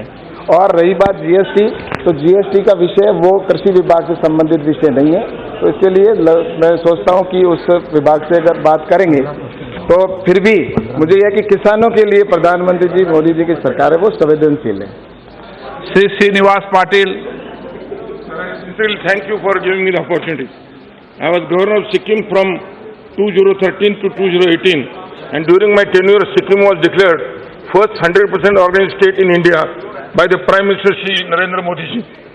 First, the ordinance was issued by me as the Governor of Sikkim, followed by the bill introduced in the Legislative Assembly, and further it was debated and was passed in an act. The act prohibited use of dangerous chemical fertilizers and poisonous pesticides by farmers. My supplementary is whether the Honorable Minister of Agriculture, Government of India, has any plan to follow the case study of Sikkim and take any legislative measures or financial assistance schemes or both to promote organic farming in other states in the country. Thank you, sir. माननीय अध्यक्ष जी, जैसा मैंने पहले भी कहा कि large area certification के तहत सिक्किम के अंदर भी लार्ज एरिया सर्टिफिकेशन के तहत पूरा प्रदेश है उसको इसके अंदर कवर किया गया है। वैसे अगर कोई भी राज्य अगर ये कहता है कि मैं पूरे राज्य को ऑर्गेनिक जोन घोषित करना चाहता हूँ या किसी एक पर्टिकुलर ब्लॉक को भी अगर करना चाहे तो वो उसके अंदर कर सकता है, लेकिन उसके लिए राज्य सरकार है वो भारत सरकार को रिकमेंडेशन करेगी। और दूसरा, मैंने पहले भी जिक्र कर दिया पूरा उसका कि कौन सी सहायता या सरकार की तरफ से सहयोग किया जाता है। तो जैसा कि पहले मैंने बताया ही है कि PKVY योजना के अंतर्गत और नॉर्थ ईस्ट क्षेत्र के लिए जो योजना है उसके तहत सरकार किसानों को सहयोग प्रदान करती है। GT नामग्याल, एक प्रश्न में 15 मिनट लगते हैं। धन्यवाद अध्यक्ष महोदय। मैं सबसे पहले प्रधानमंत्री नरेंद्र मोदी जी और माननीय मंत्री जियों को बहुत बहुत धन्यवाद देना चाहूँगा। 2018 से लद्दाख ने एक संकल्प लिया है कि लद्दाख को एक मिशन ऑर्गेनिक डेवलपमेंट इनिशिएटिव के तहत पूरे लद्दाख को हम ऑर्गेनिक डिक्लेयर करना चाहते हैं। उसी संदर्भ में लद्दाख ऑटोनोमस हिल डेवलपमेंट काउंसिल ले में जब मैं काउंसिल का चेयरमैन था, हमने एक पॉलिसी बनाया मिशन ऑर्गेनिक डेवलपमेंट इनिशिएटिव, यानी कि मोदी पॉलिसी ऑफ लद्दाख करके। हमने प्राइम मिनिस्टर साहब से प्रेरणा लेते हुए मोदी ऑफ लद्दाख करके पॉलिसी का नाम दिया, जिसको सेंट्रल गवर्नमेंट ने, माननीय मंत्री जी ने 500 करोड़ का सैंक्शन दिया, जिसमें से हमें 200 करोड़ जो है परंपरागत कृषि विकास योजना के तहत हमें मिल गया। उसके लिए धन्यवाद देता हूं। अब ये एक पॉलिसी को आगे बढ़ाने के लिए केवल ये पॉलिसी नहीं, बाकी सेंट्रल स्पॉन्सर स्कीम जितने भी, उसका भी हमें सपोर्ट चाहिए। सर, रिसेंटली मैंने दिशा कमेटी का मीटिंग लिया था लेह कारगिल दोनों डिस्ट्रिक्ट में फरवरी 19 और फरवरी 21 को। मेरे जानकारी में ये आया, राष्ट्रीय कृषि विकास योजना में अभी तक ग्राउंड पे इम्प्लीमेंट एक भी नहीं हो रहा है। सोयल हेल्थ कार्ड जो है बहुत धीमी गति से इम्प्लीमेंट हो रहा है। नाम नेशनल एग्रीकल्चर मार्केट जो है ग्राउंड पे इम्प्लीमेंट लद्दाख में नहीं हो रहा है। उसी तरह प्रधानमंत्री कृषि सिंचाई योजना इम्प्लीमेंट नहीं हो पा रहा है। Command area development and watershed development and management programme ground पे इम्प्लीमेंट नहीं हो पा रहा है। आपका प्रश्न क्या है? सर, इसी से मेरा प्रश्न बनता है सर, इसी से मेरा प्रश्न बनता है सर। फसल बीमा योजना ग्राउंड पे इम्प्लीमेंट नहीं हो रहा है सर। मैंने ये पता किया कि क्यों नहीं हो रहा है, तो मुझे वहाँ डिस्ट्रिक्ट लेवल के ऑफिसर्स ये बता रहे कि सारे इसका DPR बना के सारे डीपीआर बना के स्टेट सेक्रेटरी के थ्रू सेंट्रल गवर्नमेंट को भेजा है। तो मेरे माननीय मंत्री जी से ये क्वेश्चन के साथ साथ निवेदन है, सेंट्रल गवर्नमेंट के ओर से ये सारा ग्राउंड से जितना भी डीपीआर आता है टाइमली इसको सैंक्शन करने की कृपा करेंगे क्या? दूसरा, लद्दाख को मिशन ऑर्गेनिक। माननीय मंत्री ji, last point. No last point. माननीय अध्यक्ष जी, जैसा इन्होंने सोयल हेल्थ कार्ड की स्कीम का कहा है और कृषि सिंचाई योजना के तहत कहा गया है, और RKVY योजना के तहत राज्य सरकार से जो प्रोजेक्ट आते हैं, उन प्रोजेक्टों के अंदर कई बार राज्य से हो सकता है कि उसके अंदर कुछ डॉक्यूमेंट्सली कमी की वजह से हो सकता है, लेकिन उसके बावजूद भी हम ये प्रयास करते हैं और लगातार सरकार ये प्रयास करती है कि तुरंत वो प्रोजेक्ट हमारे पास में आए और उनको हम स्वीकृत करें। और मुझे ये बताते हुए प्रसन्नता है कि लद्दाख के अंदर भी 5000 हेक्टेयर जो एरिया है वो इस ऑर्गेनिक के अंदर लिया है और लार्ज एरिया सर्टिफिकेशन के तहत ही किया है। और इसके अंदर लद्दाख के अंदर मैं ये भी कहूँगा, अगर वो और अधिक करना चाहता तो एग्रीकल्चर इंफ्रास्ट्रक्चर फंड का भी प्रावधान है, उससे भी किसानों को इसके अंदर सहयोग किया जा सकता है। Question number 362 Shri Ganesh Singh ji.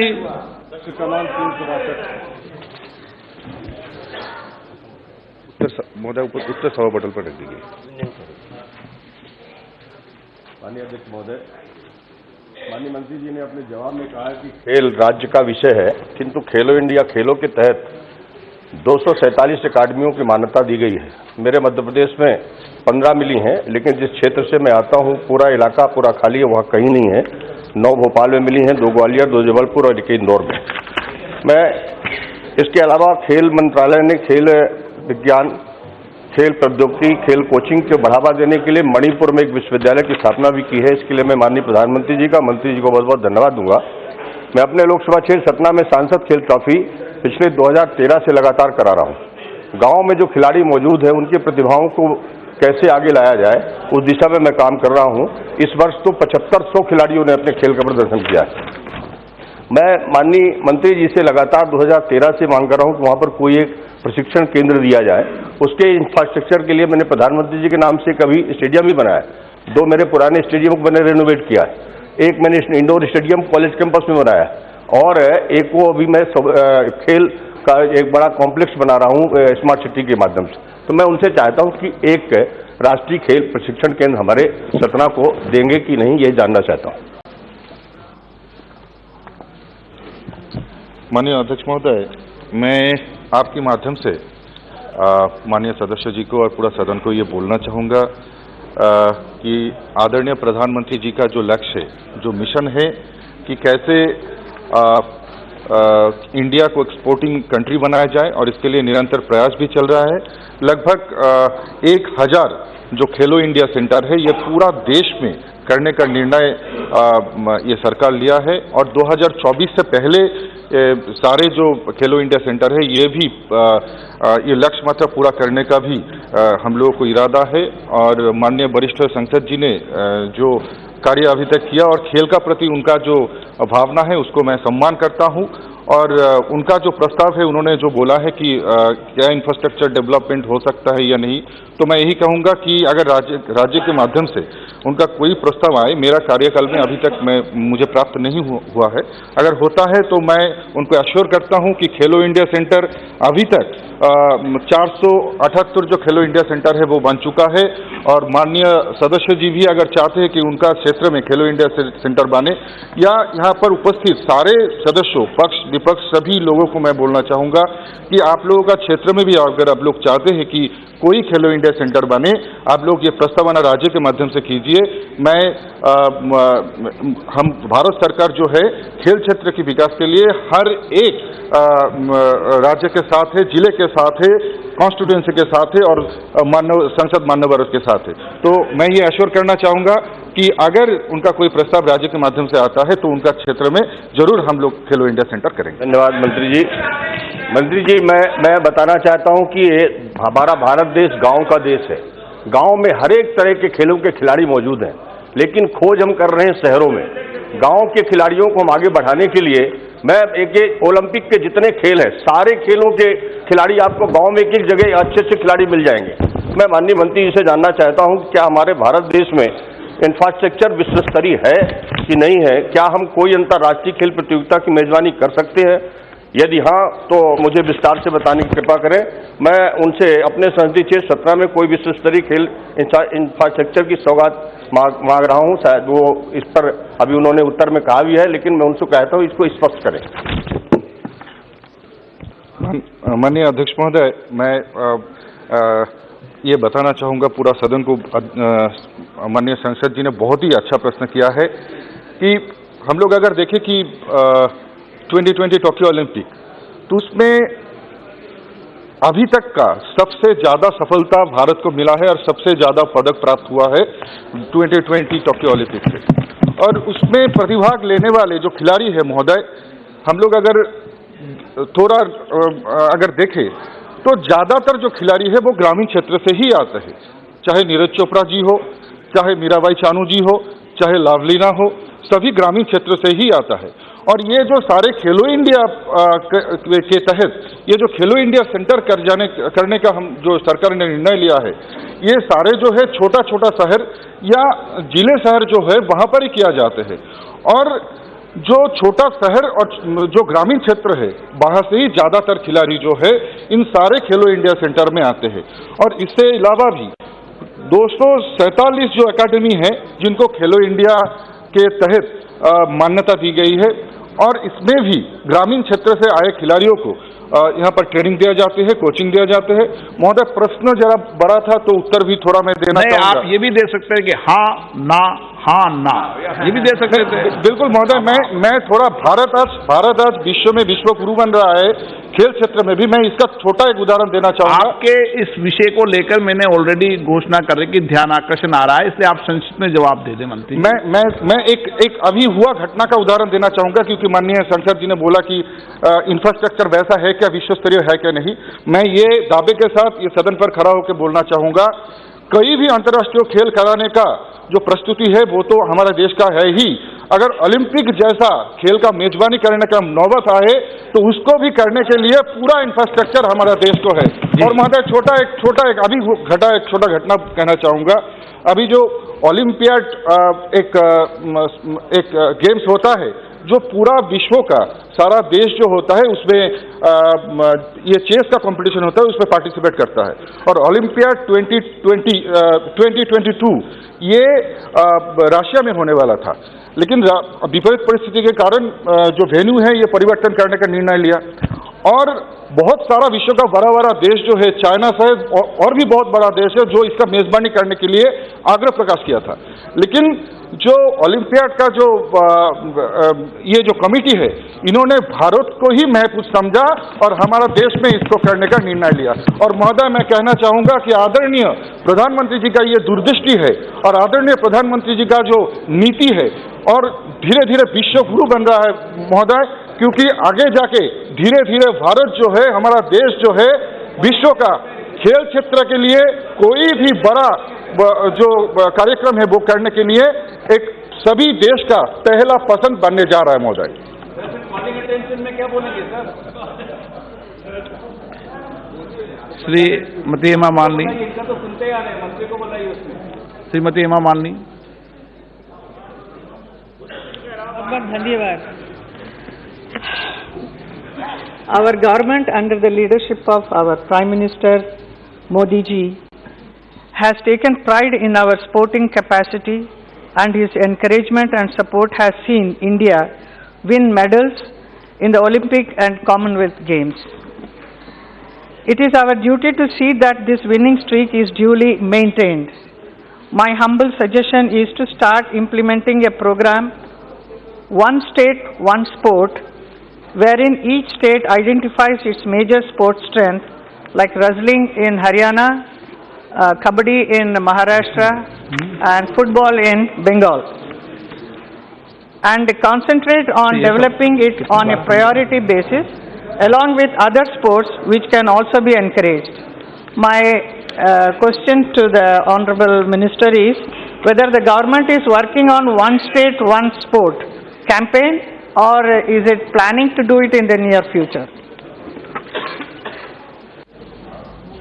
माननीय अध्यक्ष महोदय, मैं आपके माध्यम से मैं माननीय सांसद जी को मैं धन्यवाद देना चाहूँगा।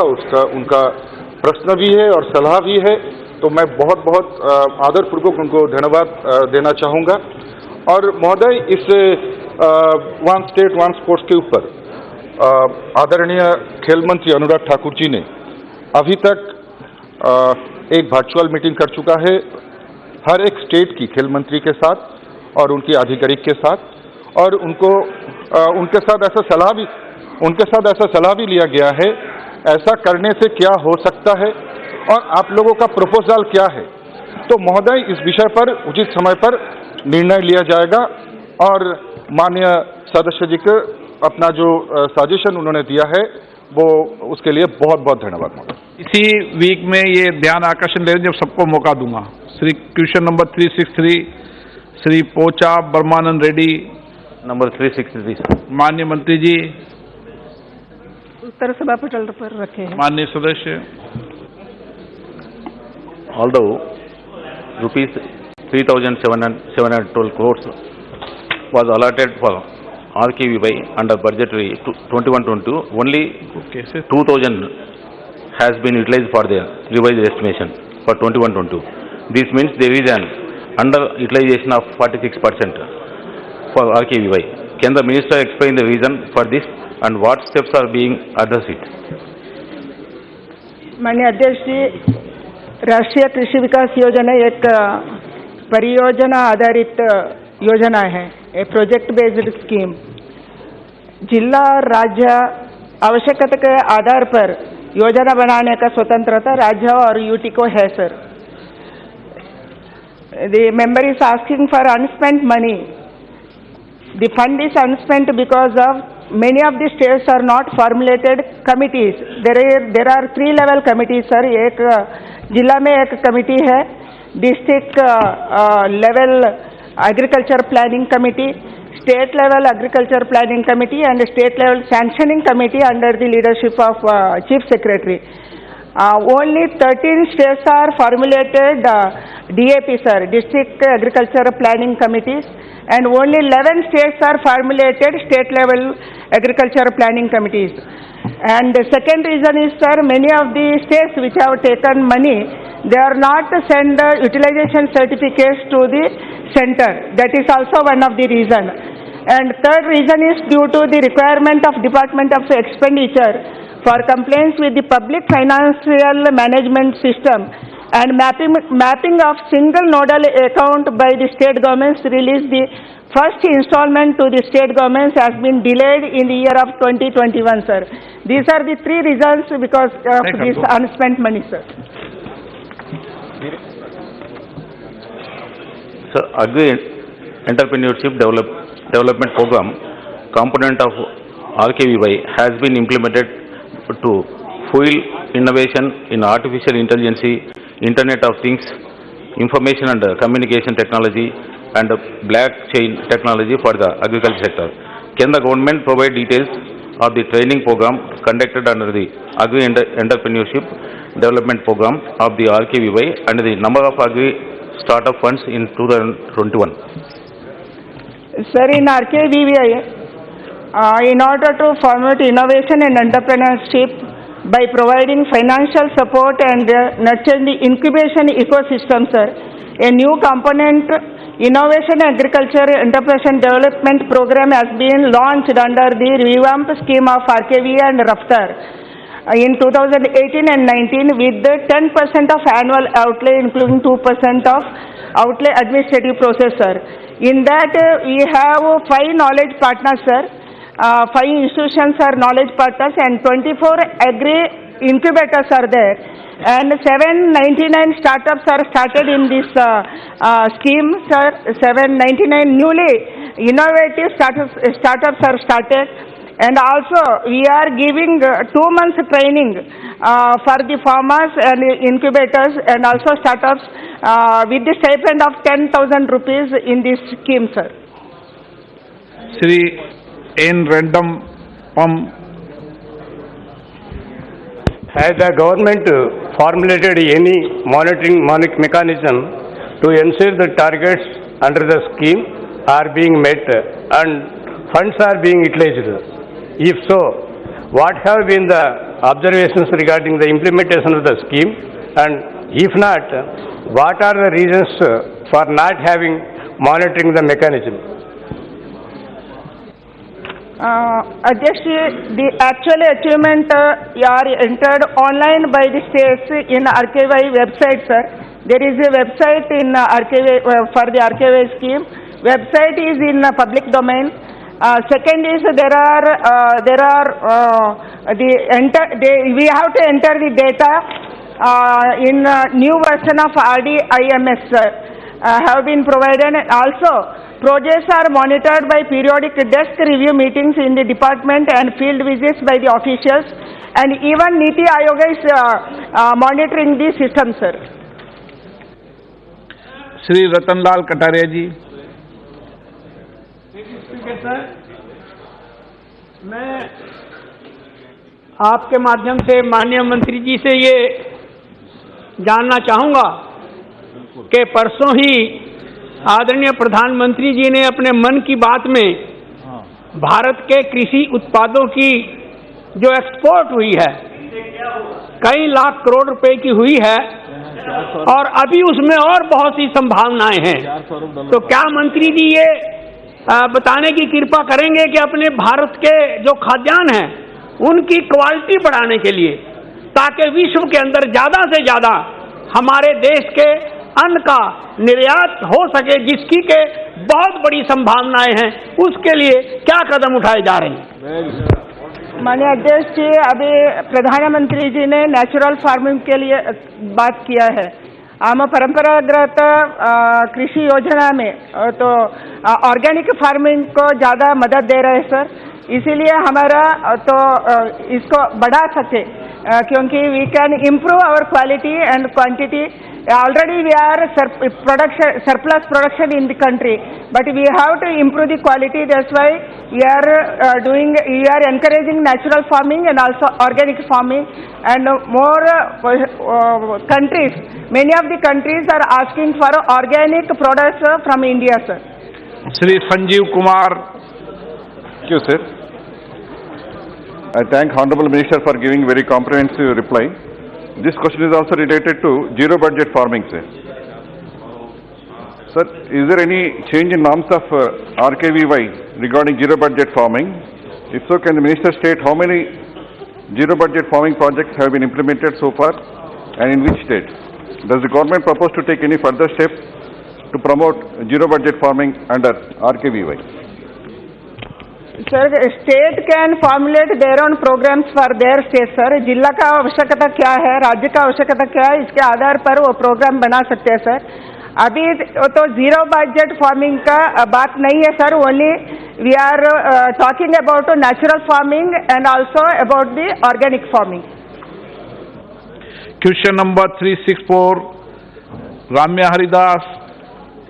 सर 364 सर, उत्तर सभा पटल पे रख दिया. Honourable member. Sir, whether the ministry plans active involvement to attain UN's SDGs. The allocation of fund in budget is the same to the previous year. Whether the ministry will ask more fund to achieve its goal, including Swamitwa survey in all states. सम्मानीय सदस्य ने जो सवाल पूछा है sir, वो राष्ट्रीय संयुक्त राष्ट्र ने जो सस्टेनेबल गोल जो दिए है उसमें हमारे मंत्रालय में स्थानीयकरण करके उसमें से 9 गोल जो है जो गांवों के विकास के लिए उपयुक्त है, उसका जो बजट है उसके लिए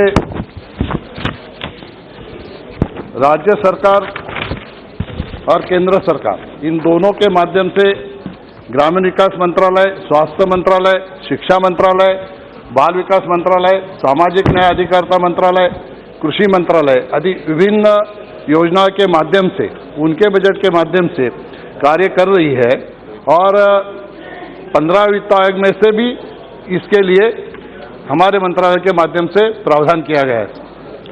honourable members. Sir, survey of villages, Abadi and mapping with improvised technology in village areas. Swamitwa survey aims at mapping and digitalization using drone technology. It may be helpful to settle dispute of lands, but I am afraid that it may be an interference of jurisdiction of Panchayat Raj institutions. Whether the government can collaborate Panchayat Raj institutions with this survey other than Revenue Department in states. Thank you, sir. Sir, हमारे देश के प्रधानमंत्री जी ने 24 अप्रैल 2020 को स्वामित्व योजना का launching किया है। ये योजना के माध्यम से गांव के विकास में बहुत बड़ा योगदान इस योजना के माध्यम से मिलेगा। 24 अप्रैल 2020 को शुरू हुई योजना ये आबादी क्षेत्रों के लिए है और जैसे सम्माननीय सदस्य ने चिंता व्यक्त की है कि गांव में इसका कुछ विपरीत परिणाम हो सकता है, गांव के लोगों को साथ में लेके इसमें कर सकते हैं। क्या ये गांव के लोगों को साथ में लेके ही करना है सर? इसका मैपिंग होता है, ड्रोन से सर्वे होके इसका सैटेलाइट सर्वे करके 3 महीने के अंदर उनको प्रॉपर्टी कार्ड दिया जाता है और प्रॉपर्टी कार्ड के वजह से ग्रामीण नागरिकों के लिए इसका ऋण का लाभ भी होता है। वित्तीय संपत्ति के रूप में संपत्ति का उपयोग, उसका सक्षमीकरण और स्थिरता लाना भी इसमें इसका प्रावधान है। संपत्ति का ग्राम पंचायत के करों का निर्धारण करने के लिए भी इसका लाभ मिलता है। ग्राम पंचायत का कराधान, निर्माण परमिट, अतिक्रमण हटाने आदि रिकॉर्ड रखने के लिए भी इसका उपलब्ध है। सर्वेक्षण में बनाए गए GIS मानचित्रों का उपयोग करके बेहतर गुणवत्ता वाली ग्राम पंचायत विकास का GPDP बनाने में भी उसका योगदान मिलता है। और ये स्वामित्व योजना के माध्यम से गांवों को सक्षम करने के लिए सही मायने में हमारे देश के प्रधानमंत्री जी और हमारे मंत्री गिरिराज सिंह जी, इनके नेतृत्व में बहुत अच्छा काम सर चल रहा है। राम शिरोमणि वर्मा।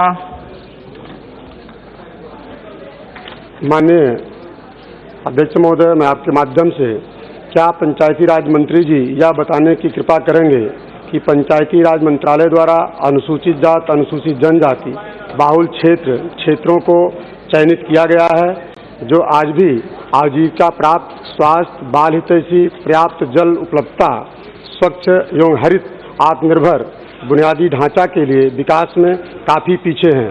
इनके विकास के लिए मंत्रालय ने कोई योजना बनाने का विचार कर रही है?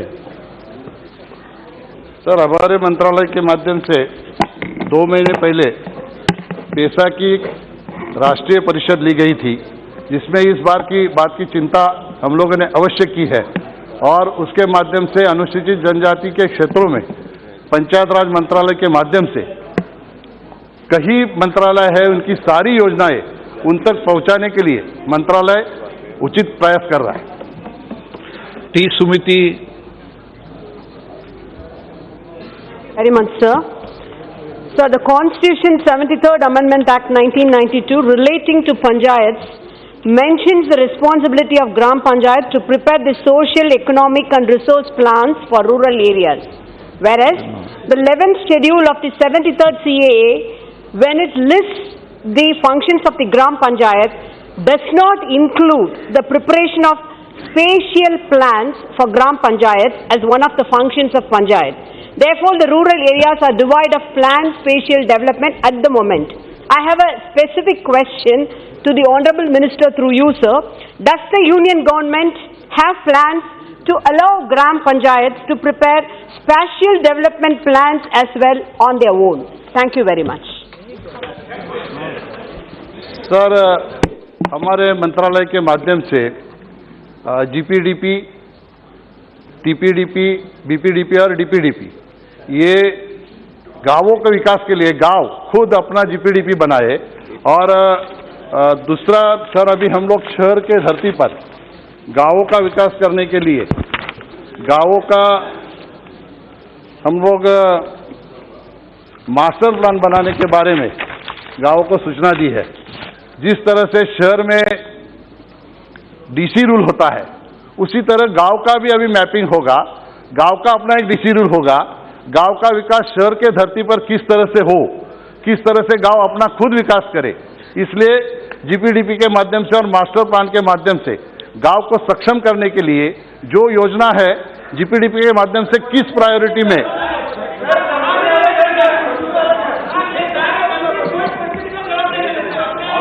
सर, GPDP के माध्यम से गांवों को सक्षम करने के लिए गांव को हम लोगों ने प्रावधान किया है। Question number 365 Shri Arun Sao. Question number 365। माननीय अध्यक्ष जी, उत्तर सभा पटल पर रख दिया गया। जो उत्तर माननीय मंत्री जी ने दिया है वो इस बात को साबित करता है कि माननीय नरेंद्र मोदी जी के नेतृत्व में भारत सरकार जैविक खेती को बढ़ावा देने के लिए प्रतिबद्ध है। जिस प्रकार से मैं छत्तीसगढ़ से आता हूं, छत्तीसगढ़ धान का कटोरा कहा जाता है। अलग अलग क्षेत्र और अलग अलग राज्यों की प्रमुख फसलें अलग अलग होती है। मैं माननीय मंत्री जी से जानना चाहता हूं कि इस प्रकार से क्षेत्रवार, राज्यवार अलग अलग फसलों को चिन्हांकित कर वो फसल लेने के लिए, जैविक खेती के लिए किसानों को प्रोत्साहित करने और उनके विपणन के बारे में सरकार की क्या योजना है? माननीय अध्यक्ष जी, सरकार के द्वारा विपणन की और मार्केटिंग की और उस सारी दृष्टि से ध्यान रखा जा रहा है कि किसान को सुलभ स्थान अवेलेबल हो, उसकी जानकारी हो। इसके दृष्टि से एक हमने जैविक पोर्टल बनाया है और उसके ऊपर लगभग 5.73 लाख किसान जुड़े हुए हैं और वो वहाँ पर अपना जो प्रोडक्ट होता है वो उसके पोर्टल के ऊपर डालते हैं और उससे उनको मार्केट के अंदर निश्चित रूप से उसका लाभ मिलता है। और साथ ही इन किसानों को हम ट्रेनिंग के तौर पर भी 19,000 रुपये का RKVY योजना के अंतर्गत और PKVY योजना के अंतर्गत उन किसानों को दिया जाता है। और साथ ही FPO बनाए जा रहे हैं और जो फार्मर प्रोड्यूसर कंपनी है उसके अंदर भी एक मार्केटिंग एक्सपर्ट होता है और उनको वो भी करते हैं, उनको ट्रेनिंग देते हैं। और साथ ही मार्केटिंग के लिए किसानों को जिस तरह से FPO के बाद में उनको गाइड किए भी जाता है। और मुझे यही लगता है कि जिस तरह से मोदी जी की सरकार ये प्रयास कर रही है कि किसान डायरेक्ट मार्केट से जुड़े और उसके लिए जो भी सपोर्ट करना चाहिए वो भारत सरकार की ओर से किया जा रहा है। जैविक फसलों का निर्यात बढ़े, उसका उत्पादन बढ़े, उसके लिए लोग प्रेरित हों। निर्यात के लिए सरकार की क्या क्या योजनाएं हैं निर्यात को बढ़ावा देने के लिए? पहले वाले प्रश्न में जवाब दे दिया ना मंत्री जी ने। जैविक खेती के अंदर भारत का जो ब्रांड है वो पिछले 5-7 साल के अंदर लगातार पूरे विश्व में विख्यात हो रहा है और उसके जैसे कि इंडिया ऑर्गेनिक के नाम से जो ब्रांड है, ये एक पहचान भारत के का ऑर्गेनिक की बनी है पूरे विश्व के अंदर।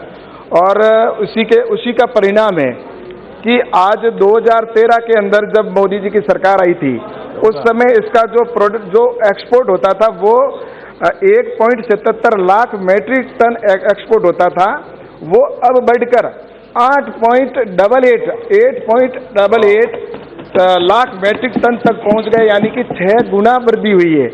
और वहीं पर मैं आपको ये भी बताऊं कि जो लगभग इस तरह से इसमें उत्पादन जो एक्सपोर्ट किया जा रहा है और कुल मिलाकर FADA के द्वारा भी इसकी पूरी मॉनिटरिंग की जाती है कि कौन सा ब्रांड है। और इसमें हमारे राज्यों ने भी कई अच्छे ब्रांड तैयार किए हैं, जिसमें मेघालय का मेगा ब्रांड है। ऐसे ही अलग महाराष्ट्र के अंदर भी तो महाराष्ट्र का अलग से ब्रांड है, मेघालय का ओमेगा नाम से। ऐसे राज्य सरकारों ने भी अपने ऑर्गेनिक के ब्रांड बनाए और विश्व स्तर पर भी हमारे ब्रांड की बहुत पहचान बनी है। और उसी का परिणाम है कि एक्सपोर्ट में लगातार वृद्धि हो रही है और उसका किसानों को डायरेक्ट लाभ भी मिल रहा है और उसकी रेट भी उनको किसानों को अधिक मिल रही है। सुधाकर संग्रह। माननीय अध्यक्ष महोदय, माननीय मंत्री जी से मैं ये जानना चाहता हूँ कि महाराष्ट्र का मराठवाड़ा क्षेत्र जो सूखाग्रस्त तौर के पर जाना जाता है तथा इस क्षेत्र में दलहन और तिलहन का भारी मात्रा में उत्पादन होता है, इस क्षेत्र में किसानों को जैविक खेती के बढ़ावा देने के हेतु प्रोत्साहित करने के लिए क्या सरकार का विचार किसानों के आर्थिक सहायता देने का विचार है? क्योंकि जैविक खेती के शुरुआती कुछ सालों में काफ़ी कम उत्पादन होता है और उस जैविक खेती से उत्पादित दलहन और तिलहनों का लाभकारी मूल्य मिले, इसलिए क्या सरकार कोई बाजार उपलब्ध करने में विचार कर रही है? यदि हाँ तो उसका ब्यौरा क्या है? अगर नहीं है तो उसके कारण क्या है? माननीय अध्यक्ष जी, जैसा कि उत्पादन में कम की बात की गई है, लेकिन हमारे साइंटिस्टों ने रिसर्च भी किया है, कुछ उत्पादन में ऑर्गेनिक पे जाने पर उस यील्ड में वृद्धि भी हुई है। ये हमारा एक रिसर्च भी हुआ है। और रही बात उसको बढ़ाने के लिए सपोर्ट का, जो सदस्य ने बात की है, मैंने पहले अपने सवाल के जवाब में कहा है कि 50,000 रुपये तक का पर हेक्टर किसान को सपोर्ट दिया जाता है, जिसमें 31,000 रुपये डायरेक्ट मिलते हैं और 19,000 ट्रेनिंग के कंपोनेंट के रूप में मिलते हैं। और जो अलग से अगर कोई किसान एफपीओ भी बनाना चाहता है, फार्मर प्रोड्यूसर ऑर्गेनाइजेशन, तो उसके लिए हमारे स्पेशल ऑर्गेनाइजेशन एफपीओ ऑर्गेनिक के बनाए जा रहे हैं और उनके लिए मार्केटिंग का और दूसरे सर्टिफिकेशन के लिए भी उनको गाइड किया जाता है, लार्ज एरिया सर्टिफिकेशन का जैसे पहले जिक्र किया। इस तरह से लगातार प्रयास करके कि किसान को अधिक से अधिक इसका बेनिफिट भी मिले और अधिक से अधिक ऑर्गेनिक की ओर जाए, ताकि देश की सबसे बड़ी जो समस्या है कि जो पेस्टिसाइड और यूरिया से जो बीमारी भी अधिक होती है, उसका भी समाधान हो सके। क्वेश्चन नंबर 366 श्री कृपानाथ मल्ला। माननीय मंत्री जी। उत्तर सभा पटल पर रखा। माननीय सदस्य।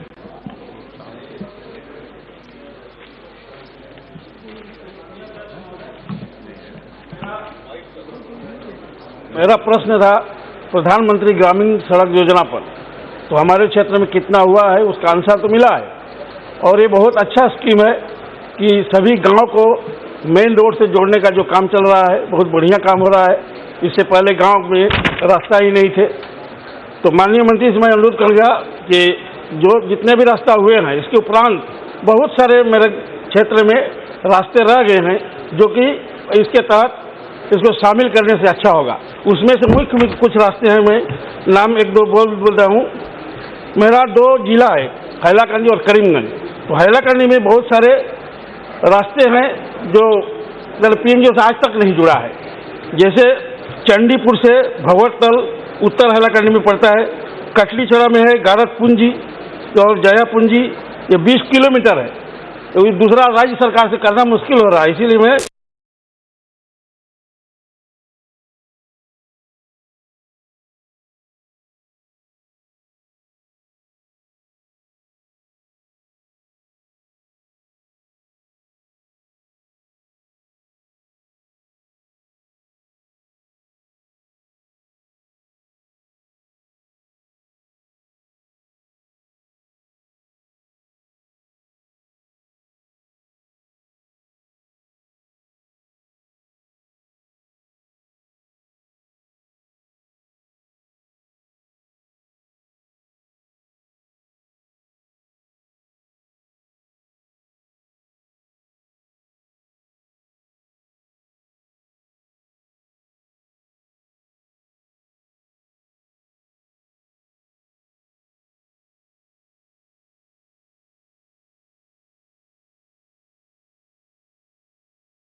riding the waves, patrolling fathoms below, guarding the skies, leveraging the final frontiers of space. The Navy operates everywhere, entrusting complex systems, state-of-the-art electronics, the mean machines, to a select band of personnel trained at the premier naval establishment, the technical powerhouse, INS Valsura. The house of fundamentals to layers of concepts, sharpening skills and leveraging technology. The final frontier, recognizing 80 years of yeoman service. A singular honor. On the 25th of March 2022, the President of India will award the President's Colour to INS Valsura, the sparks of the Indian Navy. अरे left देखो right देखो हाथ थामो ध्यान रखो पहले फूको फिर चखो सबसे पहले इंश्योरेंस कर लो जोर से जकड़ो ढंग से पकड़ो सबसे पहले। मिस्टर एंड मिसेस कुमार रोजमर्रा की लाइफ में सबसे पहले इंश्योरेंस करते हैं, पर जब लाइफ इंश्योरेंस का पूछो बाद में करते हैं ना। सबसे पहले अपनी लाइफ को भी दीजिए ना लाइफ इंश्योरेंस का भरोसा। सबसे पहले life insurance.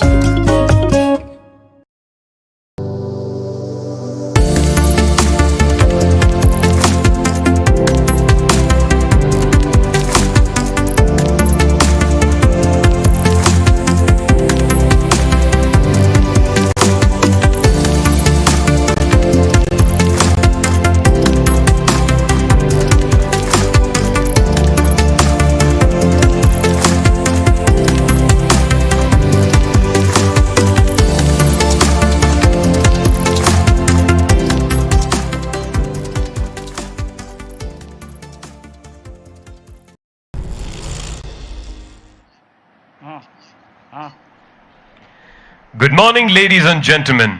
On behalf of Chief of the Naval Staff, Admiral R. Hari Kumar, Param Vishisht Seva Medal, Ati Vishisht Seva Medal, Vishisht Seva Medal, my co-commentator, Lieutenant Anuradha, and I, Sub-Lieutenant Khushwant Singh, welcome all Doordarshan viewers to Indian Naval Ship Valsura, Jamnagar, on this momentous occasion of the award of President's Colour.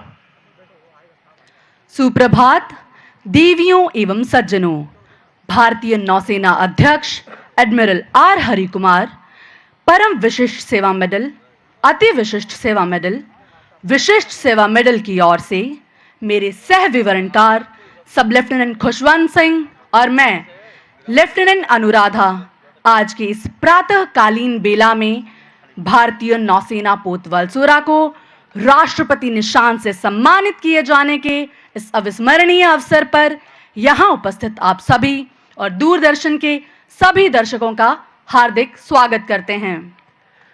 Commissioned on 15 December 1942, INS Valsura completes 80 years of yeoman service to the nation this year. Over the last 8 decades, this premier electrical training establishment of the Indian Navy can proudly boast of having churned out the finest and the most competent sea warriors for the Indian Navy. 15 दिसंबर 1942 को commission होने के बाद भारतीय नौसेना पोत वलसोरा ने इस वर्ष राष्ट्र के प्रति अपनी शानदार सेवा के 80 वर्ष पूरे किए हैं। पिछले 8 दशकों में भारतीय नौसेना के इस प्रमुख विद्युत प्रशिक्षण प्रतिष्ठान ने नौसेना द्वारा देखे गए अब तक सबसे बेहतरीन, सक्षम एवं सर्वांगीण सैन्य कर्मियों को तैयार करने का गर्व से दावा किया है। Post-independence, a new crest reflecting the raison d'être of this electrical school was designed. This crest has a swordfish leaping out from the sea, spouting 3 streaks of lightning, which bore significance as the motto adopted was Tasya Bhasa Sarvamidam Vibhati, taken from Mandukya Upanishad. The English translation of the motto is, "The light that emanates from here illuminates all." Today, INS Valsura is the fountainhead of electrical training, imbibing in its trainees the very essence of professionalism, confidence, and competence. Moving with time, the establishment has achieved significant milestones in various facets of electrical training. आज भारतीय नौसेना पोत वलसुरा विद्युत प्रशिक्षण का स्रोत है, जो अपने प्रशिक्षणार्थियों में ज्ञान, व्यावसायिकता एवं आत्मविश्वास को समाहित करता है। समय के साथ आगे बढ़ते हुए प्रतिष्ठान ने भारतीय नौसेना में विद्युत प्रशिक्षण के विभिन्न पहलुओं में महत्वपूर्ण मुकाम हासिल किए हैं। राष्ट्रपति निशान युद्ध और शांति के दौरान राष्ट्र के प्रति अपनी निरंतर सेवा की मान्यता में किसी भी स्थिर या युद्धरत संगठन को दिए जाने वाला सबसे उत्कृष्ट सम्मान है। माना जाता है कि सैन्य संगठनों में ध्वजों, मानकों या पताकाओं को ले जाने की अवधारणा प्राचीन मिस्र में उत्पन्न हुई। यह कमांडर के स्थान को चिन्हित करने और सैनिकों के लिए एक रैली स्थल के रूप में कार्य करने के लिए किया गया था। मध्य युग में यूरोपीय सेनाओं ने अपने कमांडर्स कोट ऑफ आर्म्स के साथ साथ अपने मानकों को भी फहराया। आधुनिक समय में इन रंगों और मानकों को ज्यादातर औपचारिक अवसरों एवं औपचारिक परेडों के दौरान प्रदर्शित किया जाता है। निशान भारतीय नौसेना में एक निशान अधिकारी द्वारा वहन किया जाता है। The award of President's Color is the highest honor bestowed upon any unit in recognition of exceptional service to the nation, both during war and in peace. The concept of carrying colors, standards, or guidance in military organizations is believed to have originated in ancient Egypt. This was done to mark the location of the commander and to act as a rallying point for the troops. In the Middle Ages, European armies emblazoned their standards with their commander's coat of arms. In modern times, these colors or standards are mostly used on ceremonial occasions and are displayed during formal parade. The color is carried by a Nishan Adhikari in the Indian Navy. देवियों और सज्जनों, हम आपके लिए भारतीय नौसेना पोत वलसुरा के युवा, ऊर्जावान एवं जोशीले परेड कर्मियों को प्रस्तुत करते हैं। Parade commander commander Sandeep Kumar Punia के नेतृत्व में आज परेड में कुल 24 पलटने हैं। Ladies and gentlemen, in front of you is the ceremonial guard of honor of INS Valsura. The guard comprises of 150 specially selected sailors. The officer of the Guard 1 is Lieutenant Commander Tejinder Singh, with Lieutenant Riya Sharma to his left as officer of the Guard 2. To the right side of the Guard, we have 36 members of the INS Valsura band, and the music is being conducted by Sumesh Rajan, Master Chief Petty Officer, musician, 2nd class.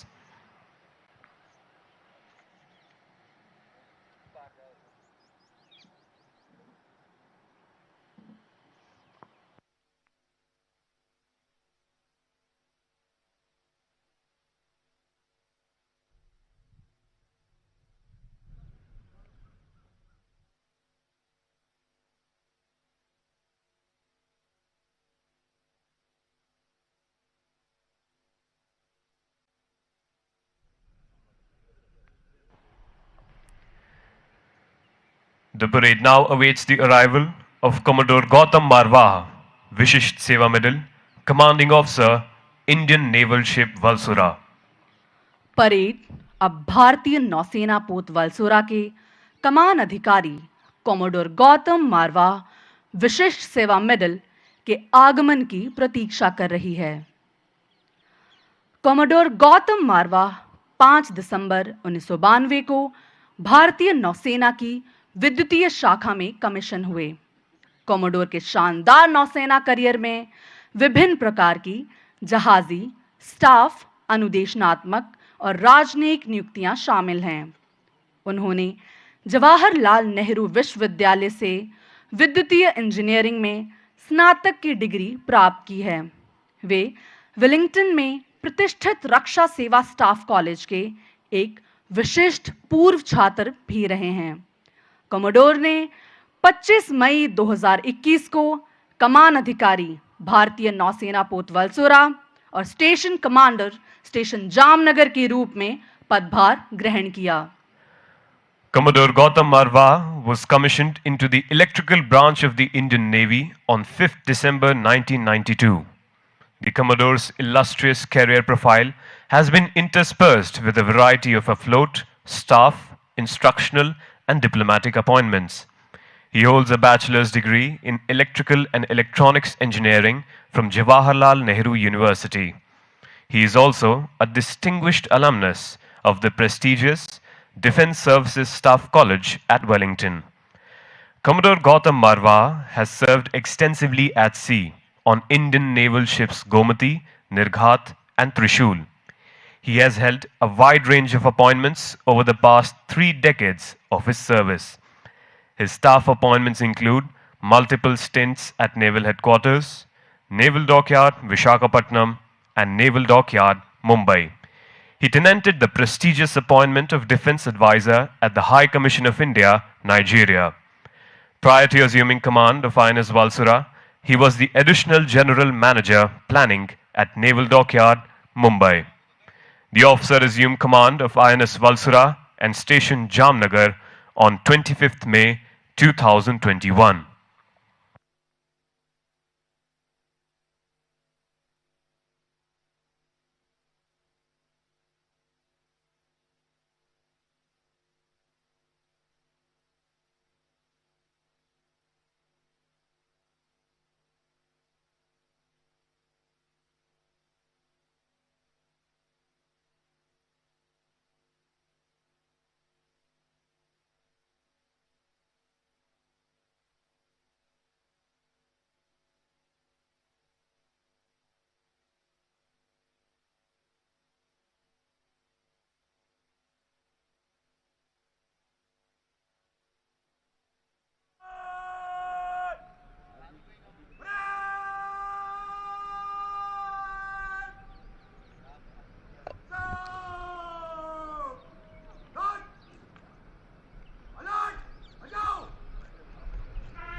देवियों एवं सज्जनों, आज के इस महत्वपूर्ण अवसर पर अब हमारे बीच भारतीय नौसेना पोत वलसोरा के भूतपूर्व कमान अधिकारी भी जुड़ने जा रहे हैं। इन्होंने विभिन्न काल अवधियों में इस प्रतिष्ठित संस्थान की कमान संभाली है।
से जाएंगे वो क्लियर कर देना फील्ड। हाँ, नहीं कर केबल। हाँ, कर देंगे।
बहुत लोग आएंगे यार।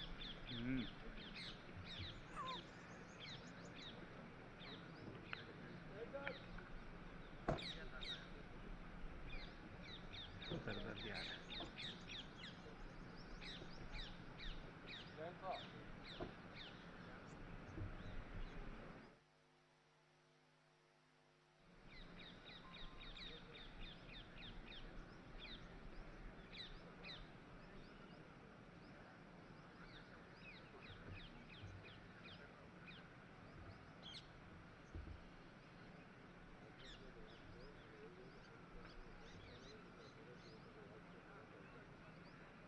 इसमें तो 50 लोग आएंगे। खबर के साथ 50 लोग आएंगे। अभी जब तक वो शायद साइलेंट ही रहेगा, है ना?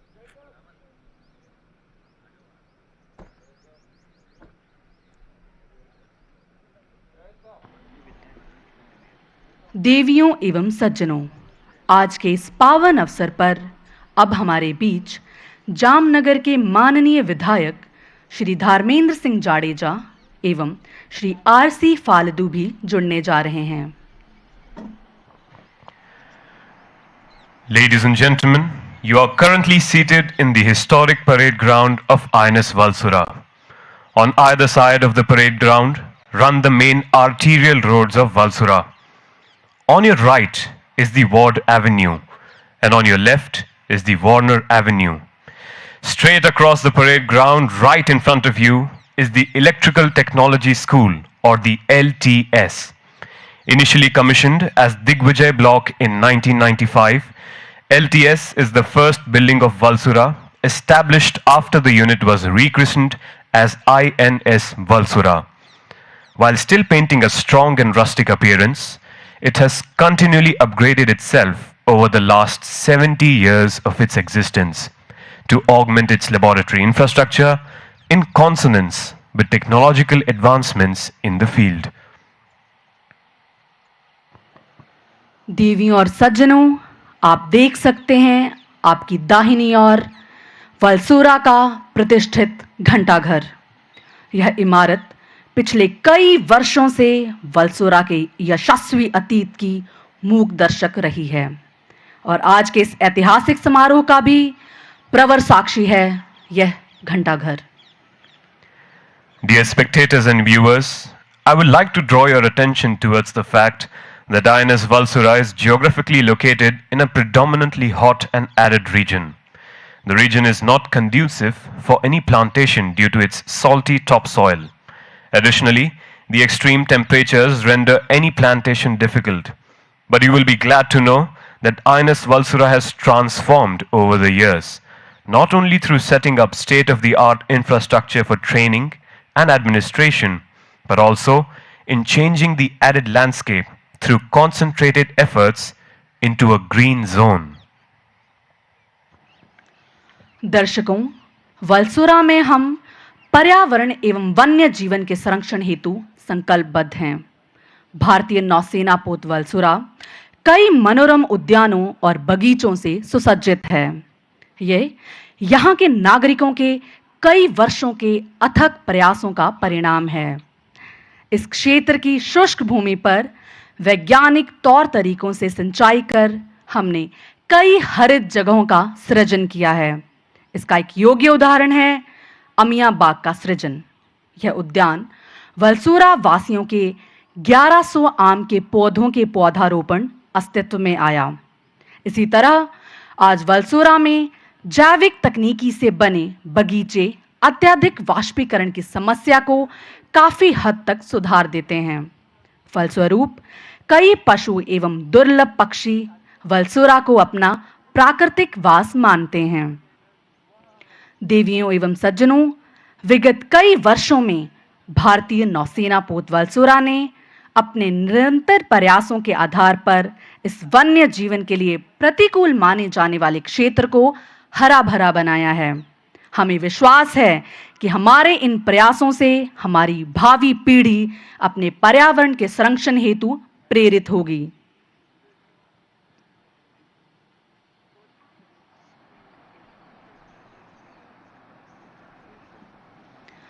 कहते हैं किसी देश का भविष्य उसके बच्चों के हाथ में होता है। हम भारतीय नौसेना पोत वलसोरा में जामनगर और उसके आसपास के स्थानीय विद्यालयों के छात्रों का स्वागत करते हुए बेहद गर्व महसूस कर रहे हैं कि जो वे आज इस समारोह में हम सबके साथ शामिल हुए।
The parade now awaits the arrival of Vice Admiral Sandeep Nathani, Ati Vishisht Seva Medal, Chief of Material, Indian Navy.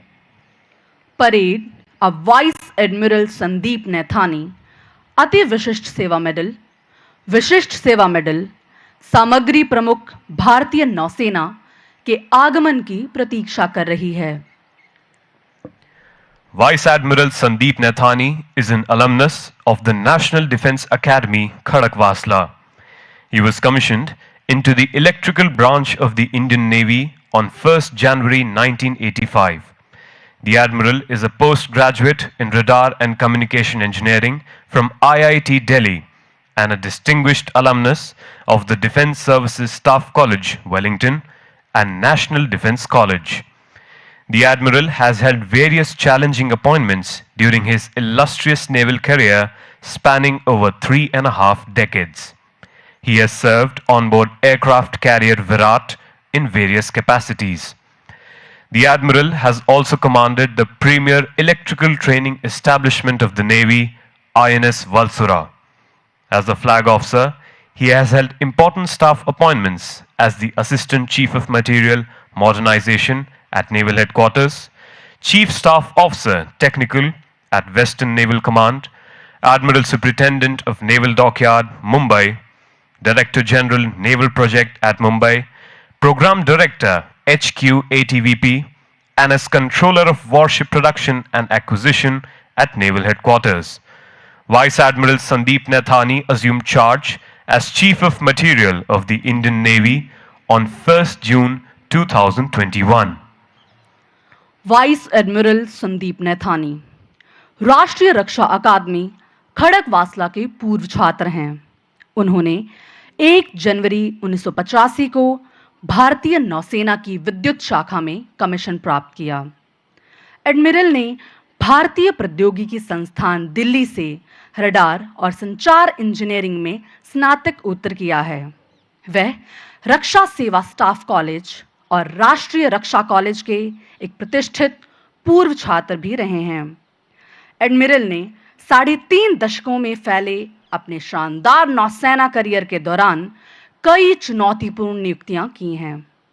Admiral विभिन्न क्षमताओं में विमान वाहक विराट पर सेवारत रहे हैं। एडमिरल ने नौसेना के प्रमुख विद्युत प्रशिक्षण प्रतिष्ठान भारतीय नौसेना पोत वलसुरा की भी कमान संभाली है। ध्वज अधिकारी के रूप में उन्होंने कई स्टाफ नियुक्तियों में अपनी सेवाएं दी, जिनमें नौसेना मुख्यालय में सहायक सामग्री प्रमुख आधुनिकीकरण, पश्चिमी नौसेना कमान में मुख्य स्टाफ अधिकारी तकनीकी, नौसेना गोदीबाड़ा के एडमिरल सुपरिटेंडेंट, मुंबई में महानिदेशक नौसेना परियोजना, कार्यक्रम निदेशक मुख्यालय एटीपी और नौसेना मुख्यालय में युद्धपोत उत्पादन और अधिग्रहण के नियंत्रक पद शामिल हैं। वाइस एडमिरल संदीप नैथानी ने 1 जून 2021 को भारतीय नौसेना के सामग्री प्रमुख के रूप में कमान संभाली है।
ये आगे हैं यार।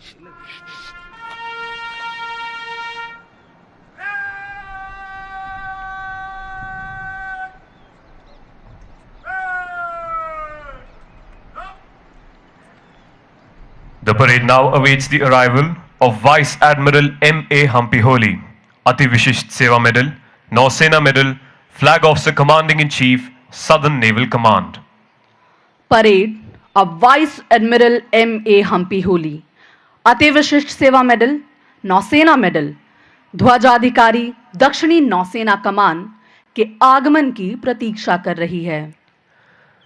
Vice Admiral M.A. Humpy Holi is an alumnus of the National Defence Academy, Khadakwasla, and was commissioned on 1st July 1985. An anti-submarine warfare specialist, the Admiral has commanded 3 Indian naval ships, stealth frigate Talwar, landing ship tank Large Magar, and missile vessel Nashak. As a flag officer, the Admiral has held important staff appointments as the Assistant Chief of Personnel, Human Resources Development at Naval Headquarters and the Flag Officer Sea Training. The Flag Officer has also commanded the Mumbai-based Western Fleet, and on promotion to the rank of Vice Admiral, he took over as the Director General, Naval Operations. He then served as the Commandant, Indian Naval Academy, Edimala, prior assuming charge as Flag Officer Commanding-in-Chief, Southern Naval Command on 30th November 2021. Vice admiral M.A. Hampiholi Rashtriya Raksha अकादमी खड़गवासला के पूर्व छात्र हैं। उन्हें 1 जुलाई 1985 को भारतीय नौसेना में commission प्राप्त हुआ। एक पनडुब्बी रोधी युद्ध विशेषज्ञ एडमिरल ने 3 जहाजों स्टेल्थ फ्रिगेट तलवार, लैंडिंग शिप टैंक मगर और मिसाइल पोत नाशक की कमान संभाली है। ध्वजाधिकारी के रूप में vice admiral M.A. Hampi Holi ने नौसेना मुख्यालय में सहायक कार्मिक प्रमुख मानव संसाधन विकास और ध्वजाधिकारी समुद्री प्रशिक्षण के रूप में महत्वपूर्ण स्टाफ नियुक्तियां की हैं। एडमिरल ने जनवरी 2018 से मार्च 2019 तक मुंबई स्थित पश्चिमी बेड़े की कमान संभाली। मार्च 2019 में वाइस एडमिरल की पदोन्नति पर उन्हें महानिदेशक नौसेना संचालन के रूप में नियुक्त किया गया। तत्पश्चात वे जुलाई 2020 से नवंबर 2021 तक भारतीय नौसेना अकादमी के कमांडेंट के रूप में कार्यरत रहे। Vice admiral M.A. Hampi Holi ने 30 नवंबर 2021 को दक्षिणी नौसेना कमान के ध्वजाधिकारी के रूप में कमान संभाली।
parade now awaits the arrival of Admiral R. Hari Kumar, Param Vishisht Seva Medal, Ati Vishisht Seva Medal, Chief of the Naval Staff.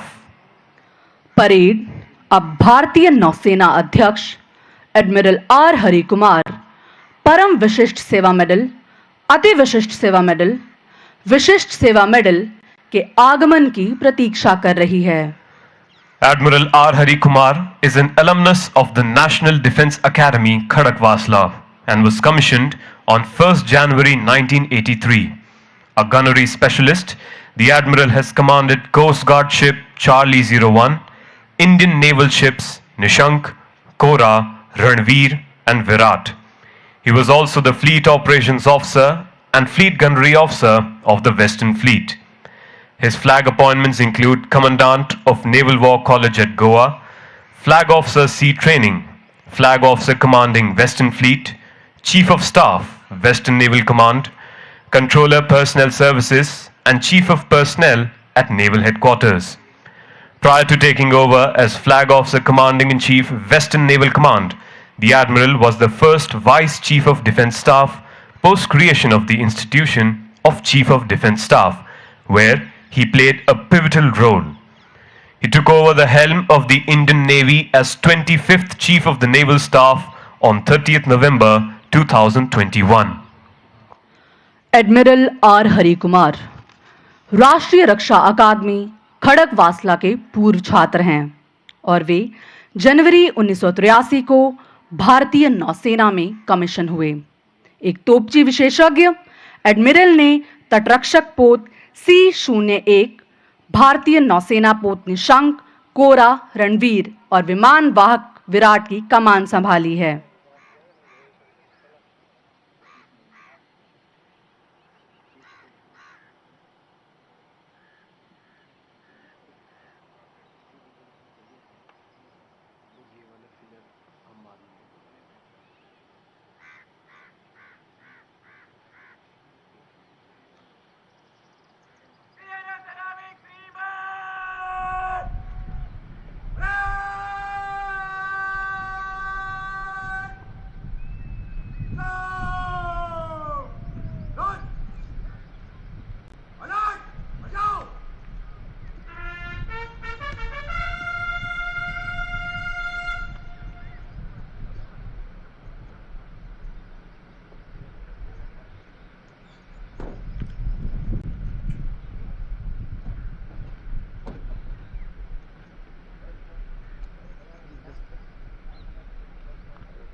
Delhi से आया हूँ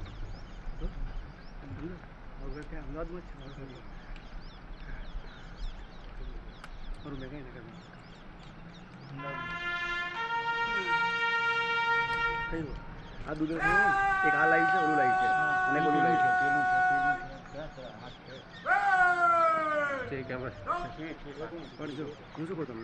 Ladies and gentlemen, there is rich history behind the award of President's Color in India. Before India became a republic, the Royal Indian Navy, Indian Army, and the Royal Indian Air Force were presented with all 33 of the King's colours. These were ceremoniously displayed at the Indian Military Academy in Dehradun, and the prefix Royal was discontinued when India became a republic in 1950. देवियों एवं सज्जनों, हमने भारत में राष्ट्रपति निशान का उपयोग कैसे शुरू किया, आइए जानते हैं इसके पीछे का रोचक इतिहास। भारत के गणतंत्र बनने से पहले royal Indian navy, Indian army और रॉयल इंडियन एयरफोर्स को सभी 33 राजाओं के निशान के साथ सम्मानित किया जा चुका था। इन्हें औपचारिक रूप से देहरादून में भारतीय सैन्य अकादमी में रखा गया और 1950 में भारत के गणतंत्र बनने के बाद रॉयल उपसर्ग हटा दिया गया। Ladies and gentlemen, the entourage of the Honorable President of India and the Honorable Governor of Gujarat has entered the gates of INS Valsura.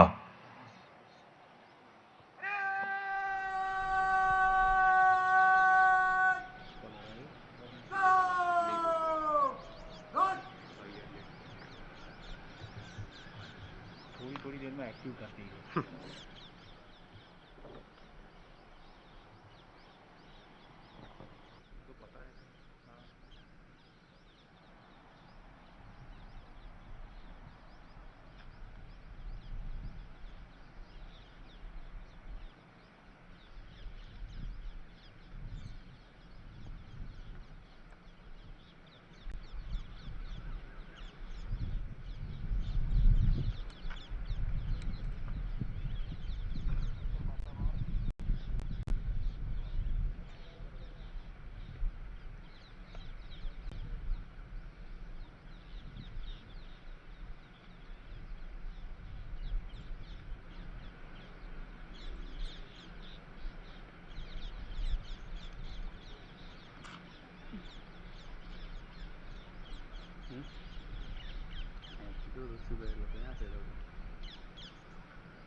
हो गया वही तो आएगा इसका रास्ता क्या है।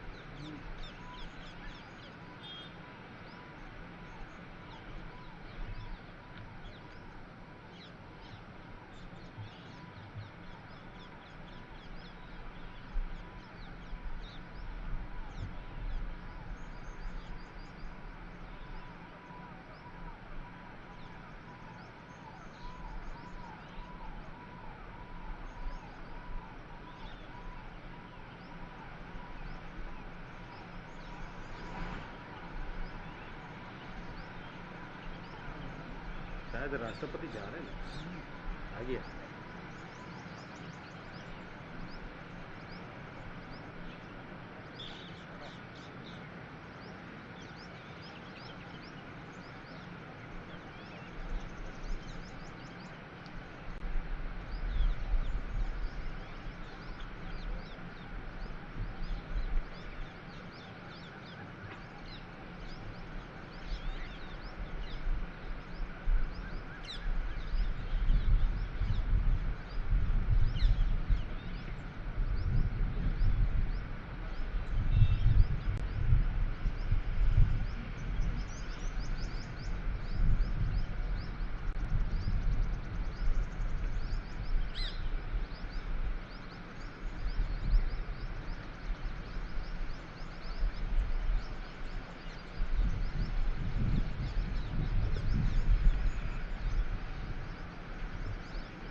देवियों एवं सज्जनों, भारत के माननीय राष्ट्रपति एवं गुजरात के माननीय राज्यपाल श्री अपने काफिले के साथ भारतीय नौसेना पोत वलसोरा के प्रांगण में प्रवेश कर चुके हैं।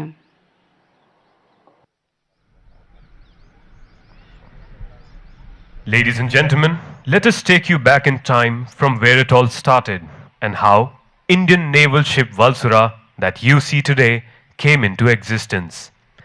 The Second World War saw a sudden spurt in the use of radio for communication and direction finding, installation of early warning and gunnery radars, development and introduction of fire control systems on board warships with the institution of countermeasures against magnetic mines.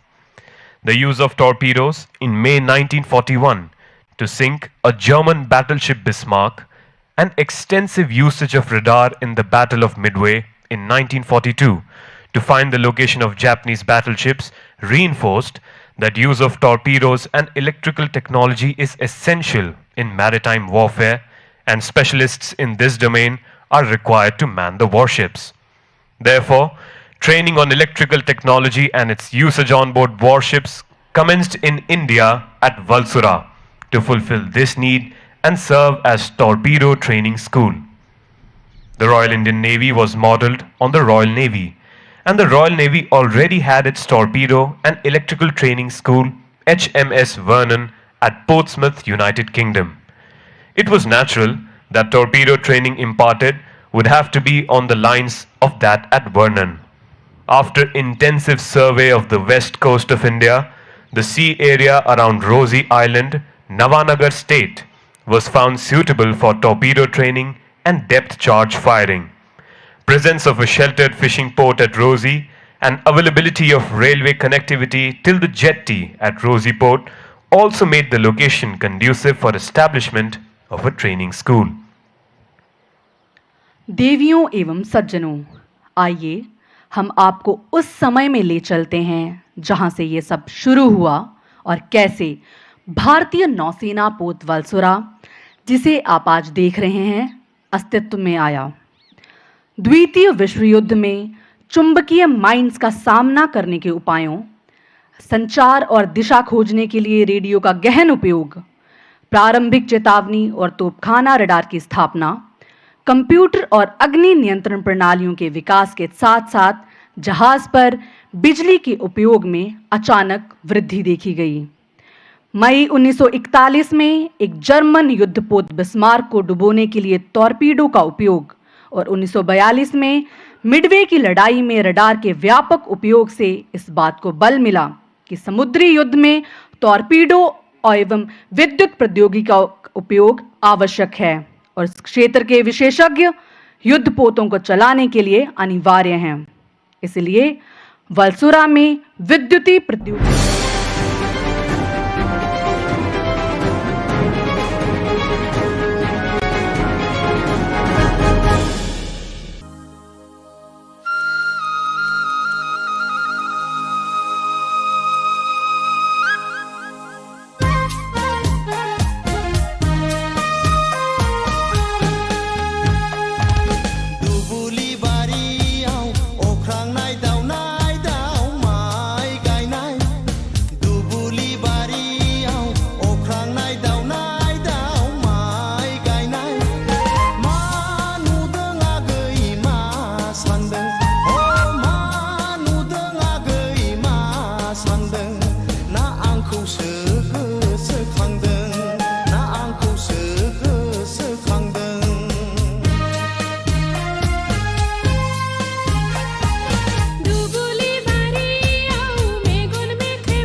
होगा देखो देखो हुस हुस हुस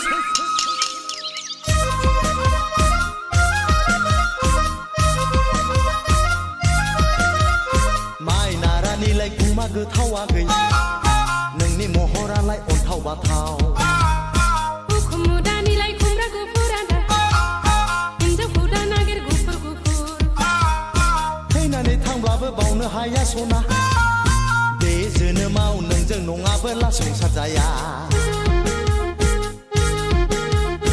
खाफालाव गैयाब्ला जुलि जाया दां आइ आफानि खोथा मोनाबोला सादा खाम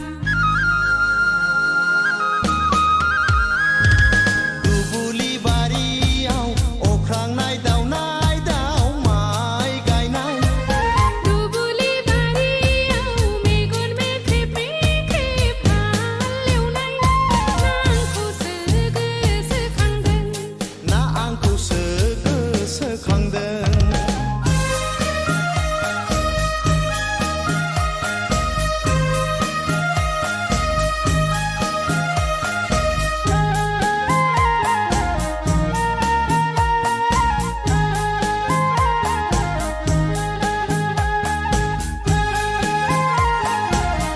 ओंखाम संफैबायलै जाथारला हुस महर मोखांजों खेला नङा आगै अखा मोफ्लामनाया दान्दिसेल' दै जब जब गांजे मादा गायनाय फुनायानो जोंनि हाबा गोसोनि साननायखौ गोसोआव दोनबोला फस्थायनांगोन आं बादि हौवाखौ नेवसिबोला हांसानि बे संसारा दा इसोराव नाब्ला गोसोनि साननायफ्रा जाफुंजोबा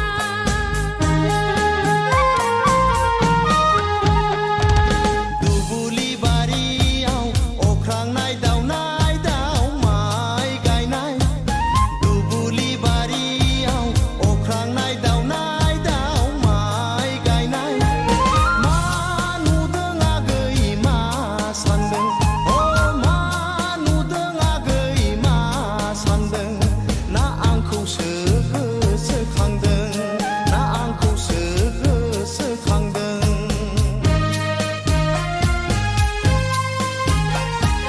दुबुलि बारियाव मेगन मेख्रेब मेख्रेब हालेवनाय दुबुलि बारियाव मेगन मेख्रेब मेख्रेब हालेवनाय मा जादों दा मा सानदों मा जादों दा मा सानदों ना आंखौसो गोसोखांदों ना आंखौसो गोसोखांदों हो हो हो हो हो हो हो हो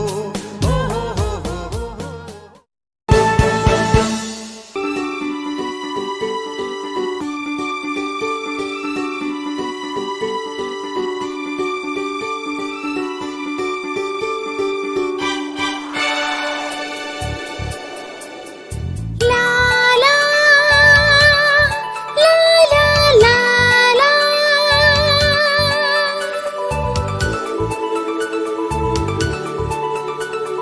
बै हाजोआ मानो सिरि बै दैमाया मानो निजोम बै हाजोआ मानो सिरि बै दैमाया मानो निजोम बै दाउसिना मानो बिरो बै जोमैया मानो उदां सोंलु आंनि गोसोआव जावले जावले रिंखाङो हागोन दा नों फोरमायनो गोसो आंनि हाथासि बै हाजोआ मानो सिरि बै दैमाया मानो निजोम बै दाउसिना मानो बिरो बै जोमैया मानो उदां सोंलु आंनि गोसोआव जावले जावले रिंखाङो हागोन दा नों फोरमायनो गोसो आंनि हाथासि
सानहाबै गावखौनो बावगोमायो हो हो ला ला ला ला ला ला ला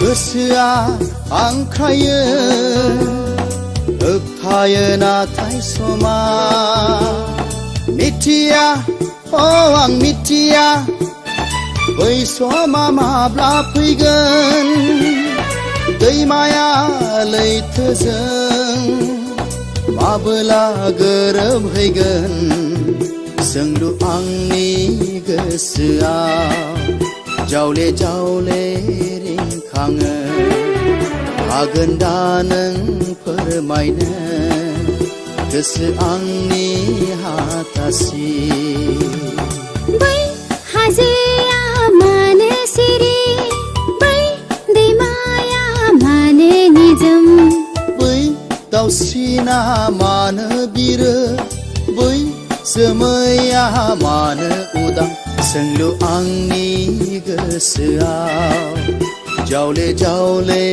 रिंखाङो हागोन दा नों फोरमायनो गोसो आंनि हाथासि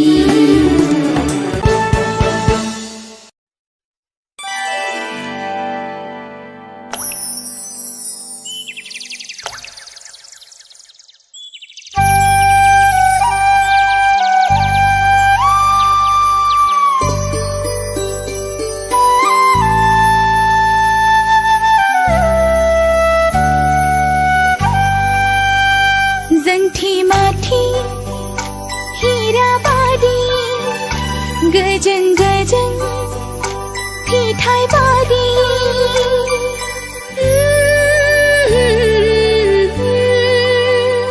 जंठी माठी हीरा बादी गजन गजन फिठाई बादी निजम गुसो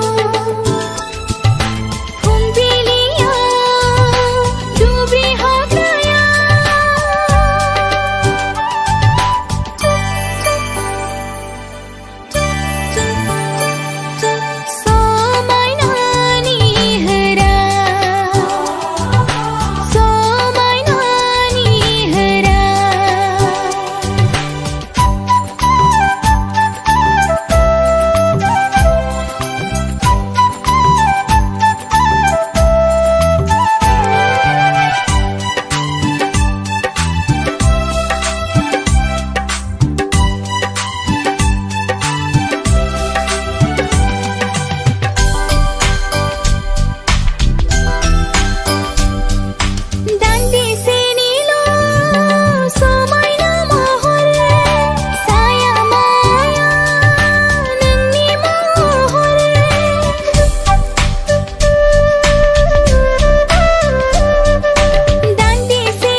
बोथोरनि लिंनायाव गोमोरलाङो दुंहाव सानाव बोथोरनि लिंनायाव जोंथि माथि हीराबादि गोजों गोजों फिथाइ बादि निजोम गुसु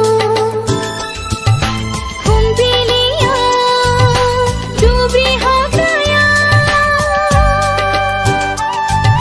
समायनानि होरा समायनानि होरा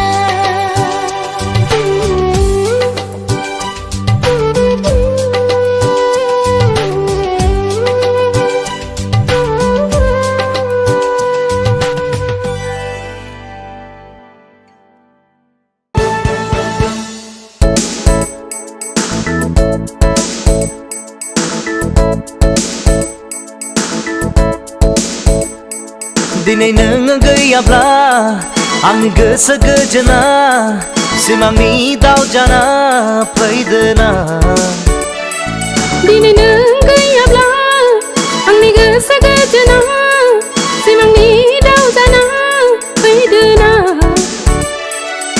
गाबोनो आङो गोजानावसो दङ लोगो मोनगोन नों आंखौ समा फैबोला दिनै नों गैयाब्ला आंनि गोसो गोजोना सिमांनि दाव जाना फैदोना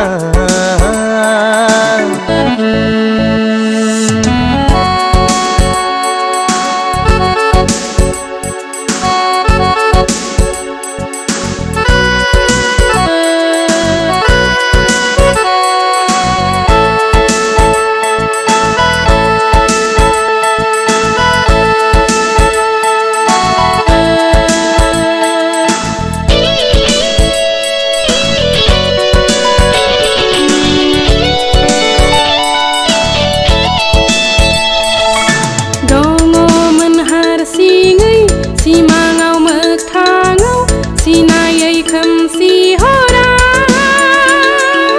गोरबोनि अननायखौ थिदों आं नोंनोनो आजौ बिजौनि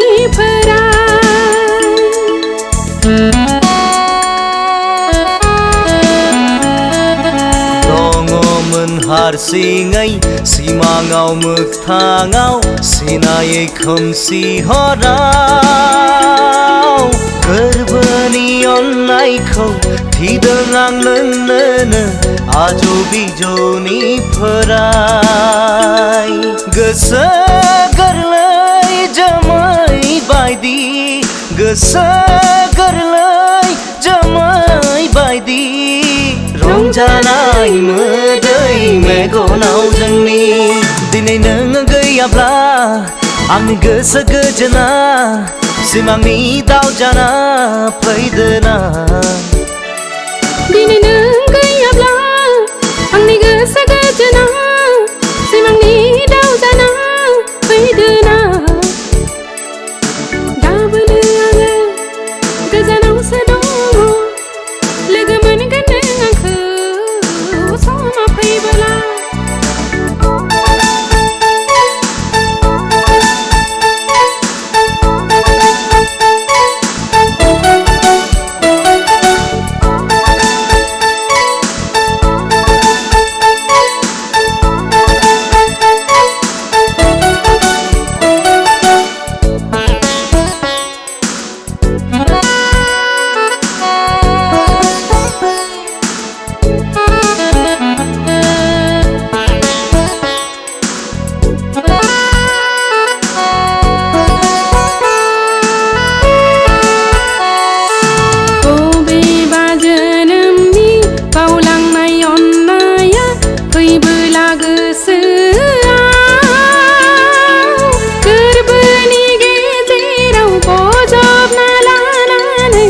अननायजों बुंसार होगोन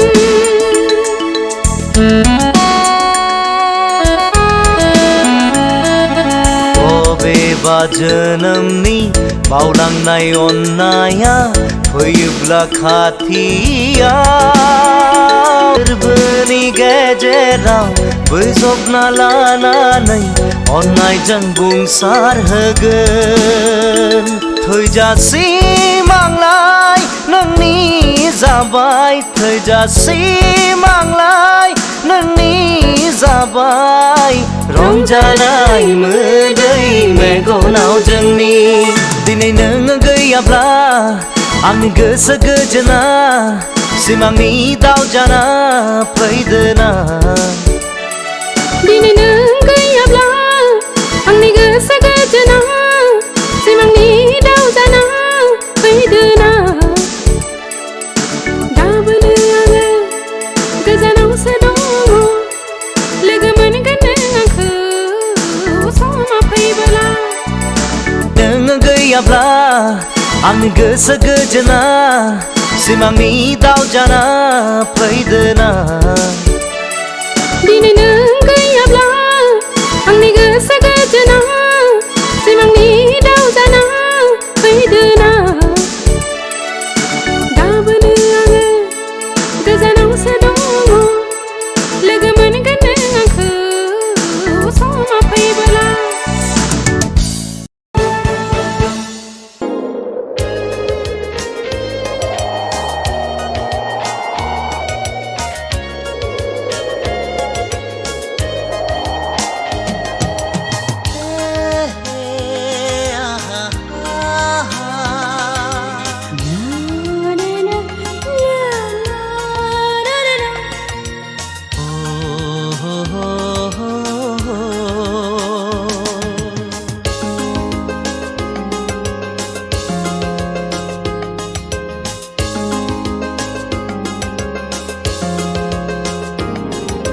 गोसो थोनाया हास्थायनायब्ला गोसोखांनाया जाखागोनखा मोजां मोननाया अननायनिब्ला गोसोआ हारसिं बेरखागोनखा सोर बुजिनो सोर मिथिनो मा जिराद बे मोजां मोनलायनाया गोसो थोनाया हास्थायनायब्ला गोसोखांनाया जाखागोनखा मोजां मोननाया अननायनिब्ला गोसोआ हारसिं बेरखागोनखा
गोसो बोथोरनि थिननाय एंगार हाया बिखा गोसोखाङाब्ला थेवबो मानो मोननै गोरबोजों जाबावलायो बोराबलायनाय गोसो थोनाया हास्थायनायब्ला गोसोखांनाया जाखागोनखा मोजां मोननाया अननायनिब्ला गोसोआ हारसिं बेरखागोनखा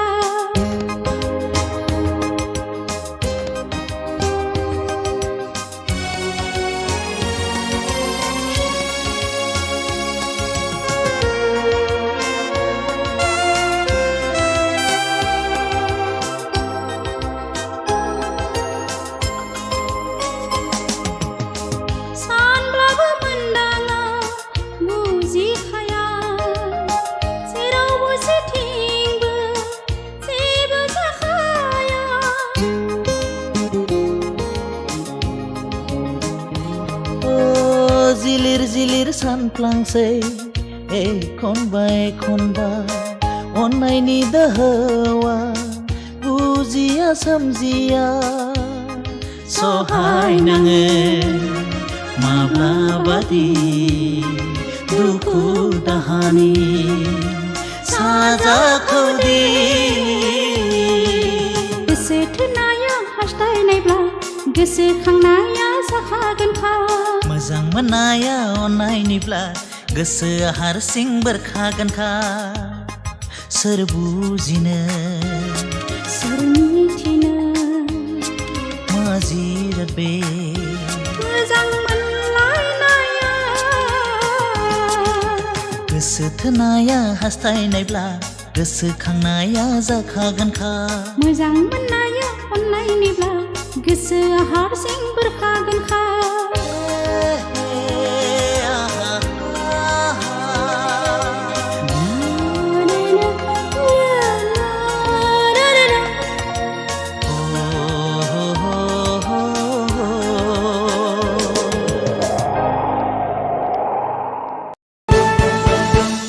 नङाथ' नङा अनजालु बे सिमांब्लाबो मोगथांसो आं नोंखौ अराय सम बावनो हाया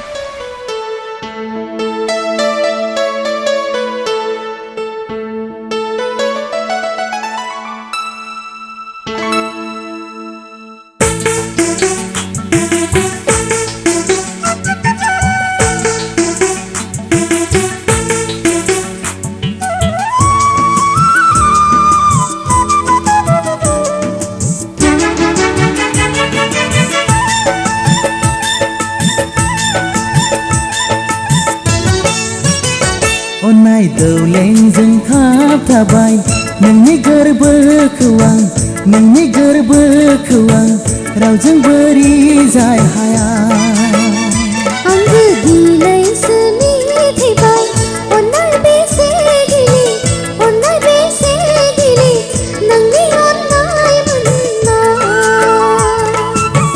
गोदै सानखांथिया अन्नायखौ बोजबो बेखाय मोननाय गोसो सानैखौ बोजबो अन्नाया जिरायनो मोना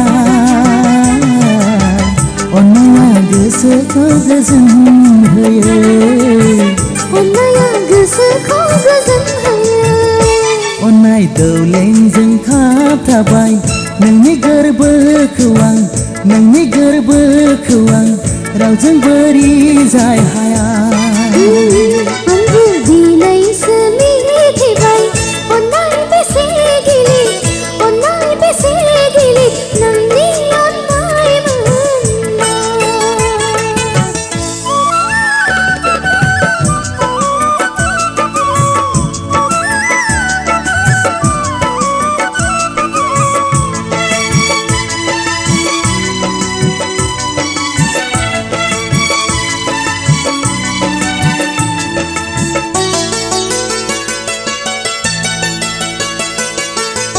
फंसे फंनै रायज्लायबानो अन्नाया नुसारखाङो लासै लासै अन्नायबो गोथाव जाबोयो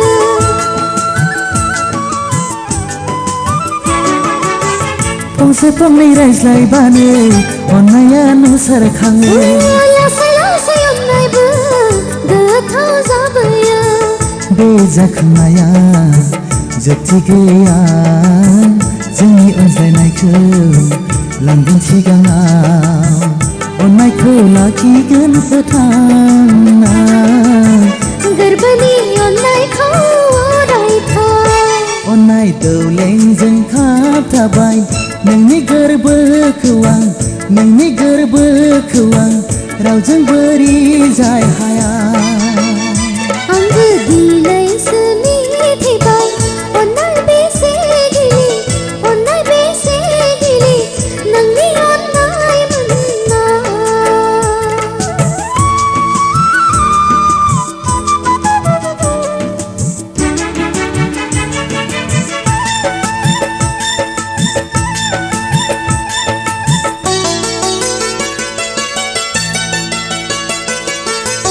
नंखाय नंखाय रावजोंबो माब्लाबा नायलाय हाया बोरै मोजां अन्नाया बिखाया थाबथायो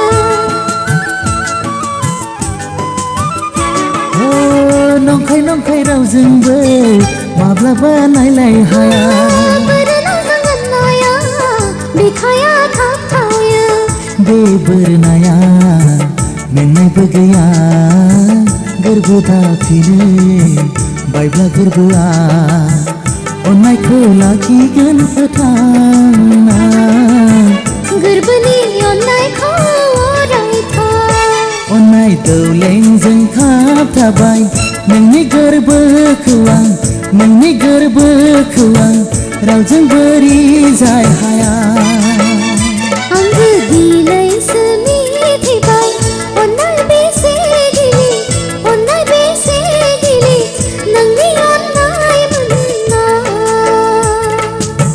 गोदै सानखांथिया अननायखौ बोजबो बेखाय मोननाय गोसो सानैखौ बोजबो अननाया जिरायनो मोना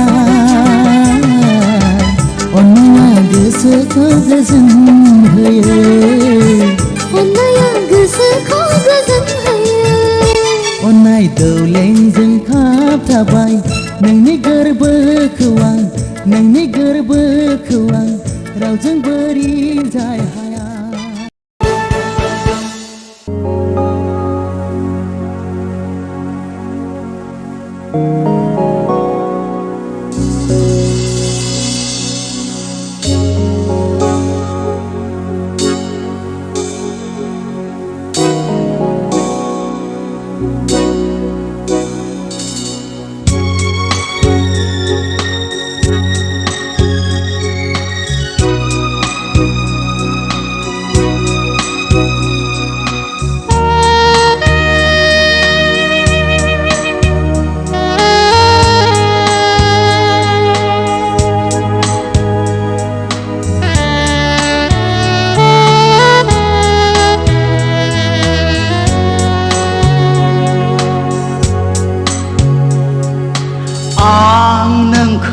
माबोला लोगो मोनगोन गोरबोनि अरा माबोला गोमोरगोन आं नोंखौ माबोला लोगो मोनगोन गोरबोनि अरा माबोला गोमोरगोन अननाय मुंनि बारसै बिबारखौ नोंनो आं गथायनो नेनानै दङ आं अराय समाव आं नोंखौ माबोला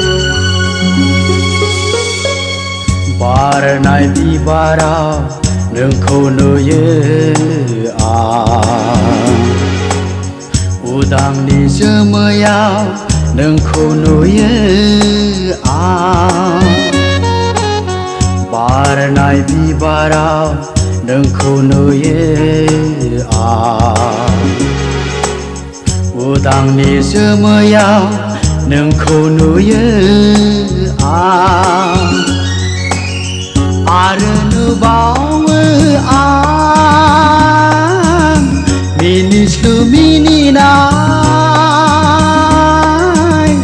आंनि जिउनि गोरबो मिजिङाव हायला हुइला मोसाबायनाय हायला हुइला मोसाबायनाय आं नोंखौ माबोला लोगो मोनगोन गोरबोनि अरा माबोला गोमोरगोन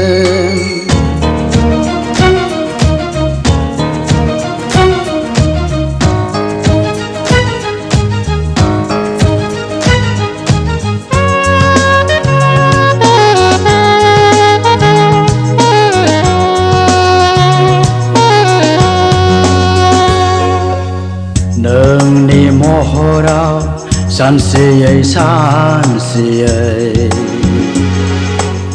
नोंनि सायखंखौ होसोयै होसोयै नोंनि महराव सानसेयै सानसेयै नोंनि सायखंखौ होसोयै होसोयै आरो दङ हारसिङै थांनानै दुखु हांमानि बाला गेजेराव गोरबोनि मोजोमसे अनायखौ लानानै गोरबोनि मोजोमसे अनायखौ लानानै आं नोंखौ माबोला लोगो मोनगोन गोरबोनि अरा माबोला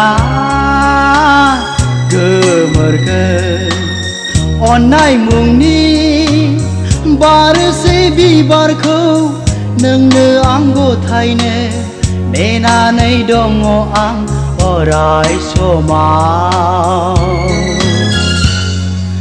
आं नोंखौ माबोला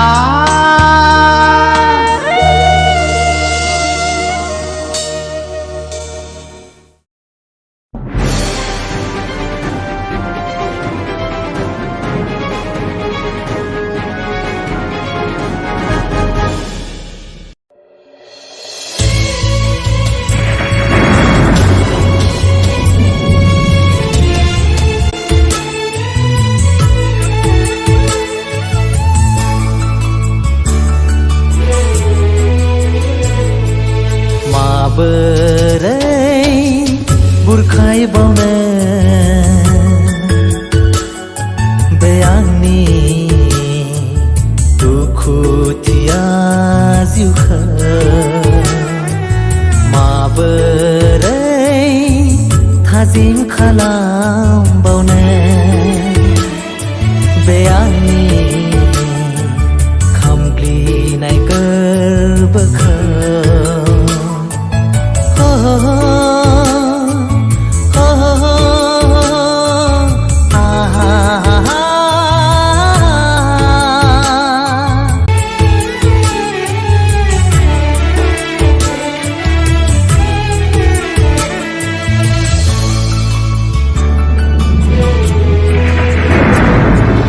बायफ्लेलांनाय बे आंनि गोरबोखौ आं माबोरै जरायफिननो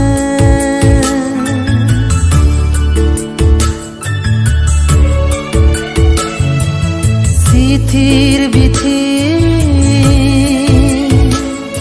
बे आंनि गोसोखौ आं माबोरै गोजोन होबावनो बावनोबो हाला नोंनि खोथा होनायखौ बावलांनो हाया नोंनि खोथा रनायखौ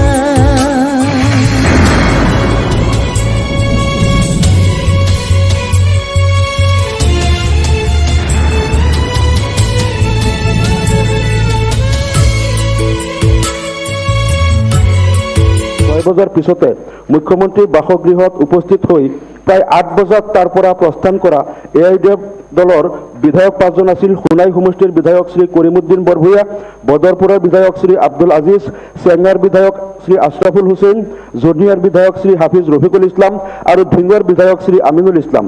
ইয়াৰ উপৰি দলটোৰ এগৰাকী জিলা সভাপতিও এই 5 গৰাকী বিধায়কৰ সৈতে মুখ্যমন্ত্ৰীৰ বাসগৃহলৈ গৈছিল। তলত স্বাক্ষৰ কৰিছে মঞ্জিত মহন্ত, অধ্যক্ষ অসম প্ৰদেশ কংগ্ৰেছ কমিটিৰ সংবাদ মাধ্যম বিভাগ। গতিকে এইটো সম্পূৰ্ণ ভিত্তিহীন আৰু এটা মনে সজা কথা। আমি ৰাতিপুৱা মুখ্যমন্ত্ৰীৰ বাসগৃহত যোৱা নাই আৰু মই অধ্যক্ষ মহোদয় আপোনাক এইটো ক'ব বিচাৰিছো, মুখ্যমন্ত্ৰী মহোদয়ৰ বাসগৃহত মই কোনোদিনেই যোৱা নাই। আৰু ঠিকে আছে, আপুনি সাবমিশন কৰিলে, গতিকে আপুনি সাবমিশন কৰিলে হ'ব। আমাৰ লগত এটা মোক ক'বলৈ দিয়ক, একো সেৱা ক'বলৈ দিছে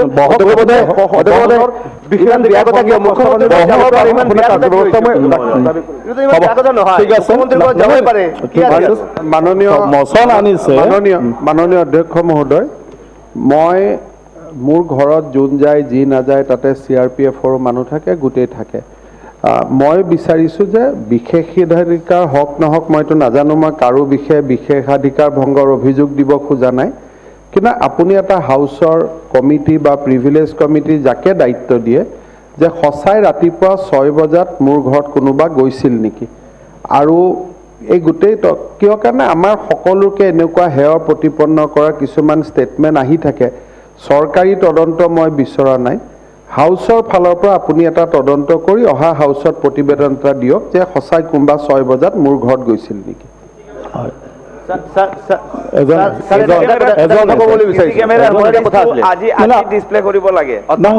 আপোনালোকে বহক, আপোনালোকে বহক। মই একো কিবা কৰাই নাই। অধ্যক্ষ মহোদয়,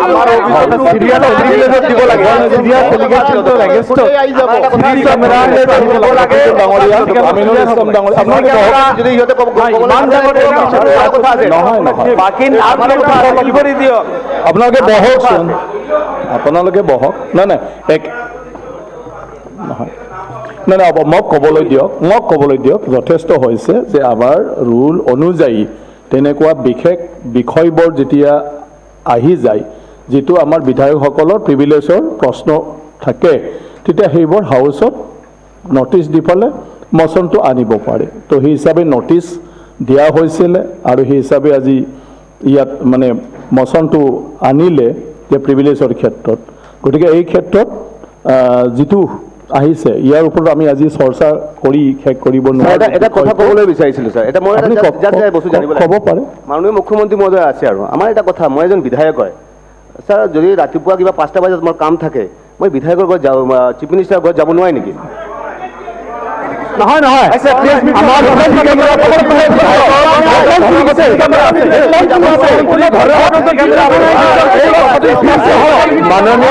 মাননীয় অধ্যক্ষ মহোদয়, ৰাতিপুৱা 6টা বজাত কাৰো ঘৰত কোনো মানুহ ইউজুৱেলি নাযায় আৰু থাকিলেও নাযায়। মুখ্যমন্ত্ৰীৰ ঘৰত কোনোবা যাবৰ কাৰণে আগতীয়া অনুমোদন ল'ব লাগিব, এপইণ্টমেণ্ট ল'ব লাগিব, তেতিয়া যাব। আৰু এই ধৰণে UDFৰ বিধায়কক ৰাতিপুৱা 6টা বজাত লগ কৰাটো প্ৰশ্ন উঠিব নোৱাৰে, আৰু সেই ধৰণৰ কথা বতৰা ইয়াত অহাটো ভুল। আৰু যিজন সন্মানীয় ব্যক্তিয়ে দিছে এনেকে যদি কয় যে ঠিক আছে 6টাত গৈ লগ কৰিছে, আৰু যিখন ফটো দেখুৱাই আছে ফেচবুকত সেইখন ফটো মোৰ অফিচৰ ফটো, আৰু গৰুখুটিৰ ঘটনাৰ পিছত তেওঁলোকে মোক মেমৰেণ্ডাম দিয়া, বেকগ্ৰাউণ্ডটো দেখিলে আপোনালোকে গম পাব অফিচৰ ফটো, তেতিয়া মাস্ক লগোৱা আছে। এই ধৰণৰ কথা কাণ্ড কৰিব নাপায়। পলিটিক্স বেলেগ কথা, কিন্তু এনেকে মোক ইনভলভ কৰি নাম দি, কেইজনমান বিধায়কক মই চিনিও নাপাওঁ, প্ৰেক্টিকেলি নাম দিছে, কেইজনমান বিধায়কৰ লগত মই জীৱনত কথাও পতা নাই। সেইকাৰণে মই চৰকাৰী তদন্ত কৰিব খোজা নাই। আপুনি কমলেশ পুৰকাইষ্টই লাগিলে এইটো চাই দিয়ক, তেওঁ কমিটিত মেম্বাৰ থাকক, চাই পেলাই কওক যে কোনো মই কাৰো বিৰুদ্ধে শাস্তিও বিচৰা নাই, খালি ঘটনাটো সঁচা মিছা কৈ দিয়ক। কাৰণ মোৰোতো এটা টাৰ্নিছ কৰা হৈছে নহয়, এজন MLA গ'লে মোৰ আপত্তি নাই, প্ৰতিনিধি দল লগতে জিলা সভাপতি আৰু UDFৰ লগত এইটো সম্পৰ্ক মোৰ নাই আৰু হোৱাটো মই নিবিচাৰোঁ। মহোদয়, এইটো প্ৰিভিলেজত দিব লাগে one thing, second CC camera ফুটেজটো অপেন কৰিব লাগে, সেই 3 ঘণ্টাৰ দিব লাগে। মই 2011ৰ পৰা এতিয়ালৈকে বিধায়ক, মাননীয় মুখ্যমন্ত্ৰীৰ বাসভৱন কলা নে বগা মই আজিলৈকে দেখা নাই। মোৰ নাম আমাৰ যাবলৈ কি আছে, কি নাম তাতে সামৰিছে। গতিকে পিছত প্ৰিভিলেজত দিব লাগে, যাব পাৰে, এইটো কি আপত্তি? নহয় যাব পাৰে, আপুনি যা, আপুনি যা, এইটো এটা কথা আপুনি যা, আপুনি মুখ্যমন্ত্ৰীৰ সন্মানীয় সদস্যসকল, কমলক্ষতে প্ৰকাশিত 12 যাব পাৰে, আমি নহয়। কমলক্ষতে প্ৰকাশ যাব পাৰে। ৰাতি 12 বজাত যোৱা মানুহ কমলক্ষতে প্ৰকাশ কৰে। মই কৈ আছো সকলোৱে বহক, সকলোৱে বহক। অধ্যক্ষ মহোদয়, চিচি কেমেৰা প্ৰত্যেকটো বিধায়কৰ ঘৰৰ আগত আছে, মুখ্যমন্ত্ৰী ডাঙৰীৰ ঘৰৰ আগত আছে।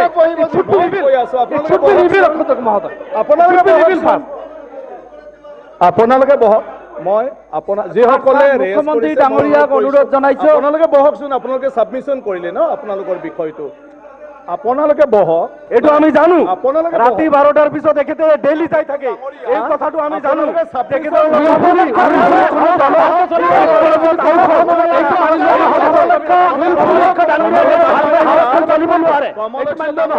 আপোনাৰ ওপৰত একো ইয়াত নাই, আপোনাৰ ওপৰত কথা কোৱা নাই। সন্মানীয় সদস্য কমলক্ষ ডাঙৰীয়া, আপোনাৰ বিষয়ত ইয়াত একো নাই। এজন আমাৰ হাউচৰ সদনৰ বাহিৰা ব্যক্তিৰ ওপৰত যিটো এটা পেপাৰত দিয়া মন্তব্য লিখা, ইয়াৰ ওপৰত এই প্ৰিভিলেজ মোচনটো অনা হৈছে। হাউচৰ কাৰো ব্যক্তিৰ ওপৰত নাই। কমলক্ষ ডাঙৰীয়া আপোনাৰ ওপৰতো অহা নাই। গতিকে সেইটো বাহিৰৰ এটা কিবা কথাটো আহিছে। সেইকাৰণে যিহেতু লিডাৰ অফ হাউচ আৰু মানে কি কয় আপোনাৰ 5জন বিধায়কৰ পৰা প্ৰিভিলেজ মোচনটো মানে আনিছে ইয়াত, যে ইয়াৰ ওপৰত এটা তদন্ত হ'ব লাগে। আৰু ঠিক তেনেকৈ কমলক্ষ ডাঙৰীয়াও ইয়াত ভাগ লৈছে। গতিকে সেইটোৰ কাৰণে আমি যিহেতু মিনিটৰ ভিতৰত ইয়াৰ বিচাৰ কৰিব নোৱাৰোঁ, সেইকাৰণে সেই বিষয়টো মই প্ৰিভিলেজ কমিটিক ৰিফাৰ কৰিছোঁ। মাননীয় অধ্যক্ষ মহোদয়, ধন্যবাদ জনাইছো। ধন্যবাদ জনাইছো মাননীয় অধ্যক্ষ মহোদয়। যোৱাকালি যেতিয়া ভোট গ্ৰহণ চলি আছিল, সেইখিনি সময়তেই আমাৰ দলৰ বিধায়কে বেলেগ দলক ভোট দিছে বুলি শাসকীয় পক্ষৰ পৰা আৰু এটা AIUDF দলৰ এজন বিধায়কে মন্তব্য দি আছিল, যিখিনি নিয়ম মতে নহয় বুলি আমি দাবী কৰি আছোঁ। সেই গতিকে তেখেতসকলেও সদনৰ আমাৰ সদস্যসকলৰ মৰ্যাদা হানি কৰিছে আৰু এনেকুৱা ধৰণৰ ভুৱা কথা কোৱাৰ বাবে বিশেষ অধিকাৰৰ এটা প্ৰস্তাৱ ময়ো আপোনালোক অনুৰোধ জনাইছোঁ, যাতে সেই বিষয়টো তদন্ত হয়, যাতে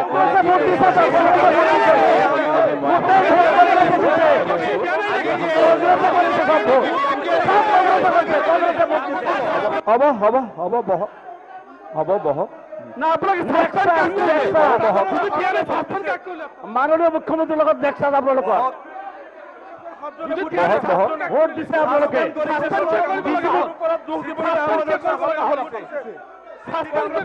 আপোনালোকে বিজেপিক ভোট দিছে। নিজৰ ছাৰ, এই বিষয়টো আপোনাক এটা তদন্তৰ ব্যৱস্থা কৰিবলৈ অনুৰোধ জনাইছোঁ। হ'ব। সন্মানীয় LOP ডাঙৰীয়াই যিটো দিছে, এইটোৰ ওপৰত মই বিবেচনা কৰিম। অধ্যক্ষ ডাঙৰীয়া, CCTV দেখাই দিব পাৰি, কিন্তু জুলুঙাৰ মেকুৰী ওলাই যাব। জুলুঙাৰ মেকুৰী ওলাই যাব। কংগ্ৰেছৰ কোন কোন নেতা মুখ্যমন্ত্ৰী ডাঙৰীয়া ঘৰত সুযোগ পাব? মুখ্যমন্ত্ৰীৰ ঘৰলৈ যোৱাটো কিয় এটা ছাৰ বিশেষ অধিকাৰৰ কথা হৈছে মই নাজানো। আমাৰ গণতান্ত্ৰিক অৱস্থা এনেকুৱা বেয়া হ'ব নালাগে যে বিৰোধী শাসকৰ ঘৰলৈ যাব নোৱাৰে। ইমান বেছি তললৈ ছাৰ গ'লে গণতন্ত্ৰ অসুবিধা চলাবলৈ ছাৰ আপোনাক। সেই গতিকে যিটো ভোটৰ বিষয়ে কৈছে, আমাৰ যিখিনি ছাৰ ডেম'ক্ৰেটিক প্ৰিন্সিপালত ফুৰিবৰ কথা আছে, কিবা আছে, এইখিনি কথা বিষয়তহে বিষয়টো হ'ব লাগে। মাননীয় অধ্যক্ষ মহোদয়, বিষয়টোৰ পৰা আগবাঢ়ি যাবৰ কাৰণে ময়ো অনুৰোধ কৰিম। খালি এটা কথা যে মুখ্যমন্ত্ৰীৰ ঘৰত বিধায়কসকল যাব পাৰে, আৰু মোৰ ঘৰত কোন কোন যায় কোন কোন নাযায় এই গোটেই কথাবিলাক CRPৰ পৰা আৰম্ভ কৰি সকলোৱে লিখি ৰাখে। That is a different issue. কিন্তু ৰাতিপুৱা 6টাত গ'ল, কিবা গ'ল, এনেকৈ নাটকীয়ভাৱে যিজন সদস্যই কোনোবাই দিছে বাহিৰত সেইটো কাৰণেহে অলপমান মনটো বেয়া লাগিছে কিন্তু বাকী মুখ্যমন্ত্ৰীৰ ঘৰত অহা যোৱাত ডেফিনেটলি কোনো বাধা নাই মই আপোনালোকক সকলোকে নিমন্ত্ৰণ কৰিছোঁ যে আপোনালোকে যেতিয়াই সময় পায় আপোনালোক মোৰ বাসভৱনত আহিব ৰাজ্যসভাৰ পোৱা নাযায় আৰু ময়ো যাম সেইটো কথা স্যাৰ ৰাজ্যসভাৰ বিশ্বাসঘাতকতা কৰি মুখ্য অধ্যক্ষ মহোদয়ে উল্লেখ কৰি ইয়াত ৰাজ্যসভাৰ অলৰেডি মই ৰেফাৰ কৰিছোঁ এইটো কংগ্ৰেছ দলৰ সন্মানৰ কথা ছাৰ আমাৰ বিষয়টো কৰিব লাগিব সকলোৱে সুযোগ পাব এতিয়া আমি ৰুল 54 এইটো হৈ গ'ল এইটো বিষয় অধ্যক্ষ মহোদয় ৰুল 54 শ্ৰী ৰমেন্দ্ৰ নাৰায়ণ কলিতা অধ্যক্ষ মহোদয় আপুনি হৈছে আৰু এইটো এটা ৰেফাৰ কৰিলে আৰু এটা আমাৰ এলপিয়ে দিছিল সেইটো মানে এইটো জাষ্ট মই পাইছো মই কৈছো এইটো মই বিবেচনা কৰিম একেলগে আপুনি একে বিষয়বস্তুৰ ওপৰত নাই মই বিবেচনা কৰিলাম ইয়াৰ কিবা কথা আছে এইটো বিবেচনা কৰিব নে এইটো দুইটা বিবেচনাৰ ভিতৰত কোনটো মানে এটাতো মই ৰেফাৰ কৰিলো এইটো নকৰে কোনটো এইটো বিবেচনাৰ ভিতৰত ৰেফাৰ মই সব উইদিন দি সেকেন্ড মিনিট মানে কেনেকৈ ডিসিশন ল'ব সব বিষয়টো গতিকে মই বিবেচনা কৰি আছো এইটো ৰেফাৰ আৰু এইটো বিবেচনা আৰে মই এইটোৱে দায়িত্ব দিছে যে মই কোনো সিদ্ধান্ত ল'ব নোৱাৰো ৰুল 160 প্লিজ এবাৰ চাই লওক ৰুল 160 নালাগে এইটো বল মই অলৰেডি ঘোষণা কৰিলো আৰু ইয়াৰ ওপৰত আৰু কোনো চৰ্চা হ'ব নালাগে এটা ৰুল 54 থাকিব নোৱাৰে শ্ৰী ৰমেন্দ্ৰ নাৰায়ণ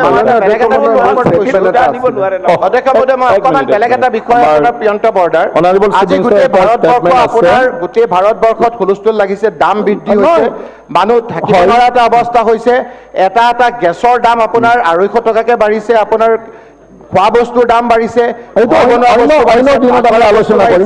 চৰকাৰৰ পৰা এই বিষয়ে চৰকাৰে এটা বিবৃতি দিয়াৰ কাৰণে আমি আবেদন কৰিছোঁ আপোনাৰ অনুমতি সাপেক্ষে চৰকাৰৰ হৈ এটা ষ্টেটমেণ্ট দিব খুজিছোঁ বিশেষকৈ arm force special power act আমি যি উইথড্ৰ কৰিছোঁ তাৰ ওপৰত মই সৰু ষ্টেটমেণ্ট এটা এই সদনত লে কৰিব খুজিছোঁ The state of Assam was declared as disturbed area in the intervening night of November 27-28, 1990 under Armed Forces Special Power Act 1958 to combat insurgency in the state. After declaration of the state as disturbed area, a four-pronged strategy was adopted under unified command structure vice CIOPS, peace overseer, surrender cum rehabilitation and psychological operation. Since innovation of the act, the security scenario has started improving in the state and normalcy has been restored in the state to a large extent. Of late, the law and order situation in many parts of the state of Assam is peaceful from extremist point of view. At present, the army is deployed only in 5 districts of Assam, viz. Tinsukia, Dibrugarh, Charaideo, Karbi Anglong and Dima Hasao, in view of the peaceful situation in the other parts of the state. Since the imposition of APSA, the validity of operation of this act in the entire state of Assam has been extended 61 times, each time for a duration of 6 months.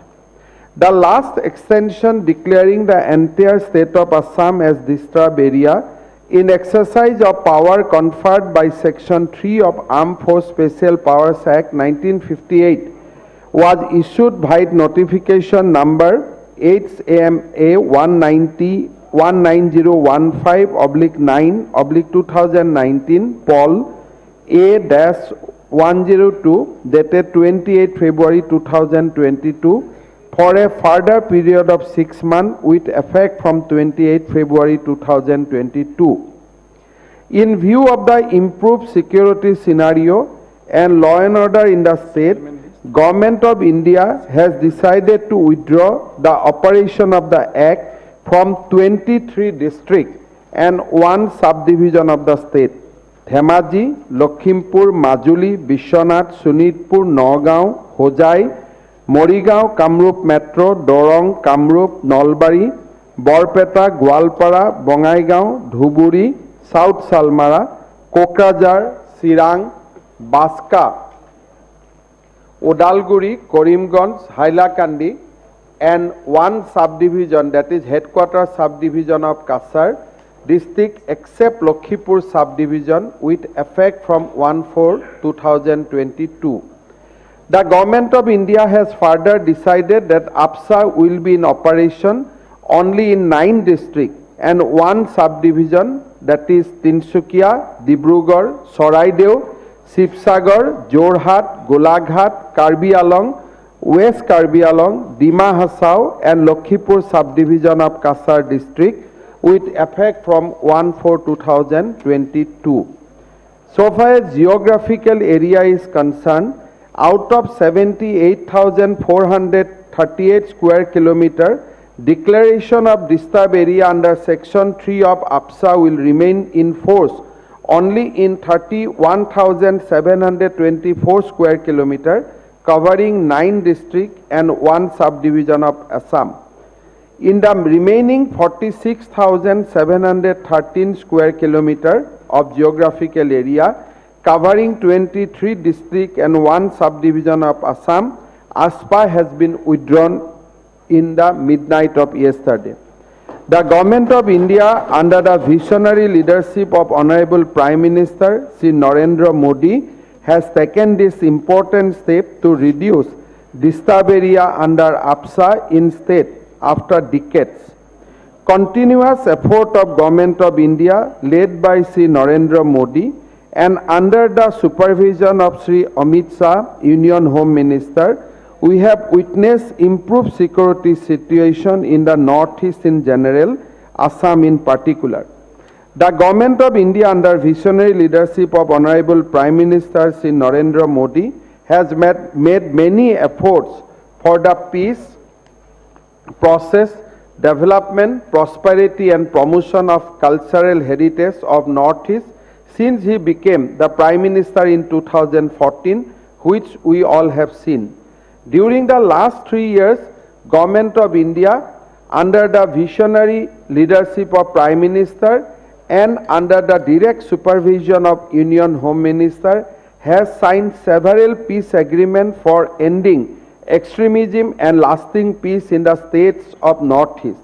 Historic Bodo Accord was signed on 27 January 2020 to resolve 50 years old Bodo militancy issue while maintaining the geographical integrity of Assam. The Karbi Agreement was signed on 4th September 2021 to resolve the long-standing militancy in the Hill district of Karbi Along. Government of India, under the visionary leadership of Prime Minister, has taken several steps, including a narcotics-free, flood-free and infiltration-free Northeast.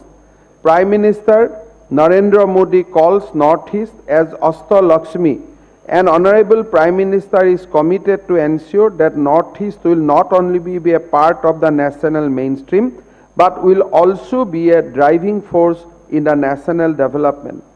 Reducing disturbed area under APSA in Assam, Nagaland and Manipur is another milestone in the fulfillment of Prime Minister Narendra Modi's vision of a peaceful and prosperous Northeast and a result of able guidance of Union Home Minister Sri Amit Shah.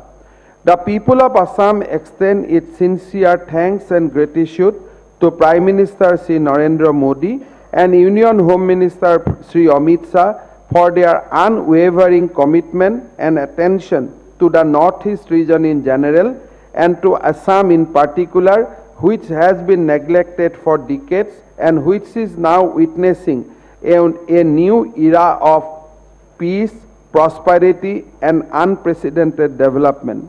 I join with people of Assam in extending my greetings to entire citizen and people of Northeast on this important occasion. Adhyaksha Mohoday, যোৱা 1990 চনৰ 27-28 নৱেম্বৰৰ মাজনিশা অসমত আপসা প্ৰৱৰ্তন কৰা হৈছিল আৰু এই দীৰ্ঘ সময়ছোৱাত 61 বাৰ আপসা ছমাহ কৰি আগবঢ়াই দি থকা হৈছিল। আজি এটা সুন্দৰ দিনা, যোৱাকালি ৰাতি বা আজি ৰাতি নিশা 12 বজাত ভাৰত চৰকাৰৰ নিৰ্দেশ মতে অসম চৰকাৰে এই আপচা আইন অসমৰ 9খন জিলা আৰু এটা চিভিল সাব ডিভিজনক বাদ দি সমগ্ৰ অসমৰ পৰা প্ৰত্যাহাৰ কৰিছে অসমৰ জনসাধাৰণৰ বাবে এটা নতুন আশাৰ সঞ্চাৰ কৰিছে মই ভাবো এই ডিষ্টাৰ্ব এৰিয়া আৰু আপচা আইনৰ প্ৰত্যাহাৰৰ লগে লগে অসমখনত শান্তিৰ এক নতুন দিগন্ত আৰম্ভ হ'ব ইণ্ডাষ্ট্ৰিয়েলাইজেশ্যন ইনোভেশ্যন ইনফ্ৰাষ্ট্ৰাকচাৰ এই সকলোৰে ক্ষেত্ৰত ৰাজ্যখনে আৰু দৃঢ়তাৰে খোজ কাঢ়িবলৈ নৈতিক আৰু ৰাজনৈতিক অৰ্থনৈতিক অধিকাৰ পাব আজিৰ এই সুন্দৰ দিনা অসমৰ ৰাইজৰ হৈ আৰু উত্তৰ পূবৰ সমগ্ৰ ৰাইজৰ হৈ মই প্ৰধানমন্ত্ৰী নৰেন্দ্ৰ মোদী আৰু গৃহমন্ত্ৰী অমিত শ্বাহ ডাঙৰীয়াক এই ঐতিহাসিক সিদ্ধান্তৰ বাবে ধন্যবাদ আৰু অভিনন্দন জনাইছোঁ অসমৰ ৰাইজলৈ মোৰ বিনম্ৰ অনুৰোধ দীৰ্ঘদিন ধৰি আপচা প্ৰত্যাহাৰৰ বাবে আমি দাবী জনাই আহিছিলোঁ আজি আপচা আমি অসমৰ 60% ভূখণ্ডৰ পৰা আঁতৰাবলৈ সক্ষম হৈছোঁ আৰু যাতে কেতিয়াও আপচাৰ দৰে আইন অসমত প্ৰৱৰ্তন কৰিব নালাগে তাৰ বাবে অসমৰ শান্তি ৰক্ষাৰ দায়িত্ব এতিয়াৰ পৰা অসমৰ ৰাইজে ল'ব লাগিব মই আজি এই বিধানসভাৰ পবিত্ৰ মঞ্চৰ পৰা অসমৰ সমগ্ৰ ৰাইজক পুনৰবাৰ শান্তিৰ হকে নিজকে উৎসৰ্গা কৰিবলৈ আহ্বান জনাইছোঁ মাননীয় অধ্যক্ষ মহোদয় এই দীৰ্ঘদিনৰ সময়ছোৱাত অসমক শান্তি শৃংখলা ৰক্ষাৰ বাবে বিভিন্নজন সেনা বাহিনীৰ জোৱান আহিছিল আৰক্ষীৰ জোৱানে কাম কৰিছিল অৰ্ধ সামৰিক বাহিনীৰ জোৱানে কাম কৰিছিল বিভিন্নজন মৃত্যুৰ মুখত পৰিছিল বিভিন্নজনে নিজৰ শৰীৰত স্থায়ীভাৱে অক্ষম হৈ পৰিছিল আজিৰ দিনত সেনা বাহিনী আৰক্ষী বাহিনী আৰু অৰ্ধ সেনা বাহিনীৰ জোৱানসকললৈকে তেওঁলোকৰ সাহসী কৰ্মৰাজিৰ বাবে মই চৰকাৰৰ হৈ ধন্যবাদ জ্ঞাপন কৰিছোঁ এই দীৰ্ঘকালীন সময়ছোৱাত আমাৰ মাজত পৰা কেইবাজনো নিৰীহ লোক আঁতৰি গৈছিল আৰু ঘটনা চক্ৰৰ চাকনৈয়াত পৰি বোমা বিস্ফোৰণৰ দৰে ঘটনাত পৰি কেইবাজনো নিৰীহ লোকে প্ৰাণ হেৰুৱাইছিল সেইসকলৰ পৰিয়ালৰ প্ৰতিও মই পুনৰ এবাৰ সমবেদনা জনাইছোঁ পুনৰবাৰ সংযুক্ত মুক্তি বাহিনীকে ধৰি যিকেইটা সংগঠনে এতিয়াও সশস্ত্ৰ সংগঠনৰ পথত আছে তেওঁলোকক শান্তিৰ মাজলৈ শান্তি আলোচনাৰ মাজলৈ উভতি আহিবলৈ মই বিনম্ৰতাৰে সৈতে অনুৰোধ কৰিছোঁ যাতে অসমখনক ভাৰতৰ ভিতৰতে এখন শক্তিশালী ৰাজ্য হিচাপে আমি সকলোৱে মিলি নিৰ্মাণ কৰিব